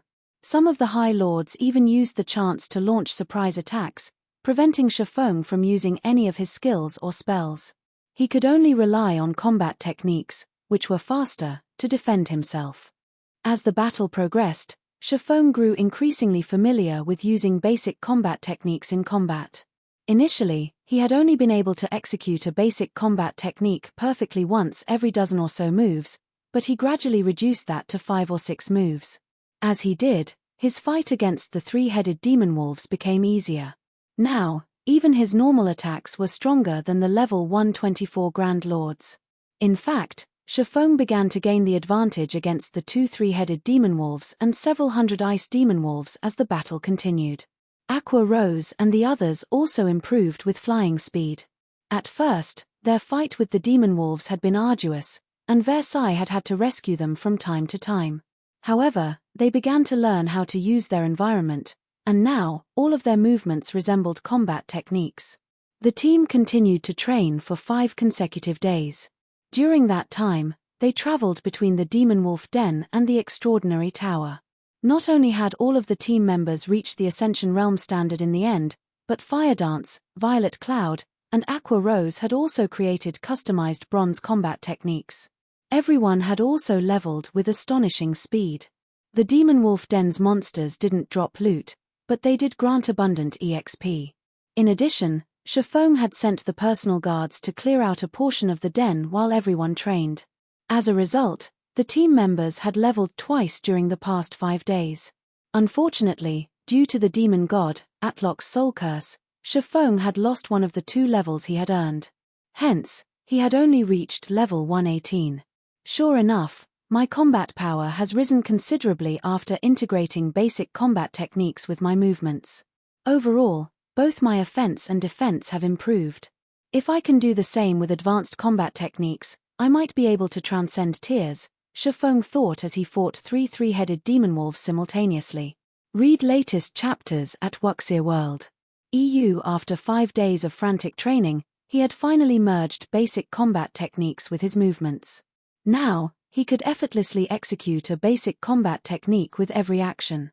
As a result, his strength had undergone a qualitative transformation, and he could now pass the 90th step on the Extraordinary Tower's 2nd-floor staircase. However, he still hit a roadblock on the 96th step during his fight with 3 Black Swordsmen. If he wished to defeat them, he'd have to become as powerful as the Black Swordsmen, integrating advanced combat techniques in his movements. Unfortunately, the feat was too difficult to accomplish as he was. Advanced combat techniques consumed a lot more stamina and concentration than basic combat techniques. They were also far more complex. Executing an advanced combat technique normally was already a challenge. Trying to use one with every action was beyond Shifeng right now. Guild leader, we're almost out of time. If we don't hurry to the Western continent now, Wonder won't make it for the family competition, Aqua Rose announced when she realized Shifeng was engrossed in his fight. It's already time. Shifeng felt as if time had passed too quickly. Alright, let's get ready to return, then. Chapter 2600, Monstrous Upstarts West Continent, Frost Hills, Azure City. As a guild city in a level 90 neutral map, Azure City played a transitional role for many of the Winter Empire's players as they prepared to travel to level 100+ maps. Including the fact that the city's ruling guild, the Azure Chamber of Commerce, was one of trade and business, the city had become the largest trade hub in the Empire. Many players and powers traveled to Azure City on business, and the city enjoyed easily over 5 million visitors per day. A long line of players had formed at the city gates, waiting to enter, and from time to time, they saw gigantic flying mounts pass overhead, making the ordinary players in line jealous. Azure City is amazing. I've never seen flying mounts in other guild cities, yet so many have passed by while I've been in line. An independent, level 103 berserker exclaimed as he watched a 2-headed vulture soar past. There are usually quite a few flying mounts coming and going from Azure City every day, but there seem to be far more today. I've heard that Azure is hosting the competition for its younger generation and has invited several powers to watch. I assume those flying mounts belong to the invited powers' upper echelons, a level 108 youth wearing a guild emblem explained. A competition among Azure's younger generation? The comment confused the berserker. What's so great about that? Isn't it just a PvP tournament between a bunch of unknown upstarts? It's not even a competition between peak experts, yet all of these powers are attending with such fanfare. I take it you don't know much about Azure. Azure is a veteran guild run by multiple families. Its main shareholders make their living through virtual reality games. Unlike the various superpowers experts, who generally start training only after turning 15 or 16, Azure's younger generation start their training during childhood. They're all astonishingly strong, far stronger than the various superpowers ordinary experts. Some of them are even stronger than the superpowers peak experts, the elementalist youth explained, rolling his eyes. Moreover, this competition revolves around combat standards and techniques. You can learn plenty just by watching the fight. Why else would Azure's partnered powers bother showing up? I bet most of them have brought their younger talents to watch, as well. I heard that this year is going to be extraordinary. Many of Azure's younger members have been training with Violet Sword. A few days ago, Violet Sword even announced that someone from Azure's younger generation fought Wildfighter, one of the vice commanders for the Chamber's strongest trump card, to a standstill. Violet Sword's upper echelons were stunned. A level 110, Tier 3 swordsman wearing a guild emblem similar to the elementalist youth said. Fought Wildfighter to a standstill? Who are you trying to fool? Wildfighter is one of the top 30 players on the God's Domain experts list. The independent Berserker protested, skeptical. Wildfighter has been famous for over a decade and is a publicly acknowledged monster. I've heard that Wildfighter can hold his ground against a level 110 mythic monster by himself. How could one of Azure's youngsters possibly fight him to a standstill? Almost every Berserker player on the Western continent knew about Wildfighter. For many Berserkers, he was a goal and idol. Naturally, this level 103 Berserker was no exception. This is insider information. One of my friends is a core member in Violet Sword, the level 110 swordsman argued. I wish I could watch the competition, too. Who knows? It might give me an idea of how to grow stronger. One-on-one duels between peak experts were rare, and even when they happened, the various superpowers kept a tight lid on the matter. Ordinary players only got to watch peak experts in action when the various major powers or superpowers waged war against each other. However, large-scale battles weren't as useful when trying to improve one's combat standards. Peak experts typically relied on their incredibly high basic attributes to overwhelm their opponents. They rarely used complex techniques in battle. When peak experts met on the battlefield, their fights were rarely one-on-one. To put it simply, opportunities to watch two peak experts rely on techniques in a duel were invaluable. Many players spent big bucks to spectate. While these several players chatted amongst themselves, a sharp cry rang through the air, echoing throughout the area. Everyone turned to find the source of this cry, spotting a giant eagle with a wingspan of over 20 meters. The bird of prey was shrouded in a black fog as it drew closer to Azure City. Crap. That's Violet Sword's Netherflame Eagle. Violet Sword is attending the competition, too? What a powerful aura. That eagle is nearly as strong as a Grand Lord. Nearly. I've heard that the Netherflame Eagle can take down Grand Lords of the same level. Very few flying mounts in the East are as powerful. Awe flashed in everyone's eyes as they spoke about the flying mount above. A flying mount that rivaled Grand Lords of the same level was incredibly useful. As long as players had high enough DPS and that flying mount, killing Grand Lords in the fields with a small team was entirely possible. Furthermore, the Netherflame Eagle was fast enough to save players plenty of travel time. As everyone discussed the flying mount, the Netherflame Eagle blurred as it flew to Azure's residence within the city. When the massive flying mount landed, over a dozen people jumped off its back. They were all level 111, except for the white-haired old man that remained seated. He had already reached level 112. Violet Sword has taught you everything you need to know. I hope you won't disgrace the guild's good name. If you fail, you'd better not mention that I taught you. You won't get a second chance to train with Violet Sword, either. The white-haired elder indifferently warned his travel companions. Don't worry, Instructor Torre. We'll show the Long family how foolish they've been to decline your training, a silver-eyed, blue-haired youth with a greatsword slung across his back respectfully promised. Good. I will be waiting in Holy Flame City. Do not disappoint your elders or me, the white-haired elder said, nodding. His gaze held a hint of warmth as he looked down at the blue-haired boy. Atop his netherflame eagle, the white-haired elder left the city. Meanwhile, the blue-haired youth's group immediately attracted the attention of Azure's members and upper echelons. Fifth uncle, they've clearly grown a lot stronger during their training, especially Solitary Frost. I still can't believe he fought Wildfighter to a standstill. I've also heard that he has a favorable view of Yang Xiaoqian, and she has made great progress with her training. They won't be easy opponents, Burning Owl cautioned, astonished as he watched the group of youths in the middle of the plaza. Burning Owl had thought he had a chance of securing one of the top 3 positions in the upcoming competition, but after seeing the other family's experts return from their training with Violet Sword, his confidence started to waver. Let's hope Silk Moon has improved as well. Otherwise, our family might struggle to rank among the top 3, Long Wushang agreed, frowning. The Long family didn't expect to earn first place in this competition. The gap between their younger members' strength and the other family's participants was simply too large. Solitary Frost, in particular, was on an entirely different level, and many of the others had already reached the Void Realm. Silk Moon, the Long family's most talented combat player among the Long family's younger generation, was the family's last hope. Just as Solitary Frost's group was about to leave the plaza, and the crowd was about to disperse, everyone heard a loud humming from above the city, causing quite the commotion. Read latest chapters at Wuxia World. EU, what's that sound? Is some kind of special event about to happen in Azure City? Everyone was curious about the humming sound, with many players emerging from hotels and bars to get a better look at its source. When everyone found the sound's origin, however, they were all dumbfounded. 100-meter-long, steel behemoth flew toward the city as they watched.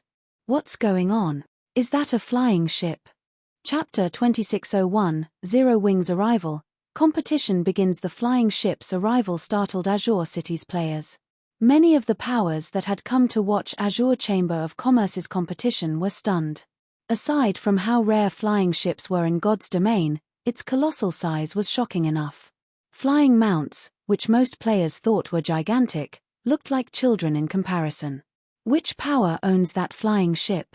Doesn't showing up like this seem like grandstanding? Has a super guild come to watch the competition?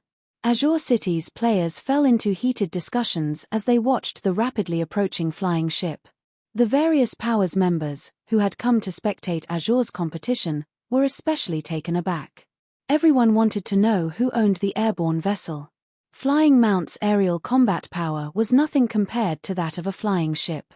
Such a vessel was also stronger than Flying Mounts in other aspects. A flying ship could instantly elevate any ordinary guild standing in God's domain.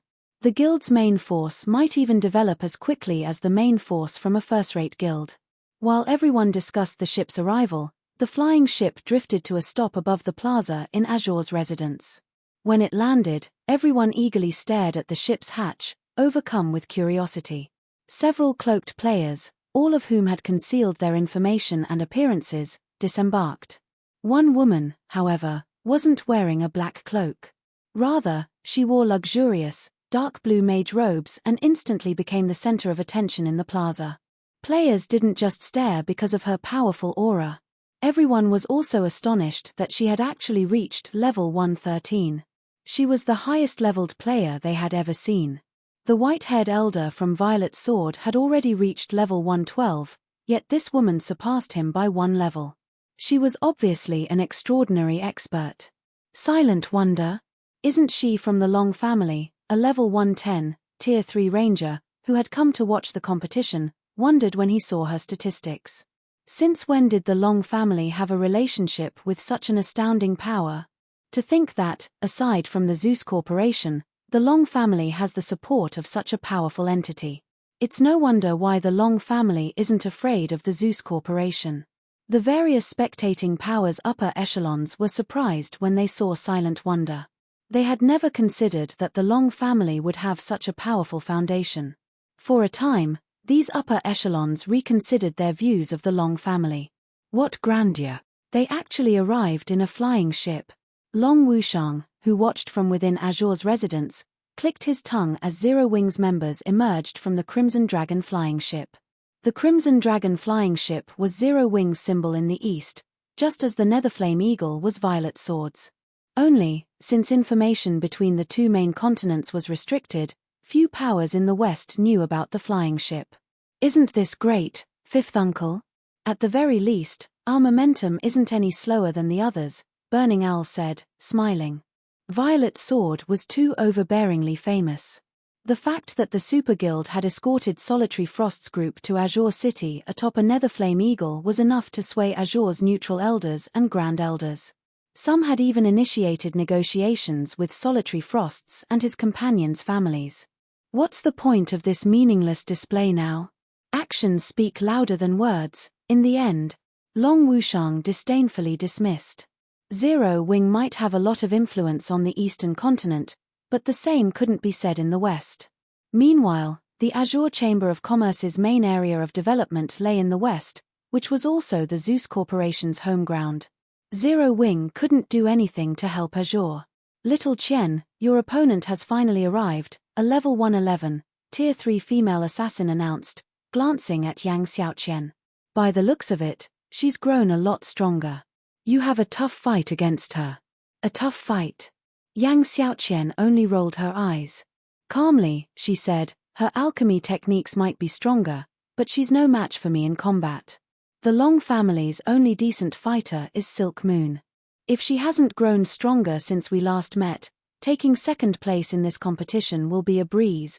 Yang Xiaoqian's comment had been firm and without any hint of arrogance. She had said it as if it was just a normal fact. The female assassin didn't argue with her friend. What Yang Xiaoqian had said was true, after all.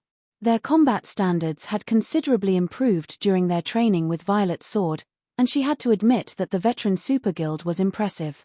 The Azure Chamber of Commerce was no match for Violet Sword when it came to nurturing experts.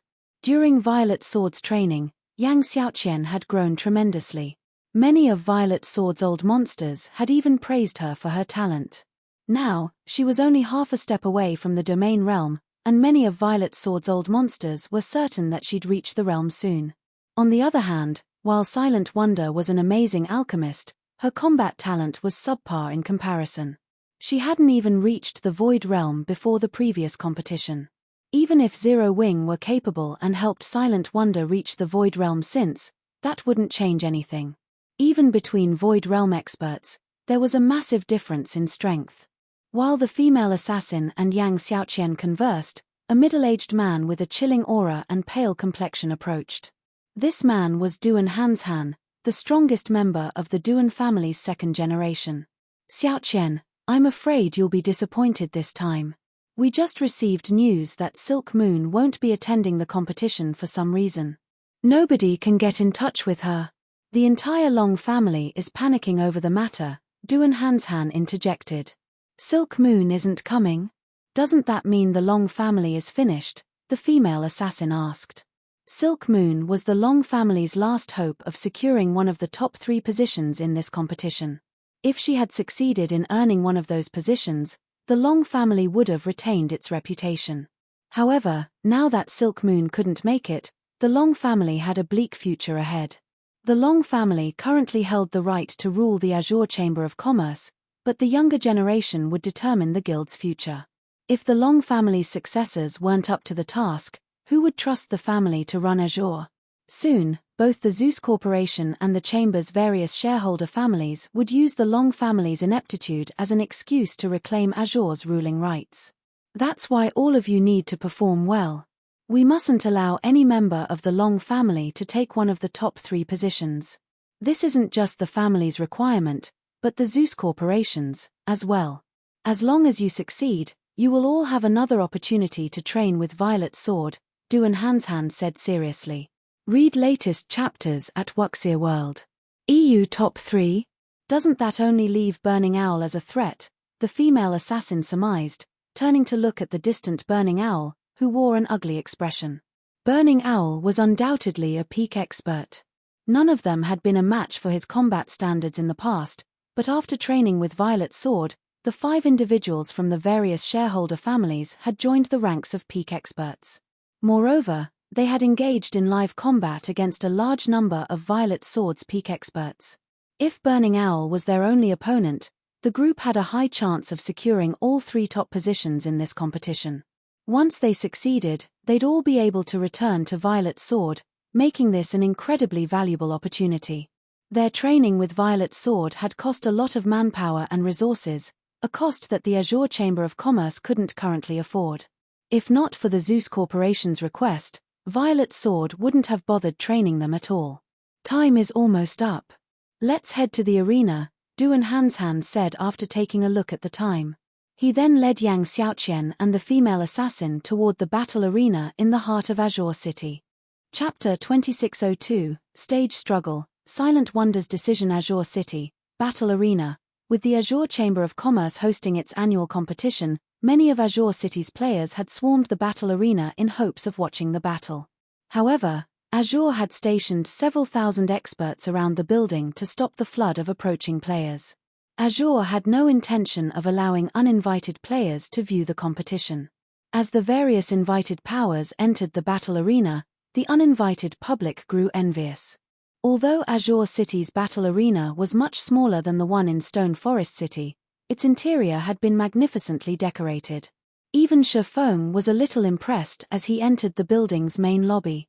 The main lobby had been paved with mana ore, and the instant he stepped inside, the mana he felt was considerably denser than outside.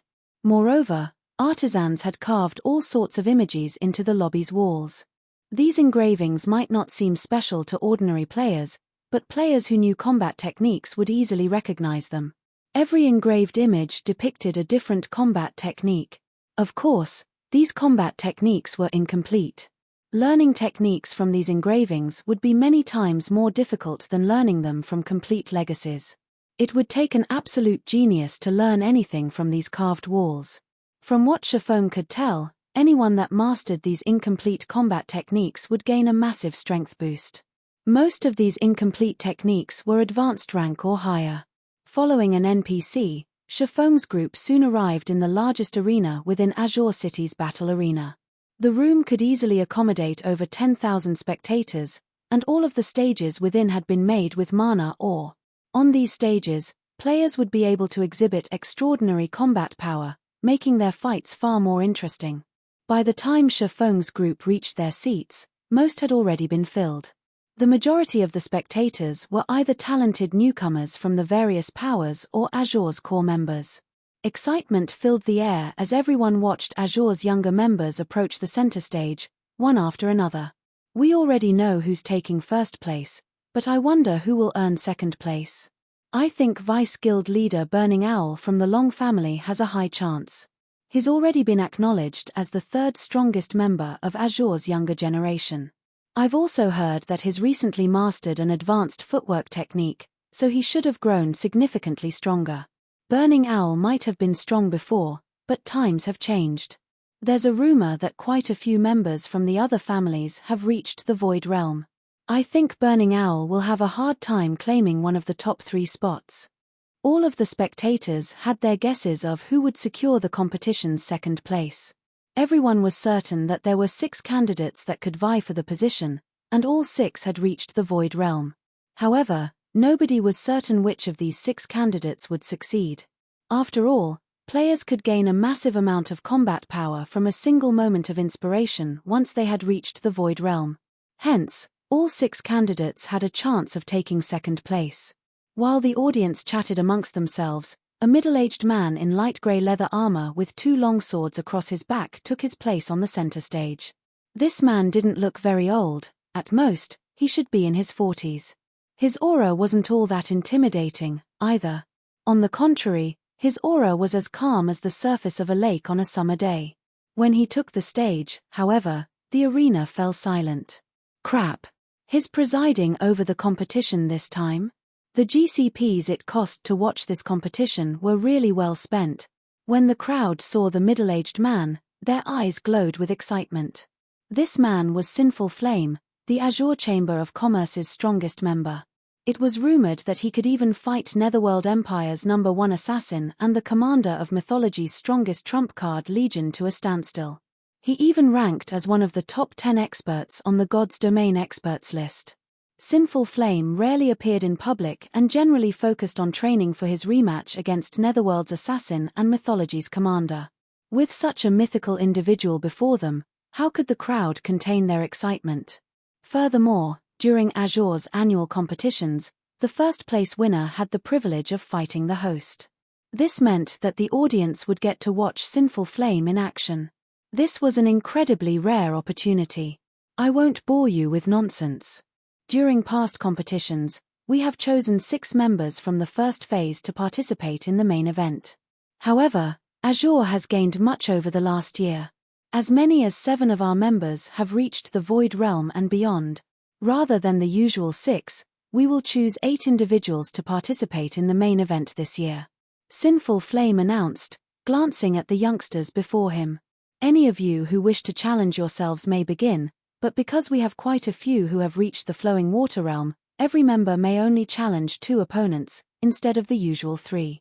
Choose wisely. When Sinful Flame finished his opening statement, the central stage split into 8 smaller stages, each with a 60-yard radius. It gave Tier 3 players more than enough room to display their skills. In addition, the same rules applied to every stage. All players' basic attributes would be equalized. This would ensure that the fighters had to rely on their combat standards to win. Once the 8 stages settled in place, Solitary Frost and the other Void Realm or higher experts split up, choosing a stage. The other members from the various families hesitated to approach the 8th stage, however. Solitary Frost's team of 7 clearly had incredibly high combat standards, but the rest of the participating members had only reached the Flowing Water Realm. Challenging these 7 would only result in one outcome: defeat. None of them were foolish enough to waste their 2 challenge opportunities. If they took the 8th stage, however, they'd be forced to face numerous opponents. While they might be able to secure consecutive wins, every battle would expose more of their strength. This, in turn, would reduce their chances of winning. Why isn't anybody taking the 8th stage? Sinful Flame demanded. Aside from the usual rewards the guild has prepared for the top 3 victors, the Zeus Corporation has promised to send the top 8 fighters to train in Violet Sword's magical secret land. You should all cherish this opportunity. Read latest chapters at Wuxia World. EU. With that, excitement flashed in the participating players' eyes. Violet Sword occupied a magical secret land that came with a training ground that had survived since ancient times. Although training in this secret land wouldn't be as beneficial as their prior training with Violet Sword, it could help players rapidly improve. If they could spend some time in that secret land, breaking through to the Void Realm would be entirely possible. They might even become an elder in the guild. Suddenly, every one of these players made a mad dash for the 8th stage. Is Second Sister holding back? Burning Owl wondered in confusion as he glanced at Silent Wonder, who remained still even after the announcement. While everyone fought over the final stage, Silent Wonder turned and walked toward the first stage, where Solitary Frost waited. Chapter 2603, Overestimating Oneself? That's Solitary Frost's stage. Why is Silent Wonder going there? She's going to challenge Solitary Frost. Challenge Solitary Frost? Is she insane? The players that had been competing for the 8th stage paused, watching Silent Wonder approach the first stage. They were all curious to see what she planned to do. Second Sister? Even Burning Owl was confused as he watched. Even if Silent Wonder wanted to secure one of the top 8 positions, she shouldn't have started with Solitary Frost. Solitary Frost had always been stronger than the rest of Azure's younger generation, and now, after his training with Violet Sword, he was on a completely different level. Anyone that challenged Solitary Frost would only waste one of their opportunities. Yang Xiaoqian was just as astonished as she watched Silent Wonder from her position on the 2nd stage. She might not have been surprised to see the Long family's Silk Moon challenge Solitary Frost, since she would actually have a chance of winning, but why would Silent Wonder challenge that monster of a player? This competition wasn't like the previous alchemy competition. They weren't fighting monsters this time, and superior levels and equipment couldn't help Silent Wonder here. On these 8 stages, everyone's basic attributes would be the same. Players would have to rely on their combat standards and techniques to win. Silent Wonder could never be a match for Solitary Frost in these aspects. Meanwhile, the audience was in an uproar as it watched Silent Wonder. The Long family's elders and grand elders in particular, anxiously sat on the edge of their seats. They had, more or less, given up any hope of securing one of the top 3 spots. They only hoped that Burning Owl could hold 4th place, and Silent Wonder would make it into the top 8. They could, to a certain extent, avoid embarrassment if 2 of their representatives ranked among the top 8 fighters. Whether or not the Long family retained its ruling rights over the Azure Chamber of Commerce would depend on Silent Wonder's obedience in training with Violet Sword. As long as she did, the Zeus Corporation would stop meddling in Azure's affairs, and the family would be safe. And yet, the foolish girl was about to waste one of her challenge opportunities on Solitary Frost. That girl is quite brave, Sinful Flame muttered, praising Silent Wonder as she stepped onto the first stage. Solitary Frost, on the other hand, showed no appreciation for Silent Wonder's courage. Rather, he seemed to look down on her. To challenge me directly, it seems you've improved quite a bit in Zero Wing, Wonder, Solitary Frost said coldly. The selection for the 8 finalists had just begun, yet Silent Wonder had chosen to challenge him now. If she were truly powerful, she would be more than capable of facing off against him in the main event. By choosing him now, she was declaring to every player in the arena that he was an easy opponent. Essentially, she was trying to humiliate him. Emit him.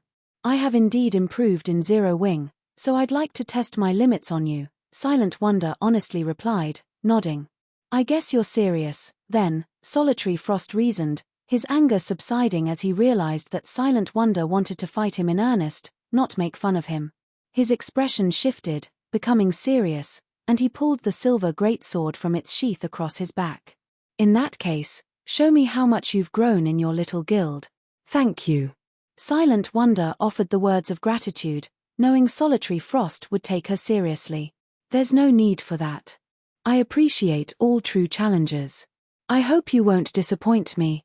During my training with Violet Sword, only Yang Xiaoqian withstood a few of my moves. The rest of our generation was too boring and weak to make me work for my victory, Solitary Frost said. By the time Solitary Frost finished his last statement, Sinful Flame had arrived in the center of the stage. Since you both agree, let the match begin, the older man announced after taking a good look at the 2 youngsters. A roar of excitement swept through the spectator stands when the crowd heard Sinful Flame announce the start of the match. They had never thought Solitary Flame would take Silent Wonder's challenge seriously, and they couldn't contain their enthusiasm. And here I thought I'd have to wait until the main event to watch a Solitary Frost and Burning Owl duke it out. Thanks to Silent Wonder, I'll get to watch Solitary Frost in a serious battle now. I wonder how many minutes Silent Wonder will last. Minutes? Aren't you giving her a little too much credit? I doubt even Burning Owl will last more than 10 moves against Solitary Frost. The various Powers members had heard plenty about Solitary Frost. Many of them had even come just to see how powerful the boy, who had fought the famous Wildfighter to a standstill, was. Wildfighter was a legend among berserkers, and getting a chance to see such an individual in action was almost impossible. However, if Solitary Frost fought with all he had, they could get a feel for how strong Wildfighter was. Once Sinful Flame had initiated the match on the first stage, Solitary Frost and Silent Wonder moved to their designated positions and prepared for battle.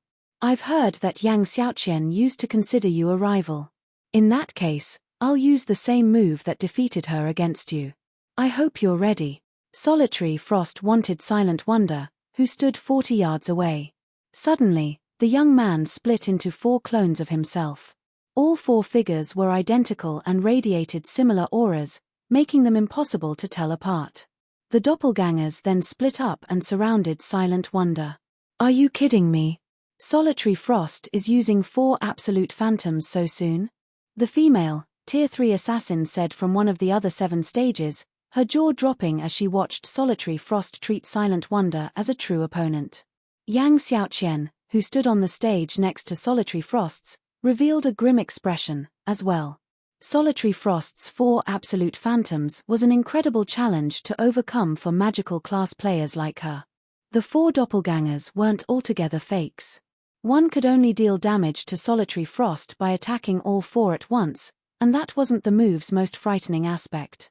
The true danger lay in the fact that Solitary 9 could control all of his doppelgangers with as much precision as he controlled his own body. Using doppelgangers in combat was immensely difficult in God_S domain. Controlling 2 bodies simultaneously would even reduce a peak expert's combat power. Ordinary domain realm experts would be lucky if they could control 3 bodies without sacrificing some of their performance. However, Solitary Frost could control all 4 doppelgangers without reducing any of their combat power. Of course, landing an attack against a domain realm expert without using a skill or spell was just as difficult. Domain realm experts could perceive all movement within their vicinity, after all. Relying on their keen senses, they could preemptively evade and launch counterattacks. Fighting Solitary Frost's 4 absolute phantoms would be as challenging as facing 4 domain realm experts simultaneously. 4 peak experts, this move was an absolute nightmare. And once a magical class player allowed a melee player, especially a domain realm expert, to move within attack range, it was game over. Amazing! Silent Wonder exclaimed, admiring Solitary Frost's perfect control. Face my 4 absolute phantoms. Silent Wonder's admiration wouldn't slow Solitary Frost down, and his 4 doppelgangers encircled their opponent, rapidly closing in. While Solitary Frost's doppelgangers drew closer, Silent Wonder began to wave her staff. 4 ice walls shot up from the stage around her, protecting her from all sides. Ice walls. She doesn't actually think such a low-tier defensive spell can stop Solitary Frost's attack, does she? The female assassin couldn't help but laugh. The spell, Ice Wall, could only be enhanced to Tier 2. It wasn't anywhere near strong enough to stop a Tier 3 player's full-powered attack. The spell wouldn't even buy Silent Wonder any time. Boring. Silent Wonder's opening move disappointed Solitary Frost a little, but he didn't pause his assault. He immediately cancelled his 4 absolute phantoms before brandishing his great sword. The weapon transformed into 3 identical copies before converging on the ice wall before him. Read latest chapters at Wuxia World. EU combat technique, triple heavy slash. Boom. As the great sword crashed into the ice wall, a deafening boom filled the arena. How is that possible? Solitary Frost was stunned when his attack failed to deal any damage to the ice wall. Moreover, the recoil had left both of his arms numb as if he had just struck an impenetrable wall. Chapter 2604, Fully Unlocked Mana Body. The audience was befuddled when they saw Solitary Frost's attack come to a grinding halt. It didn't break. But, isn't it only a Tier 2 defensive spell? Did Solitary Frost mess up his attack? The players in the spectator stands were all extremely familiar with the spell, Ice Wall. Before players had reached Tier 3, Elementalists had used the spell to help protect their MTS from Great Lord-ranked bosses' attacks. However, both Solitary Frost and Silent Wonder were both bona fide Tier 3 players. Although their basic attributes had been equalized, they both had the attributes of Tier 3 players. A Tier 2 Ice Wall could, at most, buffer a Tier 3 attack. It shouldn't be able to stop such a blow, let alone one empowered with a combat technique. A Tier 2 Ice Wall can actually stop a Tier 3 Berserker's combat technique at full strength. Burning Owl was just as confused as everyone else after seeing Silent Wonder's Ice Wall intact. He had fought Tier 3 Elementalists himself, but when they had used Ice Wall against him, the spell hadn't even stopped his normal attacks. He had tested this multiple times and never once failed to shatter an Ice Wall. Meanwhile, Yang Xiaoqian stared at Silent Wonder in astonishment. Mana! Yang Xiaoqian exclaimed, sensing the dense mana radiating from Silent Wonder. She's already unlocked her mana body's full potential. Yang Xiaoqian wasn't the only magical class player to notice the sudden spike in mana around Silent Wonder. The only explanation any of them could think of was that the Elementalist had fully unlocked her mana body. She actually unlocked her mana body? Amazing. Not even the super guilds have any members with a fully unlocked mana body yet. It seems my trip here wasn't in vain. I'll get to watch an expert with a fully unlocked mana body in battle. Everyone in the spectator stands began to talk about Silent Wonder. Their opinions of her had all changed. Rather than seeing her as just another member of Azure's younger generation, they saw her as a true powerhouse. Ha ha ha. Good. Wonderful. We might actually have a chance of claiming one of the top 3 positions now. Long Wushang, who sat among the audience, laughed joyously as he watched Silent Wonder. After failing to contact Silk Moon, the Long family had given up any hope of securing one of the top 3 positions in this competition. Now that they knew Silent Wonder had unlocked her mana body's full potential, however, securing one of those spots was almost certain. There was a massive strength difference between an expert with a fully unlocked mana body and one without. Tier 3 experts with fully unlocked mana bodies were almost half a tier stronger than ordinary Tier 3 experts. Every participant in this competition, excluding Solitary Frost, had, at most, reached the Void Realm. Although Silent Wonder had only reached the half-step Void Realm standard, she could easily defeat Void Realm experts with this advantage. Not even Yang Xiaoqian, who was only a step away from the Void Realm, would be a match for her. You've fully unlocked your mana body. Solitary Frost's fighting spirit flared, a passionate flame dancing in his eyes, when he looked at Silent Wonder behind the ice walls.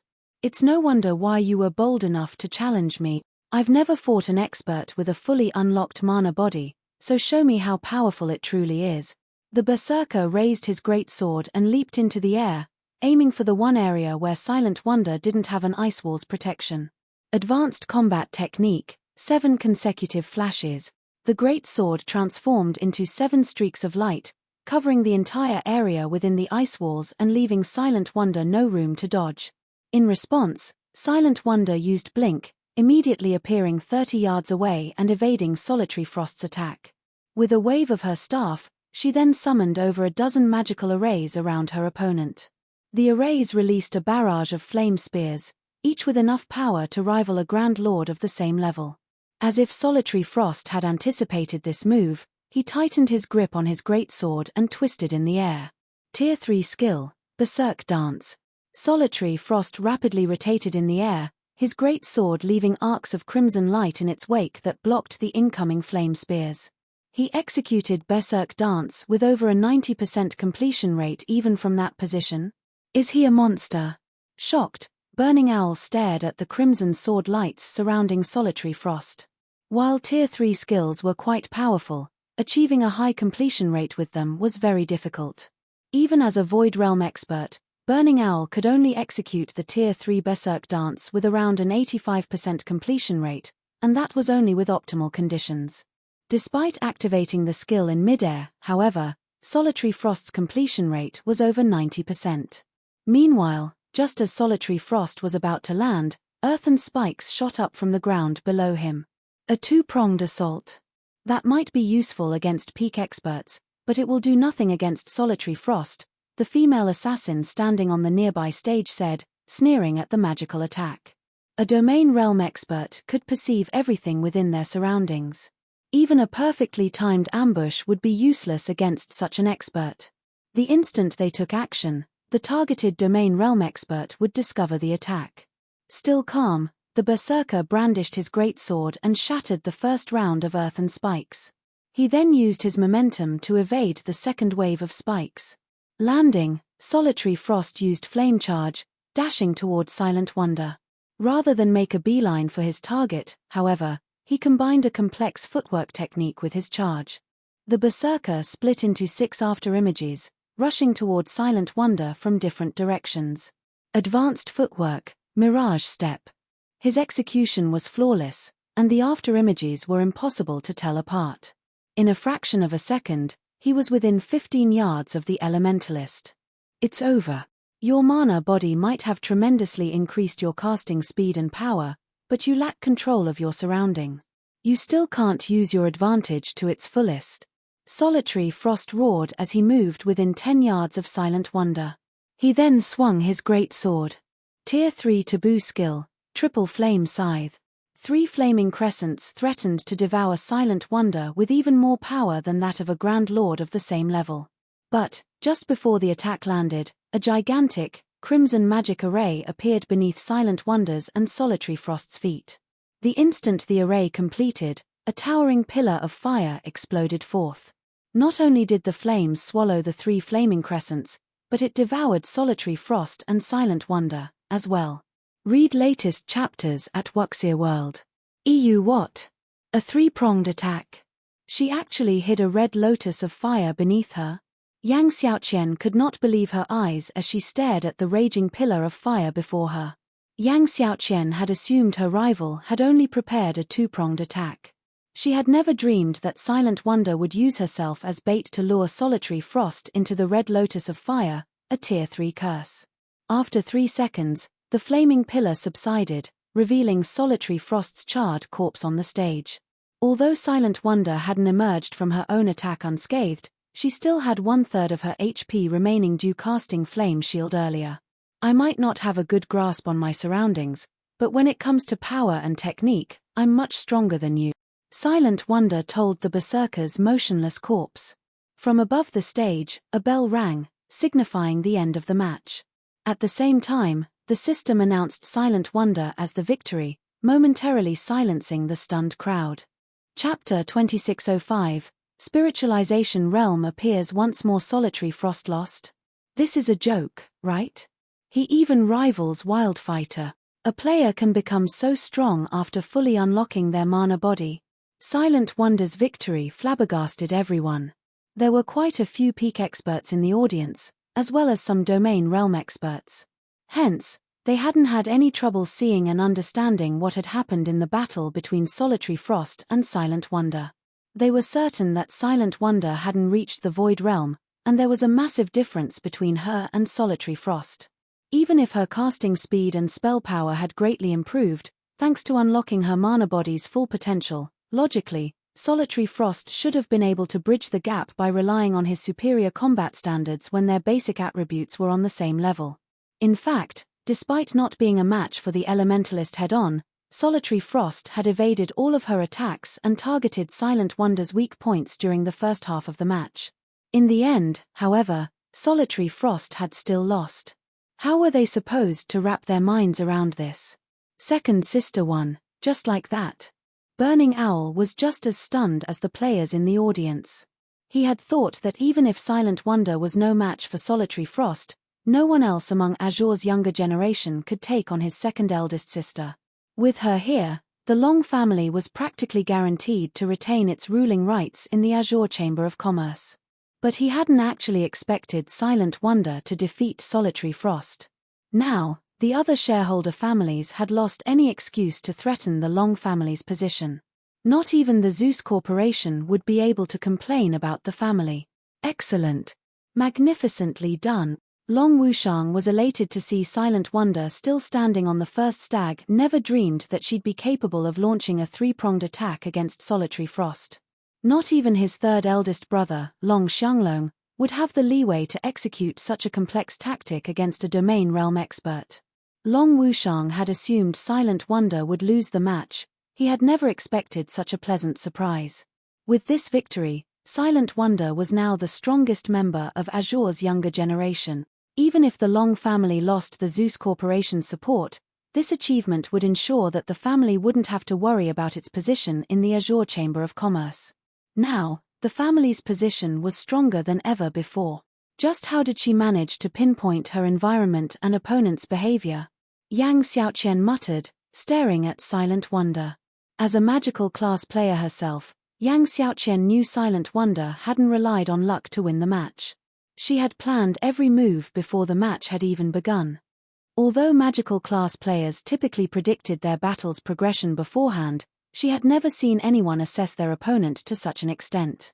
Silent Wonder's final move had been especially eye-opening since she had taken into account how much damage her Tier 3 course would deal to her and her opponent. It was as if she had orchestrated the entire battle. Silent Wonder looked like a completely different person to Yang Xiaoqian right now. Her rival certainly hadn't shown such abilities during the alchemy competition. While everyone grumbled about their confusion and dissatisfaction over Silent Wonder's marvelous performance, Sinful Flame gazed up at the girl from below the stage, excitement flashing in his eyes. Is something wrong, Elder Flame, a Tier 3 guild elder, who acted as the deputy referee for this competition, asked when he saw Sinful Flame's elation.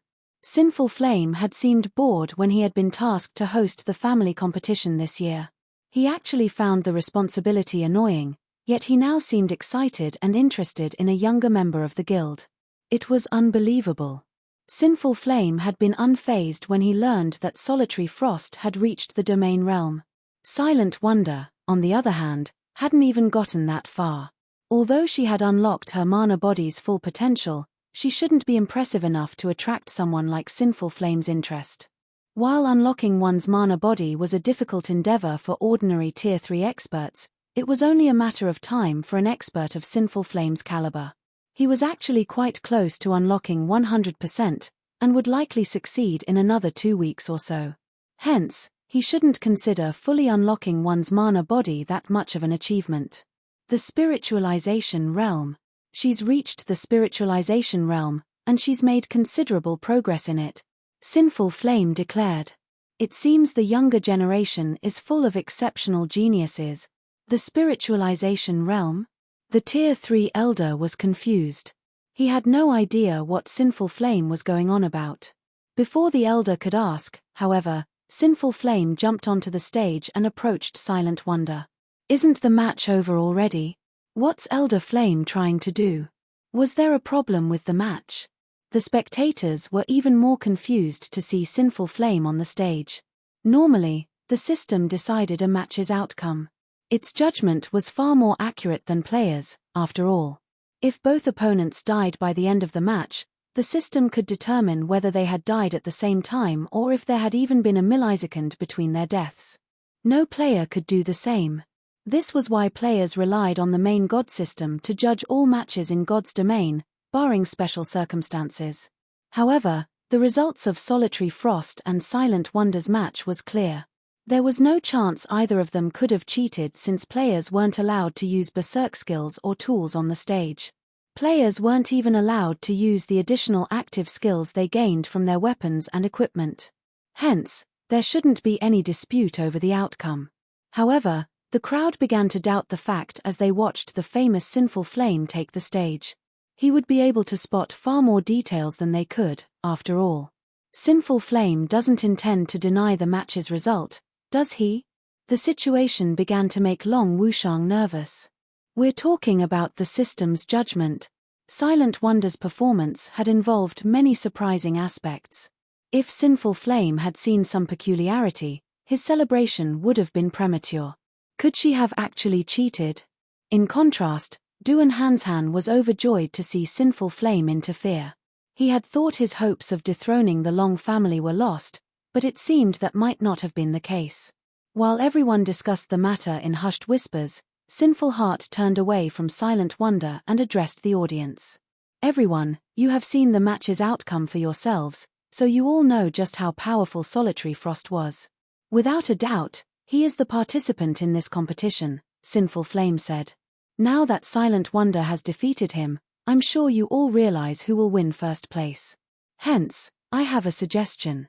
Rather than waste time with the rest of the qualifying matches, why don't we host a more meaningful competition?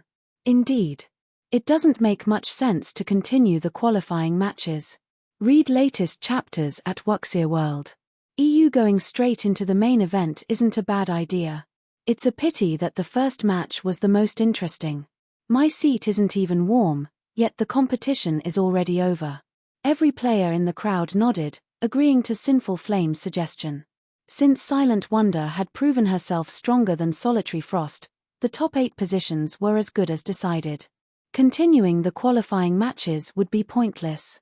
It would be much more interesting to proceed to the Peak Experts matches.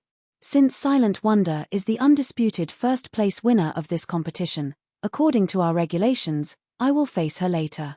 How would you all feel about watching that match? Sinful Flame asked the crowd once the audience had agreed to his first suggestion. Chapter 2606. There are many who are stronger than me. Sinful Flame's question shocked every member of the audience. What? Sinful Flame is actually eager to fight Silent Wonder? He hadn't seemed very interested in when he had expected to face Solitary Frost, yet he looks like he's looking forward to the fight with Silent Wonder. Just how strong is she to get a reaction like this from him? Could Sinful Flame intend to learn more about his mana body by fighting Silent Wonder? The man's sudden suggestion took everyone by surprise. Although Silent Wonder's combat power had been astonishing, her combat standards were significantly weaker than Solitary Frost's, not to mention Sinful Flame. The only advantage she had was her fully unlocked mana body. That advantage was also the only reason anyone could think of that would pull such a reaction from Sinful Flame. Even now, no one knew how many experts with fully unlocked mana bodies the various superpowers had, if any. Most of the superpowers Tier 3 experts hadn't even begun to unlock their mana bodies. Of course, one might make some progress if they fought a player who had unlocked their mana body's full potential. What is Sinful Flame thinking? He's challenging a junior. Duan Hanshan could only glare at Sinful Flame, furious over the man's spontaneous act. Silent Wonder's victory over Solitary Frost had already boosted the Long family's prestige. The outcome practically ensured the family would retain its right to rule over Azure. By challenging Silent Wonder, Sinful Flame would only elevate the Long family's reputation further. This would definitely drive many of the guild's neutral elders and grand elders to the Long family's side. Meanwhile, Yang Xiaoqian stared from a nearby stage, similarly stunned. How did things turn out like this? When at combat, Yang Xiaoqian had always been more talented than Silent Wonder. After training with Violet Sword, she had even grown beyond seeing Silent Wonder as a serious opponent. However, it turned out that she had been seriously overestimating her abilities. Not only was Silent Wonder much stronger than her, but one of Azure's old legendary individuals also wanted to challenge the Elementalist. This won't do. I must stop him. Otherwise, the Long family will become unstoppable in Azure. Duan Hanshan snarled, quickly contacting the competition's deputy referee. Just as the deputy referee, an elder working under the Duan family, was about to interfere, the spectators broke into cheers. You have my support, Sinful Flame. Stop wasting time and get this started. While I wouldn't have minded watching Solitary Frost face Sinful Flame, seeing the old man fight an expert with a fully unlocked mana body will be awesome. This is beyond awesome. This will go down in God's Domain's history as a classic match. We'll get to see them pit power against technique. After their momentary shock over Sinful Flame's proposal, the various spectating powers members fervently voiced their support for his decision. Many people even began to shout, demanding Sinful Flame begin his match against Silent Wonder immediately. Good. Since the audience approves, what of our various elders? Sinful Flame asked, turning to address the various shareholder families' elders and grand elders, who were in the midst of trying to stop him. The audience followed his gaze, staring at the elders and grand elders, silencing them into complacency. If they dared to refuse Sinful Flame, they'd have to answer to everyone in the arena. Damn it. Sinful Flame is insane. Duan Hanshan turned ashen when he heard Sinful Flame's nonchalant question. Forget it. Let them fight, a white-haired old man in black robes said as he approached Duan Hanshan. This isn't necessarily a bad thing, in any case. Sinful Flame might have raised that little girl's standing, but if he kills her instantly, all of the glory the Long family just gained will be forgotten. Realizing the old man was right, Duan Hanshan and the various families' grand elders stopped trying to object. Since Elder Flame and the audience are so eager, this will be simple, Duan Hanshan said after calming down. He then looked at Sinful Flame and said, however, we need Wonder's agreement first. She just finished a match, and I'm afraid fighting a senior such as yourself so soon after. Sinful Flame nodded in response. His goal was very simple. He wanted to fight Silent Wonder. Some things could only be experienced firsthand, after all. He wanted to face the girl at her peak. However, before Sinful Flame could speak up, a crisp voice interrupted him. I'm fine. Besides, I'd actually enjoy a proper fight against Elder Flame to test the extent of my development, Silent Wonder said. Long Wushang, who watched from the stands, began to grow nervous. Why is this girl so foolish? That old ice demon is clearly provoking her. Anxiously, Long Wushang said, this won't do. I need to warn her. Even if the elders gave Silent Wonder some time to recuperate, it wouldn't be long, and even if she recovered all of the stamina and mana she had used during the prior match, her concentration couldn't recover that quickly. In a battle between high-caliber experts, concentration was more important than anything. Without her full concentration, this match might end as quickly as it began. If that happened, the glory Silent Wonder had earned for her family with her last victory would vanish. Long Wushang didn't have enough time to contact Silent Wonder before Sinful Flame returned his attention to the young woman, however. Girl, while your fight with Solitary Frost was short, you expended a considerable amount of your concentration. I wish to fight you at your peak. I don't want to fight just for the sake of winning. I won't fight you in such a state. You best take some time to rest, Sinful Flame calmly said. Please, rest assured, Elder Flame. My match with Solitary Frost hadn't cost much effort. I don't need to rest, Silent Wonder definitively replied. Meanwhile, Solitary Frost, who had just resurrected below the stage, nearly fainted from rage. How arrogant. Silent Wonder was far too cocky. Even the spectating crowd seemed displeased with Silent Wonder's comment. While her match with Solitary Frost hadn't lasted long, it had been a soul-stirring battle, yet Silent Wonder spoke as if she hadn't given it her all. While it's good to be confident, Wonder, I don't want to hear any excuses when you lose too quickly, Duan Hanshan warned her softly. You worry too much, Elder Hanshan. A loss is a loss. I won't offer any excuses. Moreover, I haven't had enough training. There are many people in the guild who are stronger than me, even though we're the same age, so defeat wouldn't be unusual for me, Silent Wonder said. With her statement hanging in the air, the entire arena fell silent. Read latest chapters at Wuxia World. EU Silent Wonder is so already strong, yet she's saying that Zero Wing has members that are even stronger and around the same age? A boast. She must be boasting. The various super guilds don't even have many players that can rival Solitary Frost, much less Silent Wonder. That's right. Zero Wing might be quite famous in the East, but it shouldn't be able to nurture talents as well as super guilds. Azure's various shareholder families refused to believe Silent Wonder's claim, glaring contemptuously at her. Since that is the case, I have a suggestion. Seeing as Wonder's concentration hasn't fully recovered, why don't we send one of Zero Wing's young talents in her place? I'm sure Elder Flame will still benefit, and didn't she just say that her guild has plenty of youngsters that are even stronger than her? Duan Hanshan suggested, sneering at Silent Wonder. Chapter 2607, Zero Wing's Young Talent. When Duan Hanshan finished speaking, the arena fell silent again. None of them had ever dreamed that he'd suggest such a thing. Vicious. Truly vicious. It'll be very hard for Silent Wonder to take back her claim now. It's her own fault for boasting. She actually gave Old Ice Demon a chance to strike. I wonder if she'll stick by what she said. Zero Wing must be freaking out right about now. Azure's various shareholder families snickered at the young woman on the first stage. They acknowledged that she had become much stronger than they were, but excessive bragging was annoying. The family's younger members found it particularly obnoxious. These younger members hadn't had anything against Silent Wonder, but now that she had insulted them, they were eager to watch her make a fool of herself. Meanwhile, excitement shot through the audience like lightning. They couldn't wait to see how Silent Wonder would get herself out of this predicament. This is interesting. Zero Wing is the guild that arrived aboard a flying ship, right? I wonder if Zero Wing is as strong as Silent Wonder claims. If it is, this upcoming match will be quite a spectacle. It's definitely just an empty boast. Silent Wonder will likely fumble as she tries to take back her words. I doubt we'll see a match between Zero Wing and Sinful Flame. Sinful Flame is a legend in the Azure Chamber of Commerce. The fact that he's willing to face one of Azure's up-and-coming talents is already a miracle.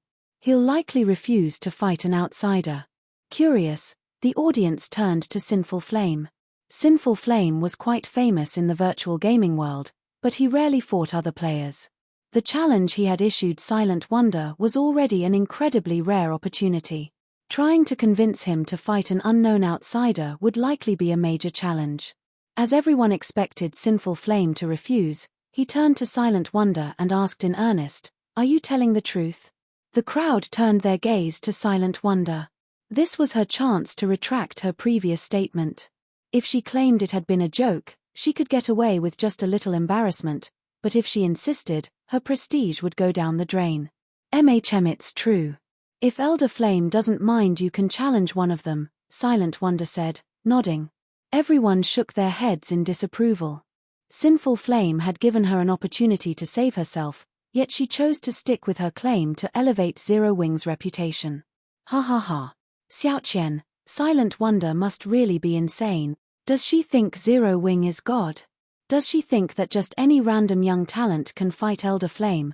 The female, Tier 3 assassin said, laughing. However, Yang Xiaoqian, who stood on the stage next to the female assassins, did not respond. She knew that Zero Wing indeed possessed a monster capable of fighting Sinful Flame. That person was Zero Wing's guild leader, Black Flame. Black Flame was an individual that even Adolphe, the light saint of Divine Tribe, had to treat prudently. If Black Flame wished to salvage Zero Wing's reputation, he might actually face Sinful Flame. While Silent Wonder's reply surprised the crowd, Sinful Flame's eyes glowed with excitement. He then turned his gaze toward Zero Wing's members and asked, "May I know if anyone from Zero Wing is willing to take Wonder's place?" Sinful Flame's question hadn't been loud, but every word was laced with determination and power. He was obviously serious, and there was even a hint of anticipation in his tone. What? They're really going to fight? This is interesting. I wonder who Zero Wing will send. I've heard that Zero Wing's guild leader is extremely powerful, despite being relatively young. He is also one of the top 30 experts on the God's Domain experts list. It would be awesome if these two fought each other. The audience was beside itself, all too eager to watch the upcoming match. Everyone looked up to the top 30 experts on the God's Domain experts list. However, most players didn't get the chance to meet these experts, let alone watch a match between two of them. God's Domain was incredibly large, and barring special circumstances, the top 30 experts rarely crossed paths.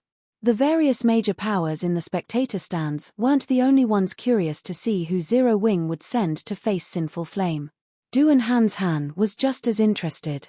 In Duan Hanshan's opinion, the only person Zero Wing could send was Black Flame.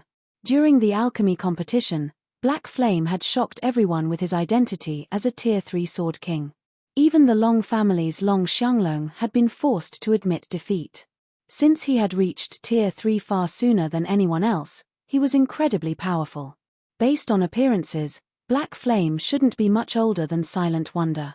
Normally, as Zero Wing's guild leader, Black Flame wouldn't casually take action, but he might accept Sinful Flame's challenge to protect his guild's reputation. He was, after all, the only member of Zero Wing who could put up a fight. During the time the Long family and Duan family wondered if Black Flame would make a move, Shifeng turned to the lithe figure beside him. "Violet, go fight him." "Understood." After a brief conversation, the woman beside Shifeng bounced down from the spectator stands and onto the stage. She radiated the sacred aura unique to clerics. Is Zero Wing looking down on Sinful Flame? They're sending a cleric to fight. Everyone was shocked as they watched Violet Cloud make her way to join Sinful Flame on the stage. They never thought that Zero Wing would pull such a move. Even Azure's various shareholder families were astonished. Zero Wing was insane. While the cleric class played a role in combat, battle wasn't the class's priority. Sending a cleric against Sinful Flame, Azure's publicly acknowledged strongest member, was a mockery.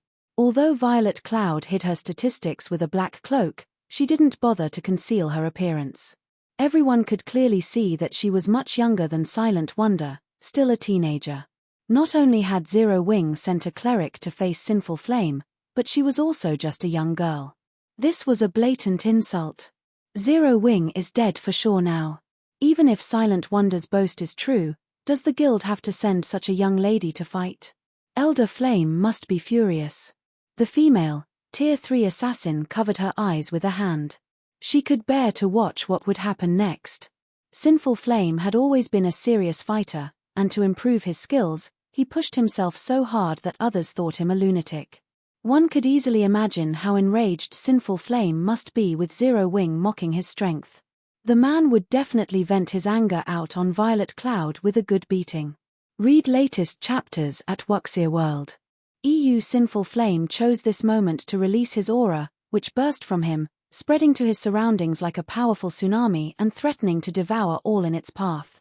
Even Solitary Frost, who stood below the stage, felt suffocated as he bathed in Sinful Flame's aura. "So, this is our guild's strongest expert?" Solitary Frost could not help his grin when he sensed the elder man's killing intent. Solitary Frost had assumed that he could put up a good fight, even if he couldn't defeat Sinful Flame. In this competition's matches, the fighter's basic attributes were equalized, after all. It would be a match purely involving combat techniques. However, looking at the man now, it seemed he had merely been dreaming. He'd be lucky if he survived a few moves against Sinful Flame, much less put up a good fight. However, despite sensing Sinful Flame's unrestrained aura, Violet Cloud leisurely walked toward the center of the stage, stopping before Sinful Flame. "Shall we begin?" Violet Cloud asked sweetly. Chapter 2608, Match between Monsters. The entire arena momentarily fell silent at Violet Cloud's words as everyone stared at the cleric girl in astonishment. Is she tired of living? Sinful Flame had already made his dissatisfaction with this upcoming match very clear through his behavior. If not for him serving as the host of this important competition, everyone was certain he would have slaughtered her already. While this was only a fighting competition without any death penalty, Sinful Flame could kill his opponent any way he wanted. Meanwhile, there were plenty of methods he could employ to humiliate Zero Wing. What is Black Flame trying to do? That's Sinful Flame. We'll lose the Independent Elders and Grand Elders' support if we anger him. Without them, how is Wonder supposed to negotiate with the Zeus Corporation? Long Wushang grew nervous as he glanced at Shifeng, who remained seated calmly in the spectator stands. Silent Wonder's progress up to this point had astounded Long Wushang. However, if they wished to change the Zeus Corporation's mind, they definitely could not do so without the support of Azure's Independent Elders and Grand Elders. Meanwhile, Sinful Flame could be said to be the representative of these Independent Elders and Grand Elders. By sending a cleric to fight Sinful Flame, Zero Wing would not only suffer a humiliating defeat at Sinful Flame's hands but also thoroughly offend the man. This was the height of foolishness. At this moment, let alone Long Wushang, even the members of the other shareholder families were at a loss for words at this situation. While it might seem a little shameful, Black Flame clearly could have stepped up to fight. In that case, Sinful Flame would enjoy himself thoroughly and more or less support Silent Wonder. However, as if thinking that it hadn't been arrogant enough, Zero Wing had actually sent a young cleric out. The guild had to be tired of living. Meanwhile, as everyone was saying a silent prayer for Violet Cloud, Sinful Flame put some distance between himself and the young cleric. "You attack first. I'll give you only one chance. Let me see whether you are as strong as Wonder said. If you turn out to be a sham, I'll let you have a taste of hell," Sinful Flame said coldly as he looked at Violet Cloud. "I can attack first?" Violet Cloud asked strangely. "That's right. If your performance doesn't meet my expectations, I'll make you regret ever standing on this stage," Sinful Flame confirmed, nodding. "Then, I'll really attack now," Violet Cloud said tentatively, seeking confirmation once more. "Stop with all the nonsense. I already said I'll let you attack first, so do it. This is your only opportunity." After Violet Cloud repeatedly sought confirmation, Sinful Flame very nearly lost what little patience he had left. However, before Sinful Flame could finish his words, Violet Cloud suddenly took out her staff and started chanting an incantation. Immediately, with Violet Cloud as the center, a silver-gray, twofold magic array appeared on the stage and sucked in a massive amount of mana from the arena. After this phenomenon continued for 3 seconds, the ambient mana inside the venue had become distinctly thinner. Before anyone could react to this drastic change, 22 shadow blades appeared around Violet Cloud, rotating around her and making her look like the goddess of darkness incarnate. The cleric also released a frightening aura rivaling that of mythic monsters of the same level. Everyone inside the arena could sense their basic attributes decreasing rapidly. Is she a monster? What kind of domain skill is this? Aside from my basic attributes, I can also feel my physique getting heavily suppressed. It's as if this entire space is rejecting my existence. Everyone was stunned by this situation. After all, Violet Cloud looked nothing like a sacred cleric now but more like the embodiment of darkness. Moreover, everyone could clearly sense that the space within the entire arena currently centered around her. It was as if she could decide the life and death of everything inside the venue with just a thought. Before everyone could properly react to this situation, Violet Cloud looked at Sinful Flame, 40 yards away from her, and said, "I'll start now." After saying so, she lightly waved her staff. The 22 shadow blades immediately transformed into a black hole that shot toward Sinful Flame. Bronze combat technique, spatial smash. In the next moment, everything in the wake of this black hole was reduced into nothingness. The black hole's destructive power was something not even a mythic monster of the same level could receive. A bronze combat technique? How is this possible? When Duan Hanshan saw this scene, he gaped in shock. It was simply impossible for players to exhibit power at the Tier 4 standard just by relying on an ordinary Tier 3 spell. The only explanation for this situation was that Violet Cloud had executed a bronze combat technique. As to why Duan Hanshan assumed the combat technique she used was at the bronze rank instead of the advanced rank, it was because only bronze combat techniques could grant players the power to transcend tiers. However, mastering a bronze combat technique was simply too difficult. In fact, most domain realm experts in the game still hadn't managed to do so. Now, however, a little girl who was only at the Void Realm had actually executed a bronze combat technique successfully. This was simply incredible. At this moment, Solitary Frost was also astonished by this scene. A bronze combat technique. Even until now, he still hadn't managed to master a single bronze combat technique, yet a little girl much younger than himself had. Moreover, Violet Cloud had even executed her bronze combat technique so perfectly. Now, Sinful Flame's only option was to receive her attack directly. There was simply no way he could dodge that attack of hers. Splendid. When Sinful Flame first saw the approaching black hole, surprise flashed in his eyes. In the next moment, though, excitement replaced that surprise. He swiftly unsheathed the 2 long swords he carried on his back and merged them into a great sword. He then swung the great sword at the empty space before him. Tier 3 taboo skill, Space-Tearing Blade. Advanced combat technique, Quadruple Phantoms. In the next moment, a frightening amount of mana burst out of the great sword. As Sinful Flame swung the great sword, the weapon split into 4 copies of itself before merging once more, the merged weapon cutting apart even space itself. Boom! When sword and black hole collided, a powerful explosion shook the entire arena. For a moment, a violent quake rocked the venue, the intense shockwave sending the players standing below the stage, stumbling several steps back. A 30-yard wide crater also appeared on the mana or stage. To everyone's surprise, though, both Sinful Flame and Violet Cloud emerged unscathed from the clash. Crap! Who is she? She actually stopped a full-powered attack from Elder Flame. Wonder was telling the truth. The members of Azure's various shareholder families goggled in shock when they saw Violet Cloud unharmed.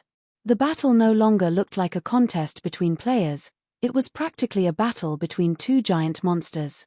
Every one of their actions could shatter space and transform the terrain around them. Impossible. What kind of guild is this Zero Wing?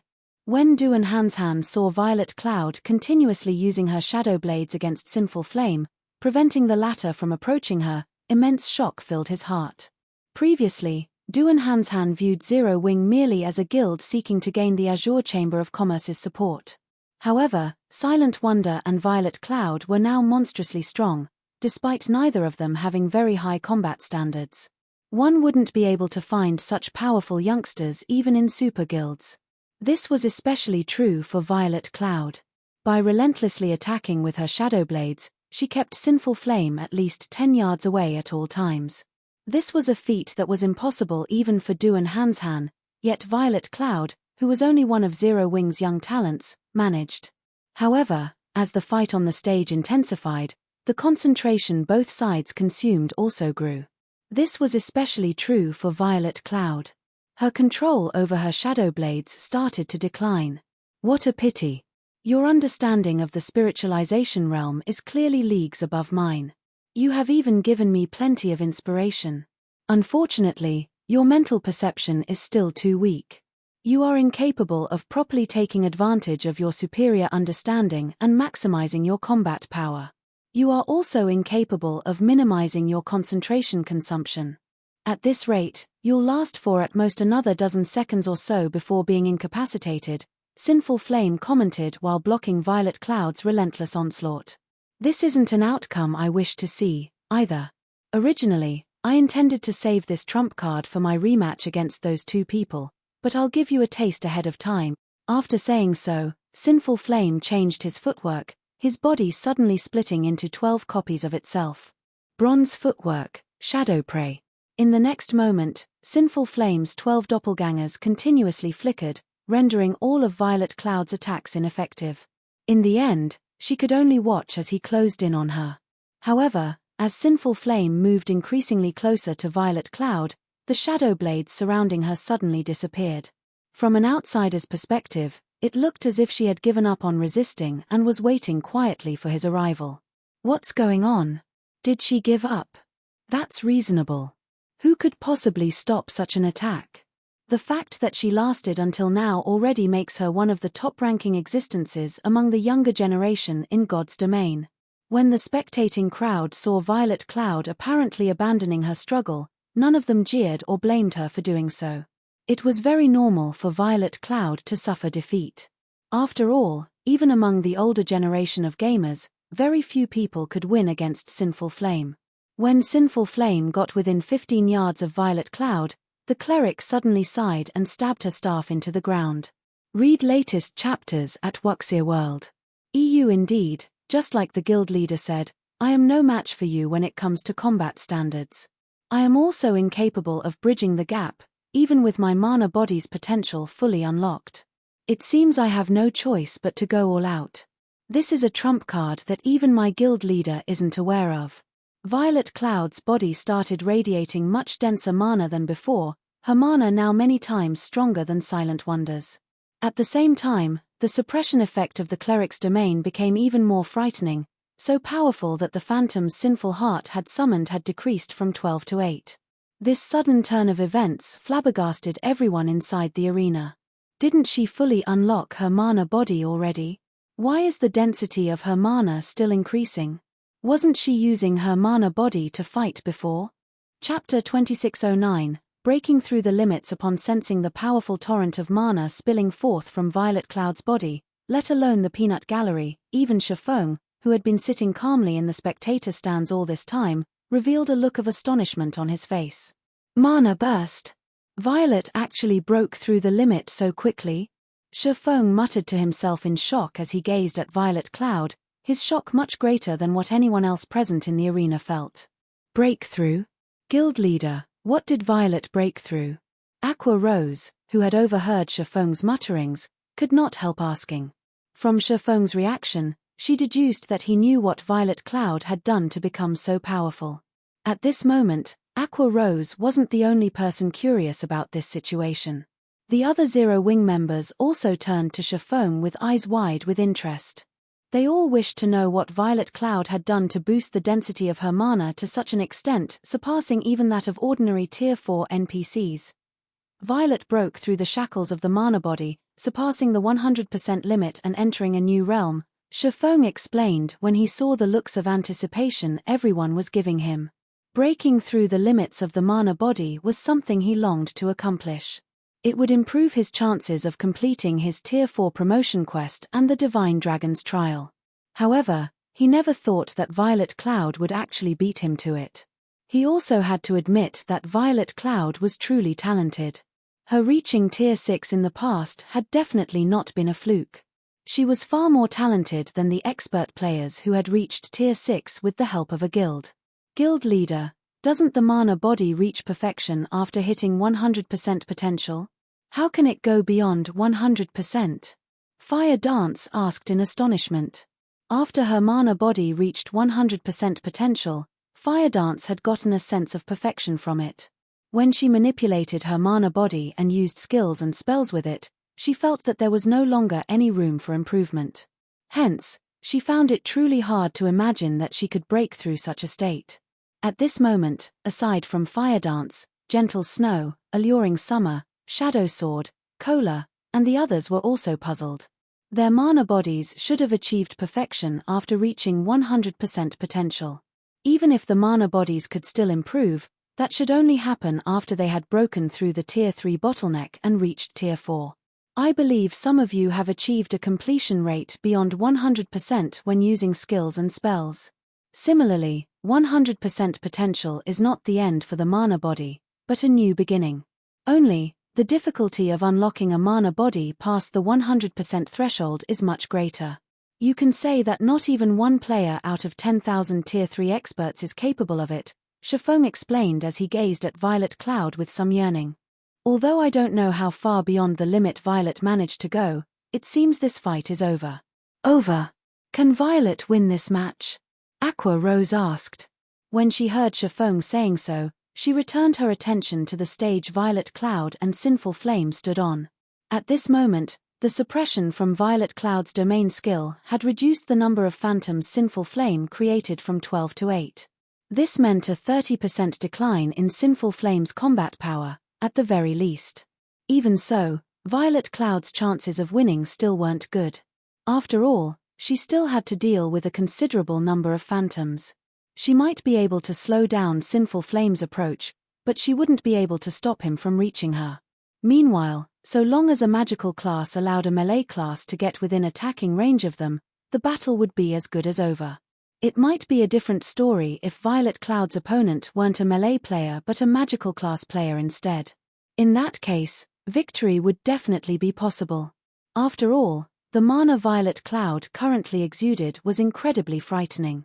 With such mana, she could exert a powerful influence over the ambient mana around her, making it difficult for nearby magical class players to wield the ambient mana. She would have an overwhelming advantage over her opponent. Unfortunately, not only was Sinful Flame a melee player, but his class was the peak hidden class, Shadow Knight. The Shadow Knight class was like a fusion of the Assassin, Berserker, and Guardian Knight classes. It possessed the agility of Assassins, the strength of Berserkers, and the defense of Guardian Knights. To top it all off, Sinful Flame also had incredibly high combat standards. These were the reasons why Sinful Flame was publicly acknowledged as the strongest player in the Azure Chamber of Commerce. With such an opponent, Aqua Rose found it inconceivable that Violet Cloud could win. After all, stronger mana simply made Violet Cloud's skills and spells more powerful. However, skills and spells that couldn't land on their targets were useless. At this moment, Aqua Rose wasn't the only person with such thoughts. Everyone spectating this fight shared similar thoughts. After all, this was common sense in God's domain. While having powerful mana was indeed helpful to players, this advantage came into play mainly when dealing with monsters. Amazing. You are actually capable of elevating your combat power that much. With just this move, you can confidently seat yourself among the top 3 of God's domain's younger generation, Sinful Flame praised when he saw the eruption of mana from Violet Cloud. However, he did not stop his actions in the slightest. On the contrary, he further sharpened them instead. When Sinful Flame got within 10 yards of Violet Cloud, he split his greatsword into 2 longswords again and brandished them to create over 24 phantom snakes. Not only was every phantom snake incredibly nimble, but they also accurately struck at Violet Cloud's blind spots and vital points, leaving her no room to dodge or block at all. Tier 3 skill, Shadow Assault. Advanced combat technique, Phantom Snakes. Sinful Flame had perfectly integrated his Tier 3 skill with his advanced combat technique, his attack making it seem as if more than 24 Grand Lords were attacking Violet Cloud simultaneously. Upon seeing this, everyone could not help but gasp. Is he still human? He's actually capable of launching over 24 attacks rivaling the power of a Grand Lord simultaneously. Who could possibly stop that? So, this is Sinful Flame's trademark move, technique integration? If I could learn even a portion of this technique, I would be unbeatable in a kingdom. But that girl from Zero Wing really is amazing. She's forced Sinful Flame to reveal his trademark move time after time. Even if she loses, she'll still rank at the top among God's domain's younger players. Although the members of the various spectating powers were in awe of Sinful Flame's techniques, they also felt admiration and envy for Violet Cloud. After all, despite her youth, Violet Cloud was pressuring a legendary individual like Sinful Flame. With such talent, Violet Cloud's future would definitely be dazzlingly bright. Given a few more years, she might become a legendary individual herself in the virtual gaming world. Meanwhile, when the 24 or so phantom snakes arrived within 1 yard of Violet Cloud, the cleric finally made a move. Disappear. Violet Cloud commanded in a low tone. Every phantom snake trying to attack her instantly vanished. Before anyone could react to the situation, the dense mana surrounding Violet Cloud transformed into shadow blades once more. This time, however, Violet Cloud had summoned 36 shadow blades. Moreover, every shadow blade left behind a pitch-black wake as they rotated around Violet Cloud. Spatial tears? Impossible. Everyone was stunned at the sight of the shadow blades rotating around Violet Cloud. The power of the shadow blades Violet Cloud summoned previously had merely rivaled that of Grand Lords. Only when she executed a bronze combat technique using the shadow blades had she exhibited power at the Tier 4 standard. However, executing bronze combat techniques consumed a lot of concentration. Hence, Violet Cloud couldn't execute Tier 4 attacks anytime she wanted. She had to wait for an opportunity to land a decisive blow. Now, however, every one of her shadow blades carried power at the Tier 4 standard. The increase to her combat power was simply unfathomable. In other words, even without resorting to a combat technique, Violet Cloud could casually unleash attacks at the Tier 4 standard. Moreover, she now had 36 shadow blades under her command. At this moment, let alone the spectating audience, even Sinful Flame himself could not help being stunned by this situation. During the brief instant Sinful Flame was dazed, the 36 shadow blades surrounded him and stopped just an inch away from him. Now, any strange movement on his part would bring his body into contact with the shadow blades, subjecting him to a Tier 4 attack. Read latest chapters at Wuxia World. EU. However, Violet Cloud did not do anything more.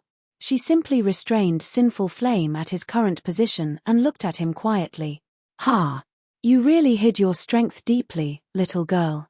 All right, I admit defeat." Sinful Flame sighed when he saw that sneaking out of the Shadow Blade's encirclement was impossible. Previously, Violet Cloud could execute only one Tier 4 attack at a time, so he could still put up a fight.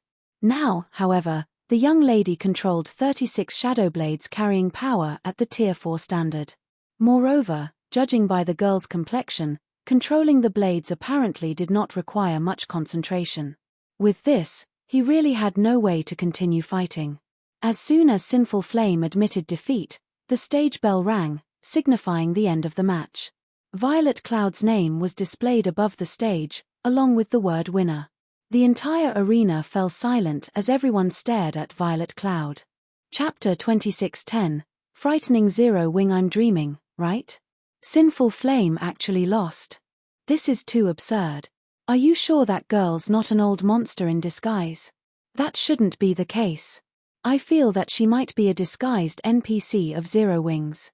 Otherwise, how could a measly Tier 3 player control 36 blades with power at the Tier 4 standard? It took a long time for the match's results to sink in. However, when everyone snapped out of their daze, they could not help but question this match, feeling that Violet Cloud wasn't human. Sinful Flame's strength was deeply rooted in everyone's hearts. Nobody present had believed that Violet Cloud could defeat him. In fact, they had initially doubted that she could even get him to take her seriously. However, Violet Cloud had not only gotten Sinful Flame to use his full strength but even defeated the man. Moreover, she had achieved such an overwhelming victory that Sinful Flame couldn't retaliate and had no choice but to concede the battle.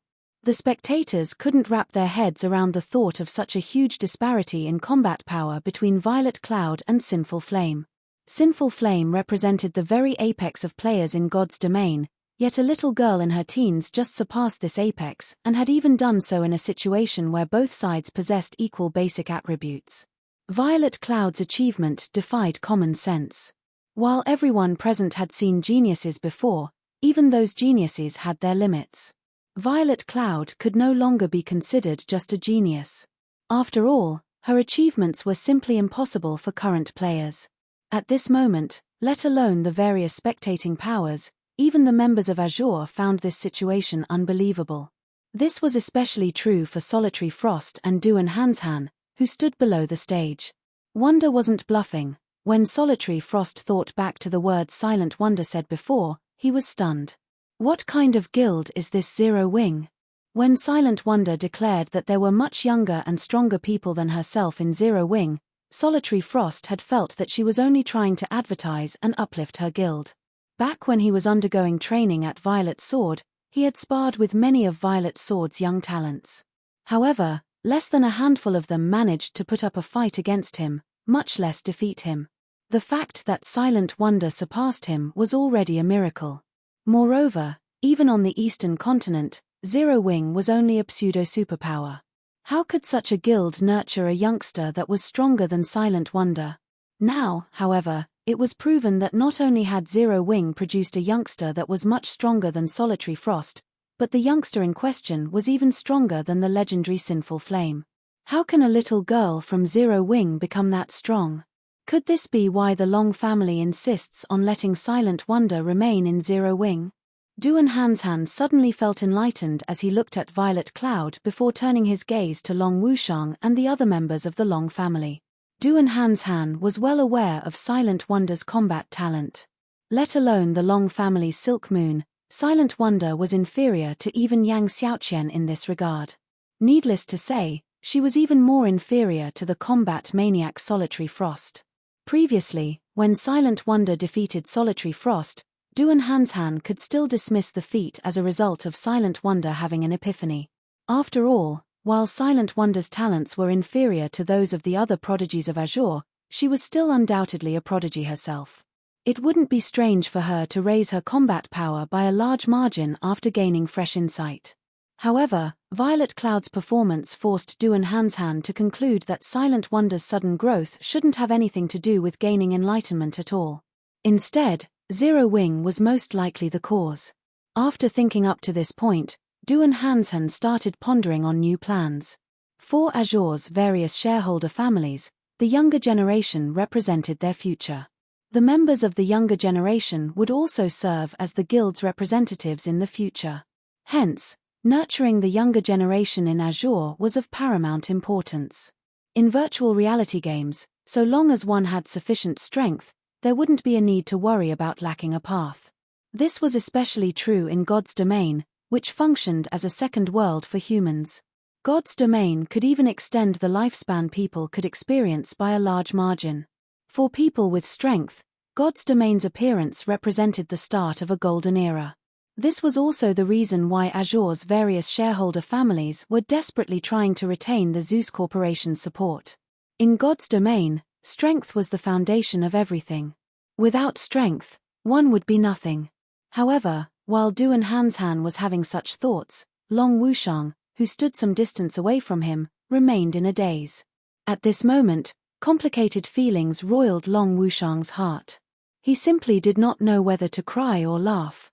Not only had Silent Wonder won against Solitary Frost and shone brightly in the family competition, but she had even received a challenge from Sinful Flame, which boosted the opinion of Azure's independent elders and grand elders of her. Now, Violet Cloud had even beaten Sinful Flame, a feat nobody had ever dreamed of accomplishing. Zero Wing's ability to nurture talents truly surpassed Long Wushang's imagination. With Zero Wing's help, the Long family might really be able to do without the Zeus Corporation's support. After all, the Long family had funds aplenty. What they needed were only the Zeus Corporation's various resources and connections. When Long Wushang thought back to how he was planning to negotiate with Zero Wing to have it stop hindering Silent Wonder's future, he found his thoughts laughable.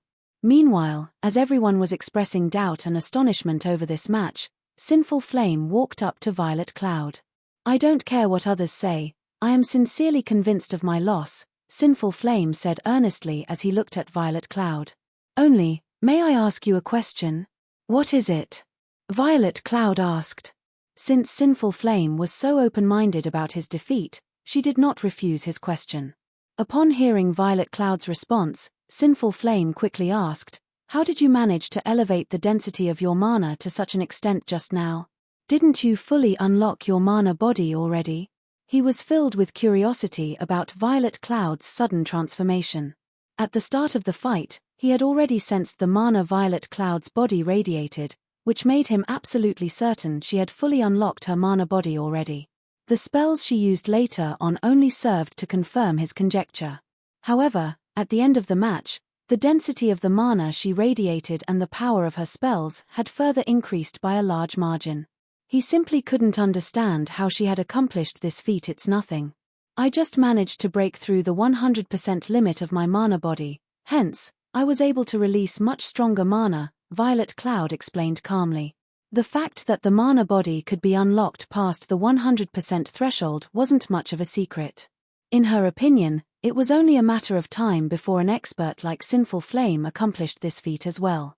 After all, if even she could break through the 100% limit, there was no way Sinful Heart, who boasted much higher combat standards than she did, could not. She had managed to do so much sooner than Sinful Flame only because of the many resources Zero Wing had provided. You can actually unlock the mana body past the 100% threshold? Sinful Flame exclaimed in surprise. Currently, he was already close to unlocking 100% of his mana body's potential. In his opinion, 100% should mean perfection. Moreover, the system should have set it to be so, as well. It never occurred to him that the mana body could be unlocked beyond 100%. Violet Cloud's words opened the doors to a whole new world for him. Then, is there anyone else in your guild that has managed to exceed 100%? Sinful Flame asked. Having experienced the strength players would gain from having a mana body unlocked beyond the 100% threshold, he knew that such players wouldn't be capable of truly fighting against Tier 4 existences. However, they would still be dosed to rivaling Tier 4 existences and were on a completely different level from ordinary Tier 3 existences. I don't know, but there are a few other people who are roughly equal in strength with me. There are also quite a few people stronger than me, Violet Cloud replied after giving the matter some thought. There are still a few others that are stronger than you? Sinful Flame reflexively turned to look at Shafong and the other Zero Wing members seated in the spectator stands, when he heard Violet Cloud's words. He suddenly felt as if his worldview was collapsing. Violet Cloud was already inhumanly strong, yet Zero Wing actually had a few more experts that were stronger than her. Just what kind of guild was Zero Wing? Read latest chapters at Wuxia World. EU. However, the discussions did not continue for long before Azure's family competition resumed. Only, the subsequent matches paled in comparison to the first two matches of this competition. And to everyone's disappointment, nothing surprising occurred.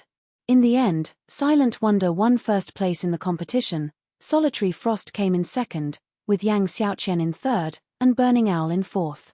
The Long family thoroughly occupied the spotlight for the competition this time. Many of Azure's independent elders and grand elders even started engaging Silent Wonder in small talk, the scene rendering the members of the other shareholder families speechless. Some families were even wondering if they should approach the Long family. Solitary, what should we do? How do we explain this to the instructor? Yang Xiaoqian asked Solitary Frost, who was standing quietly beside her, when she saw Silent Wonder surrounded by Azure's independent elders and grand elders. What else can we do but tell the truth? Solitary Frost sighed. If you are afraid of telling him, I'll do it. Following which, Solitary Frost contacted Violet Sword's instructor Torre and braced himself to report everything that had happened in the family competition. Chapter 2611, The Flame Bearer Holy Flame City, Violet Sword's residence. Inside an ancient castle made out of meteorite, over 50 level 100+ players were currently sparring and training various combat techniques. Not only did these players possess very high combat standards, with even the weakest person being at the Refinement Realm standard and the majority being at the Flowing Water Realm standard, but every one of them could also smoothly integrate their skills or spells with their combat techniques. Their level of skill was far superior to ordinary Refinement Realm experts. All of you, work harder. Activating the ancient star castle costs a lot of mana stones, and only a limited number of people can train inside it each time. If you can't pass this week's integration test, then the others waiting in line will replace you. A dark grey armored, middle-aged man with a knife scar on his face shouted as he monitored the players training inside the castle. Instructor Wildfighter, your requirements are too high. Not everybody is like Solitary Frost, able to perfectly integrate advanced combat techniques into our spells in just 1 week, a red-headed woman in blue mage robes, standing beside the middle-aged man, said while shaking her head. I have already lowered my requirements significantly. They only need to gain a basic foundation in integrating advanced combat techniques with skills or spells in 10 days. If it were Solitary Frost, I would have given him 3 days maximum. However, even though they have spent more than half of their given time, these newcomers are still stuck integrating basic combat techniques. It seems the guild's new recruits are becoming weaker with each passing generation, Wildfighter said in dissatisfaction as he eyed the group of players training before him. They are far inferior to our generation. Our generation? The red-headed woman revealed a bitter smile at Wildfighter's words. The commander was the only monster that came out of our generation. I don't think that everyone else in our generation was much better than these newcomers. Why are you being humble? Your talent is not the slightest bit inferior to Solitary Frost's. It's just that you were made to learn too many things at once. In contrast, Solitary Frost's training is very specific. Otherwise, you would have become the commander of the guild's second trump card legion by now, Wildfighter said, rolling his eyes at the red-headed woman. The redhead's name was Crimson Star. She was someone the secret pavilion had nicknamed the Thousand-Hand Witch. At the same time, she was one of the vice-commanders of Violet Sword's strongest trump card legion. In terms of combat standards, she was not the slightest bit weaker than Wildfighter. In fact, if the two of them were to have a duel, his chances of winning would be below 30%. Regardless, it seems you think very highly of Solitary Frost. You even held back during the previous match and let him finish with a draw to boost his confidence and pride, Crimson Star said. Don't say anything about this matter. I might have held back that time, but only my trump card.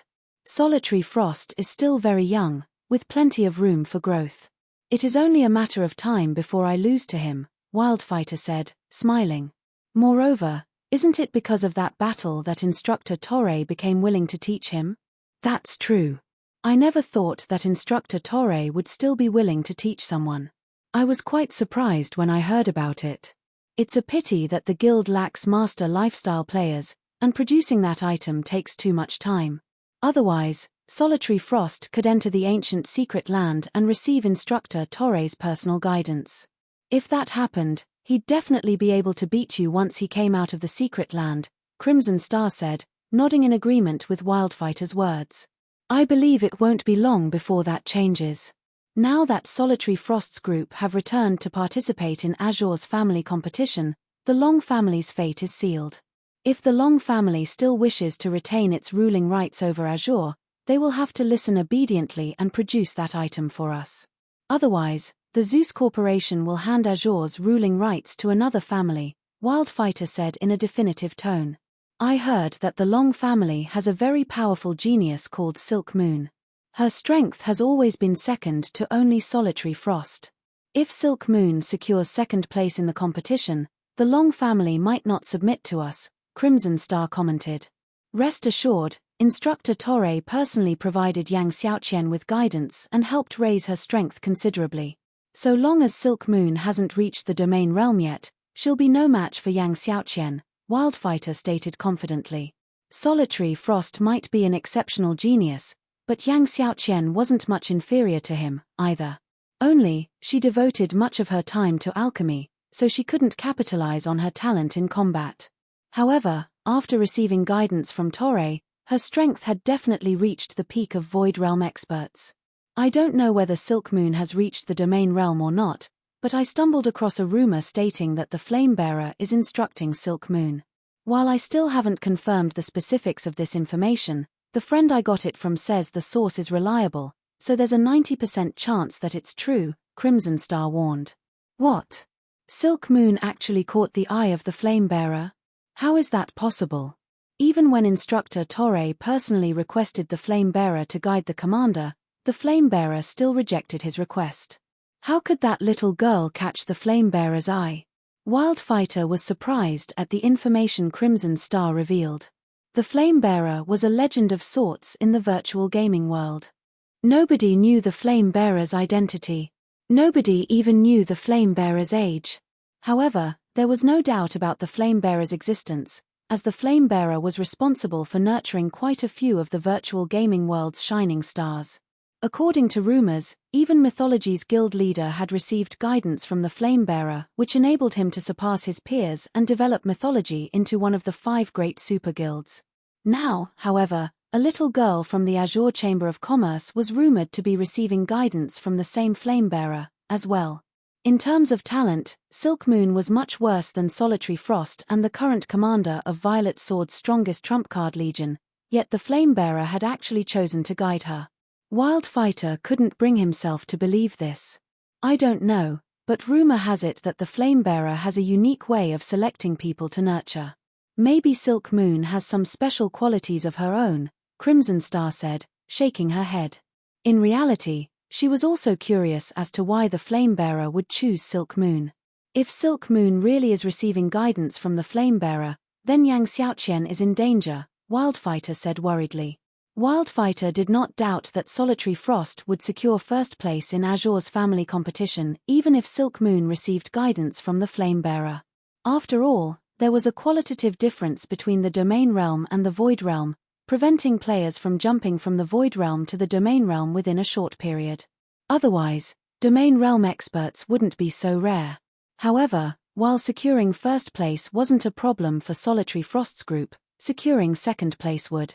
After all, Yang Xiaoqian still hadn't reached the Domain Realm yet. While Wildfighter and Crimson Star were having their quiet discussion, a white-haired old man entered the training hall.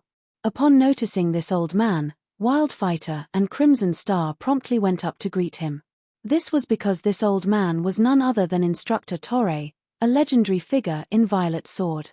However, as soon as Torre arrived, a chilly aura filled the training hall. Even Wildfighter and Crimson Star shuddered involuntarily upon sensing this aura. Instructor Torre, didn't you send Solitary Frost's group to take part in Azure's family competition? Did something happen? Wildfighter asked, curious.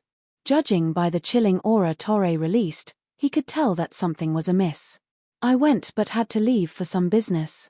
However, as soon as I was done with my work, I received a message from Solitary Frost stating that they lost in Azure's family competition. Someone from the Long family secured first place. Torre snarled. They lost. Solitary Frost lost. How is that possible? Wildfighter was stunned by Torre's words. He promptly asked, could it be the Long family's Silk Moon? No. I heard that it's the Long family's second young lady, Silent Wonder, Torre replied, shaking his head. It's not Silk Moon. Wildfighter's eyes widened in shock at this revelation. For a moment, he suspected that Torre was lying to him. Isn't Silent Wonder an alchemy expert? Moreover, according to previous reports, she's only at the Flowing Water Realm. How could she possibly win against Solitary Frost? In a competition where only combat standards mattered, how could a Flowing Water Realm expert defeat a Domain Realm expert? Now that the Long family has secured first place, doesn't that mean they will have a stable hold on Azure's ruling rights? Crimson Star asked, frowning. Master lifestyle players were crucial for Violet Sword's development, especially Master Alchemists. Meanwhile, Silent Wonder, who was only half a step from becoming a Grandmaster Alchemist, was someone Violet Sword urgently needed. You don't need to worry about that. I believe the Zeus Corporation will deal with this matter. When the time comes, the Long family will have to submit, even if they don't want to, Torre said coldly. However, Solitary Frost's group has truly disappointed me. They actually lost to a little girl who hasn't even reached the Domain Realm yet. It seems I have been too lenient toward them. After they return, tell them that they don't have to meet me. Have them properly reflect on themselves. He had never once worried about Violet Sword's plan failing. Moreover, he never imagined that the group would lose to someone with significantly inferior combat standards despite him providing Solitary Frost and the others with direct guidance. This was simply humiliating. Read latest chapters at Wuxia World. EU Wildfighter was shocked when he heard Torre's words. Hurriedly, he tried to persuade Torre, saying, Instructor Torre, isn't this a little, however? Before Wildfighter could say anything more, a Tier 3 assassin rushed toward them. Reporting, someone calling themselves Zero Wings guild leader has arrived outside our residence and wishes to negotiate with our guild's upper echelon regarding the Azure Chamber of Commerce's matters. Do you wish to meet him? the Tier 3 assassin said respectfully. Zero Wing? Isn't that the guild Silent Wonder has been staying at all this time? Wildfighter commented, his curiosity piqued. What are they here for? Could they be here to convince us to change our plans for Azure? An unknown guild wants to meet us. What kind of guild do they take Violet Sword for? Glaring at the Tier 3 assassin, Torre ordered coldly, tell them to get lost. Chapter 26:12, Negotiation Qualifications. Torre's harsh rejection drove a chill down everyone's spines. The players in the hall felt an intense pressure bear down on them, and some of the Refinement Realm trainees could barely even move. Instinctual fear welled within the Tier 3 assassin that had reported Zero Wing's arrival. If he hadn't been certain that he wasn't Torre's target, he would have likely turned and fled. Instructor Torre has such high hopes for Solitary Frost's group. Crimson Star was surprised to see the frosty look on Torre's face. Torre had stopped teaching people over a decade ago. She and the current commander of Violet Sword's strongest trump card legion had been a part of his last student group. The commander had been Torre's favorite pupil. Torre had even gone to great lengths to seek the Flamebearer's help in training the commander. Hence, Violet Sword's upper echelons had been stunned when Torre had agreed to train Solitary Frost's group. Crimson Star assumed Torre had only agreed out of respect for the Zeus Corporation, but seeing his reaction now, it seemed he had honestly wanted to help Solitary Frost's group grow stronger. If he hadn't been so invested, he wouldn't have been so furious about their defeat. I'm afraid that sending them away isn't wise, Instructor Torre. Zero Wing might not have much power on the Western continent, but it can compete with many superpowers on the Eastern continent. It even has control over the Dark World's teleportation gate. Since Zero Wing's guild leader has paid us a personal visit, others will criticize the guild if we turn him away at the door, Wildfighter tried to persuade Torre. Violet Sword was a veteran super guild. While Zero Wing wasn't based in the West, Violet Sword's intel network had investigated this smaller guild. They weren't entirely unaware of Zero Wing's background. Even if they hadn't researched the guild, it was difficult to avoid the name Zero Wing. The guild had become incredibly famous in the East, after all, and many superpowers were talking about Zero Wing. Did Zero Wing's guild leader come alone? Crimson Star asked the Tier 3 assassin. No. He came with a group of a dozen or so people. The Long family's Long Wushang is with them, as well, the assassin replied. The Long family? They certainly didn't waste any time. Wildfighter could not help but frown. After learning that the Long family's second young miss had won Azure's competition this year, Wildfighter knew it would be difficult making the family obey. Now, Azure's strongest younger member was from the Long family, and after all was said and done, the Zeus Corporation was merely one of the Chamber's shareholders. It wasn't the largest shareholder. Once the rest of the shareholders saw the Long family's potential, they would offer it their support. Threatening the Long family's dominance in Azure would become incredibly difficult. Because of this, the Long family now qualified to negotiate with Violet Sword, and it had only been a matter of time before the family sent a representative. However, Wildfighter hadn't expected the Long family to act almost as soon as Azure's family competition had ended. It seems the Long family has found its confidence. Otherwise, they wouldn't have shown up so soon, Crimson Star said. It's probably because of Zero Wing. The guild has an alliance with Netherworld Empire, after all. In addition, Zero Wing is responsible for helping Silent Wonder win the competition. Obviously, Zero Wing is quite capable when it comes to nurturing talented players. The Long family must think it'll do fine on its own, without support from Violet Sword or the Zeus Corporation, Wildfighter assumed. The most important developmental aspects for any guild were talented experts and resources. While Azure did not lack experts, it didn't have nearly as many resources as a veteran super guild like Violet Sword. If Azure wished to continue its development, it would have to ally with the super guild. This was exactly what Azure's various shareholder families and Grand Elders were pushing for. However, if Azure no longer had to worry about nurturing its talented members, neither the Long family nor the Chamber itself would bother to ally with Violet Sword. Violet Sword was already demanding a high price for this alliance, and the partnership would basically transform Azure into one of Violet Sword's vassals.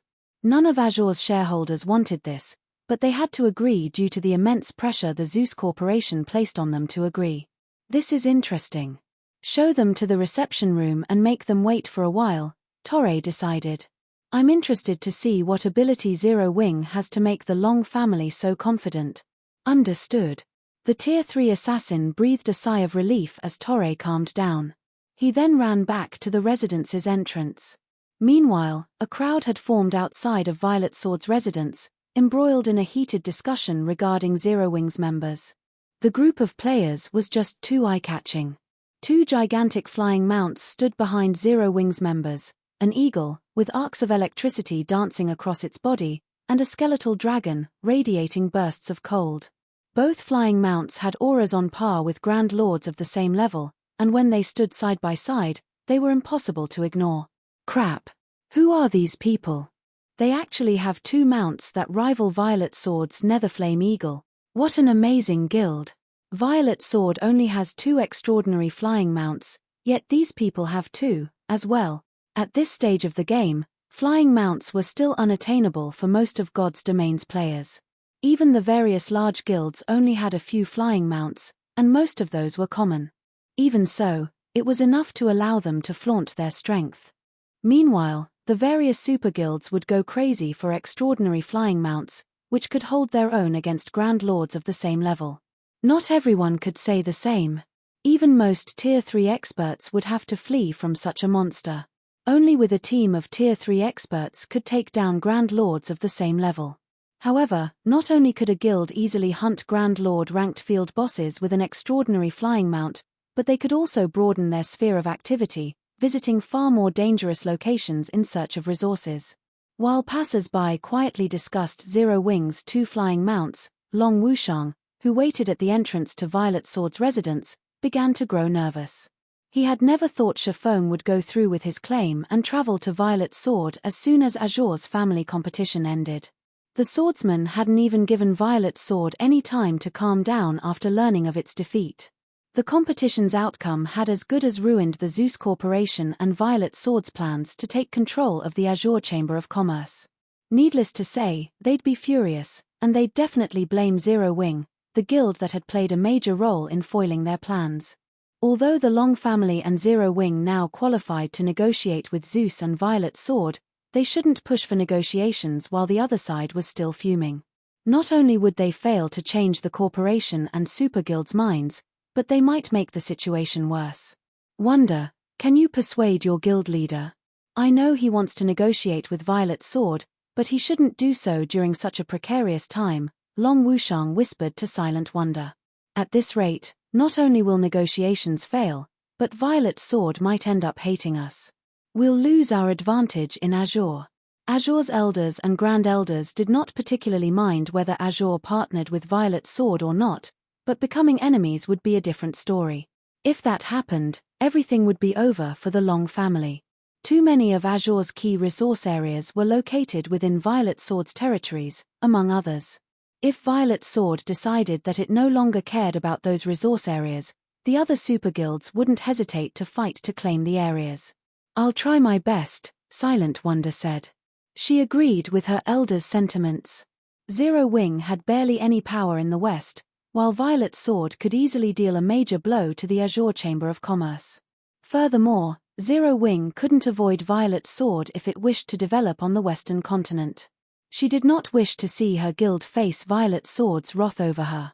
However, just as Silent Wonder was about to approach Shifeng, a Tier 3 assassin emerged from Violet Sword's residence and walked up to Shifeng, apologizing, "Sorry for the long wait, guild leader Black Flame. Please, follow me." "All right," Shifeng replied, putting away his Thunder Eagle. He then followed the assassin into the residence, giving Silent Wonder no chance to intervene. Upon entering the Super Guild's residence, both Long Wushang and Silent Wonder were stunned. Not only were the Violet Sword members in the residence very high-leveled, but quite a few of them were also Tier 3 experts. Moreover, they spotted over 100 Refinement Realm experts with a glance. When they reached the castle that acted as the residence's core, they were even more stunned as they felt such dense mana that it had condensed into a white fog. The entire castle felt ancient. All of the Super Guild's members who entered and left the castle radiated astonishingly powerful auras, while quite a few were even stronger than Azure's young geniuses. So, this is Violet Sword. Silent Wonder was amazed as she watched the dozen or so young, Tier 3 experts walk into the castle. Even a random group of players had so many Refinement Realm and Flowing Water Realm experts. Furthermore, this was only one of Violet Sword's many residences, and the guild had several training grounds. If Violet Sword gathered all of the new recruits, the sight would be awe-inspiring. "Please, come in," the Tier 3 assassin leading the way said as he gestured to the guild hall before him. When he noticed Long Wushang's and Silent Wonder's astonishment, he felt pleased and proud. Overall, Violet Sword might not be as powerful as the 5 great super guilds, but it was just as capable of nurturing talented players, which the guild was quite proud of. No ordinary super guild could compare. After a moment, the Tier 3 assassin led Shifeng and his companions into the top-floor reception room in the guild hall. Read latest chapters at Wuxia World. EU3 players, Torre, Wildfighter, and Crimson Star, already waited in the room. However, none of them bothered to conceal their auras, and the combined energy felt stifling. They were obviously trying to intimidate Zero Wing's representatives. Sure enough. Long Wushang could not help but shake his head when he saw the 3 people. He knew these negotiations wouldn't end well. There wasn't even a point in continuing this facade. The pressure of their combined auras was simply too powerful. Even peak experts would struggle to breathe in the reception room, much less weaker players. In Long Wushang's opinion, aside from Shifeng, Silent Wonder, and Violet Cloud, withstanding these aggressive auras would be troublesome for their party. Meanwhile, the Tier 3 assassin from Violet Sword sneered at this sight. Zero Wing might be a pseudo-superpower, but Violet Sword was no ordinary superguild, and Zero Wing had no place trying to instigate negotiations on a whim. "This room is really stuffy. Aqua, why don't you guys remove your cloaks? It'll be cooler for you that way," Shifeng calmly suggested, never taking his eyes off of Torre and his 2 comrades. Chapter 2613, Astonishing Statistics, Zero Wing's potential. Hearing Shifeng's suggestion, the Tier 3 assassin continued to sneer at the group. Do they think they can withstand the instructor's auras just by removing their black cloaks? The black cloak merely concealed some of a player's statistics but couldn't hide a player's aura. Everyone in God's domain knew this. Of course, there were tools that could conceal a player's aura, but those tools were extremely expensive and not practical. Furthermore, expert players could conceal their auras with their own skills. They didn't have to rely on such tools. Even Long Wushang gave Shifeng a strange look. He couldn't understand what the man was trying to do. By removing their black cloaks, Aqua Rose and the others would only expose their statistics. That wouldn't help them withstand these 3 monsters' auras. Torre, Wildfighter, and Crimson Star were all instructors in Violet Sword. Anyone that could become a super guild's instructor would also be a Grand Elder, absolute upper echelons in the guild. Super guilds also acquired top-tier weapons and equipment each day. A veteran super guild like Violet Sword had likely seen every kind of weapon and equipment piece the game had to offer.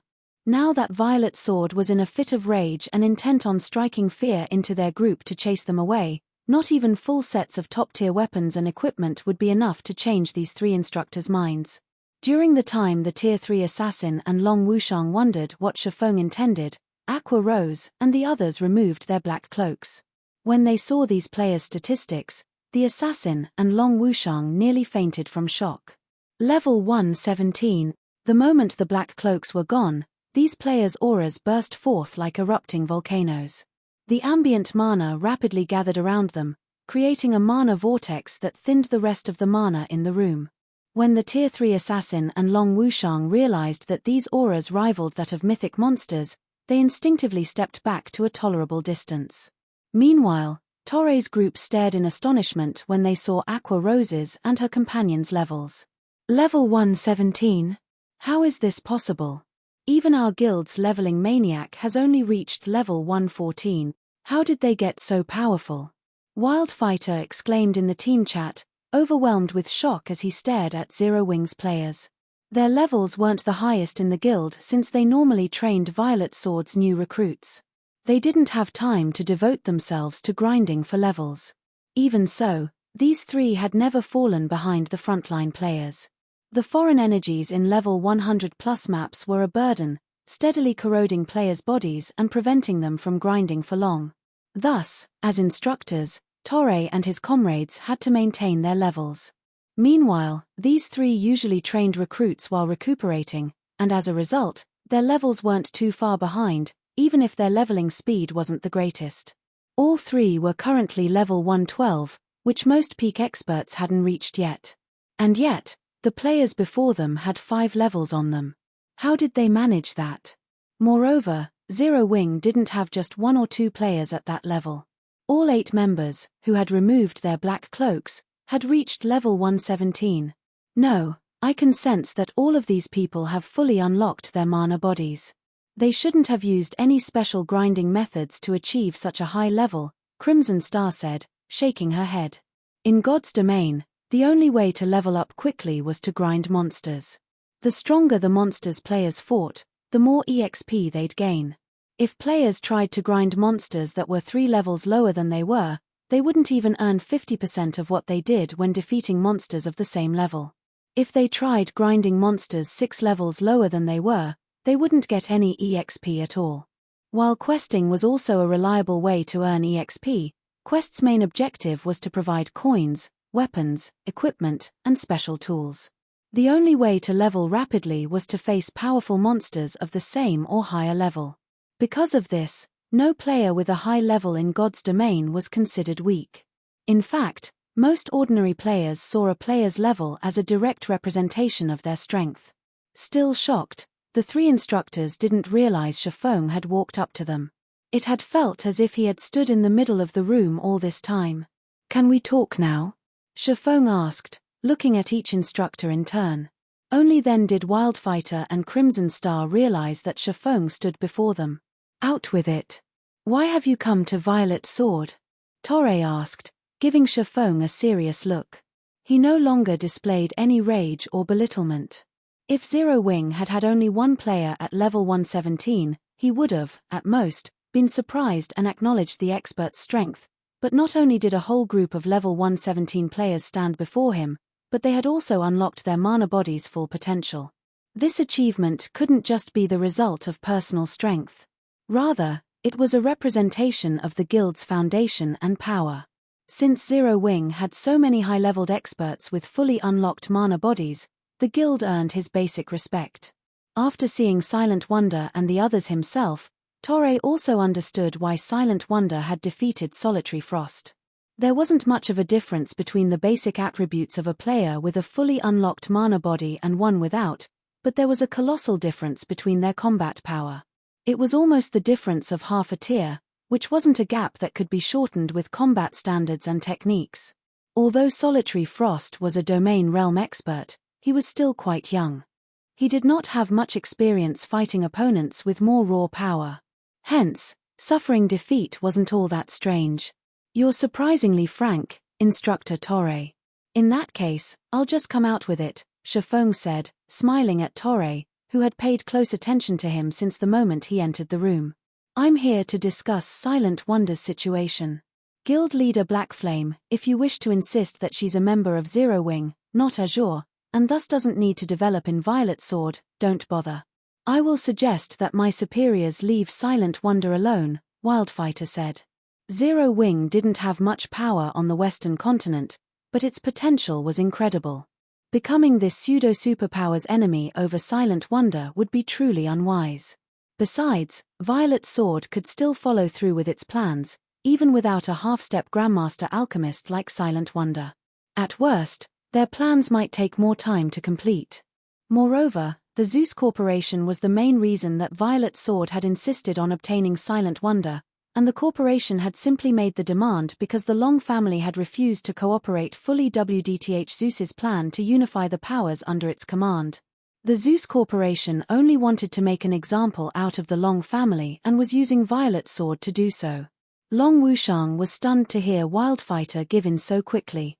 The matter had been dealt with, just like that. The Long family had negotiated with the Zeus Corporation and Violet Sword many times, Yet the two had refused to concede. They had even gone as far as to use Azure's ruling rights to threaten the family. And yet, Shifeng had just visited Violet Sword's residence for the first time, briefly mentioned Silent Wonder, and Wildfighter had agreed to part with her. Long Wushang felt as if he stood in the wrong guild's residence. Even Silent Wonder's mouth hung open in shock. She had never expected these negotiations to progress so smoothly. Just as everyone assumed the negotiations were over, however, Shifeng shook his head, saying, "No, I believe you've misunderstood something. I'm not here to talk about that. What do you wish to discuss, then?" Wildfighter asked, confused. Hadn't Zero Wing come to dissuade Violet Sword from its plans? Zero Wing would like to partner with Violet Sword. I know your guild has uncovered an ancient secret land, which requires special tools to enter. I suggest our guilds work together. Zero Wing only wants 100 entry slots in exchange, Shifeng said. The fact that Violet Sword had relied on an ancient secret land to boost its development speed on the western continent hadn't been a secret in the past. The moment Long Wushang had shown up in Zero Wing's residence, Shifeng had remembered this secret land. This ancient secret land held the key to completing the Tier 4 promotion quest. It was the very reason that Violet Sword had nurtured plenty of Tier 4 experts in Shifeng's past life. In fact, this guild had commanded nearly twice as many Tier 4 experts as ordinary super guilds. Guild leader Black Flame, are you insane? Do you know how many slots the secret land has in total? You're asking for half of the slots we have right now. Crimson Star interjected. The ancient secret land was a huge opportunity for Violet Sword to rise to prominence. Hence, every entry slot was incredibly precious, yet Zero Wing wanted half of them. Despite her conservative personality, Crimson Star accused Shifeng of madness. Read latest chapters at Wuxia World. EU Shifeng was merely offering the help of an advanced master alchemist. It wasn't as if Violet Sword didn't have any of its own. What if I promise that I can help you capture the ancient secret land? Shifeng unhurriedly said, chuckling. Capture it? What kind of place do you think it is? Are you going to capture an ancient secret land with just 10 experts with fully unlocked mana bodies? Crimson Star mocked, smirking. Experts with fully unlocked mana bodies were indeed precious right now, but Violet Sword could nurture quite a few with another 2 weeks. Many of the Super Guild's experts had already made considerable progress, and the Violet Sword was more than capable of capturing the ancient secret land without Zero Wing's experts.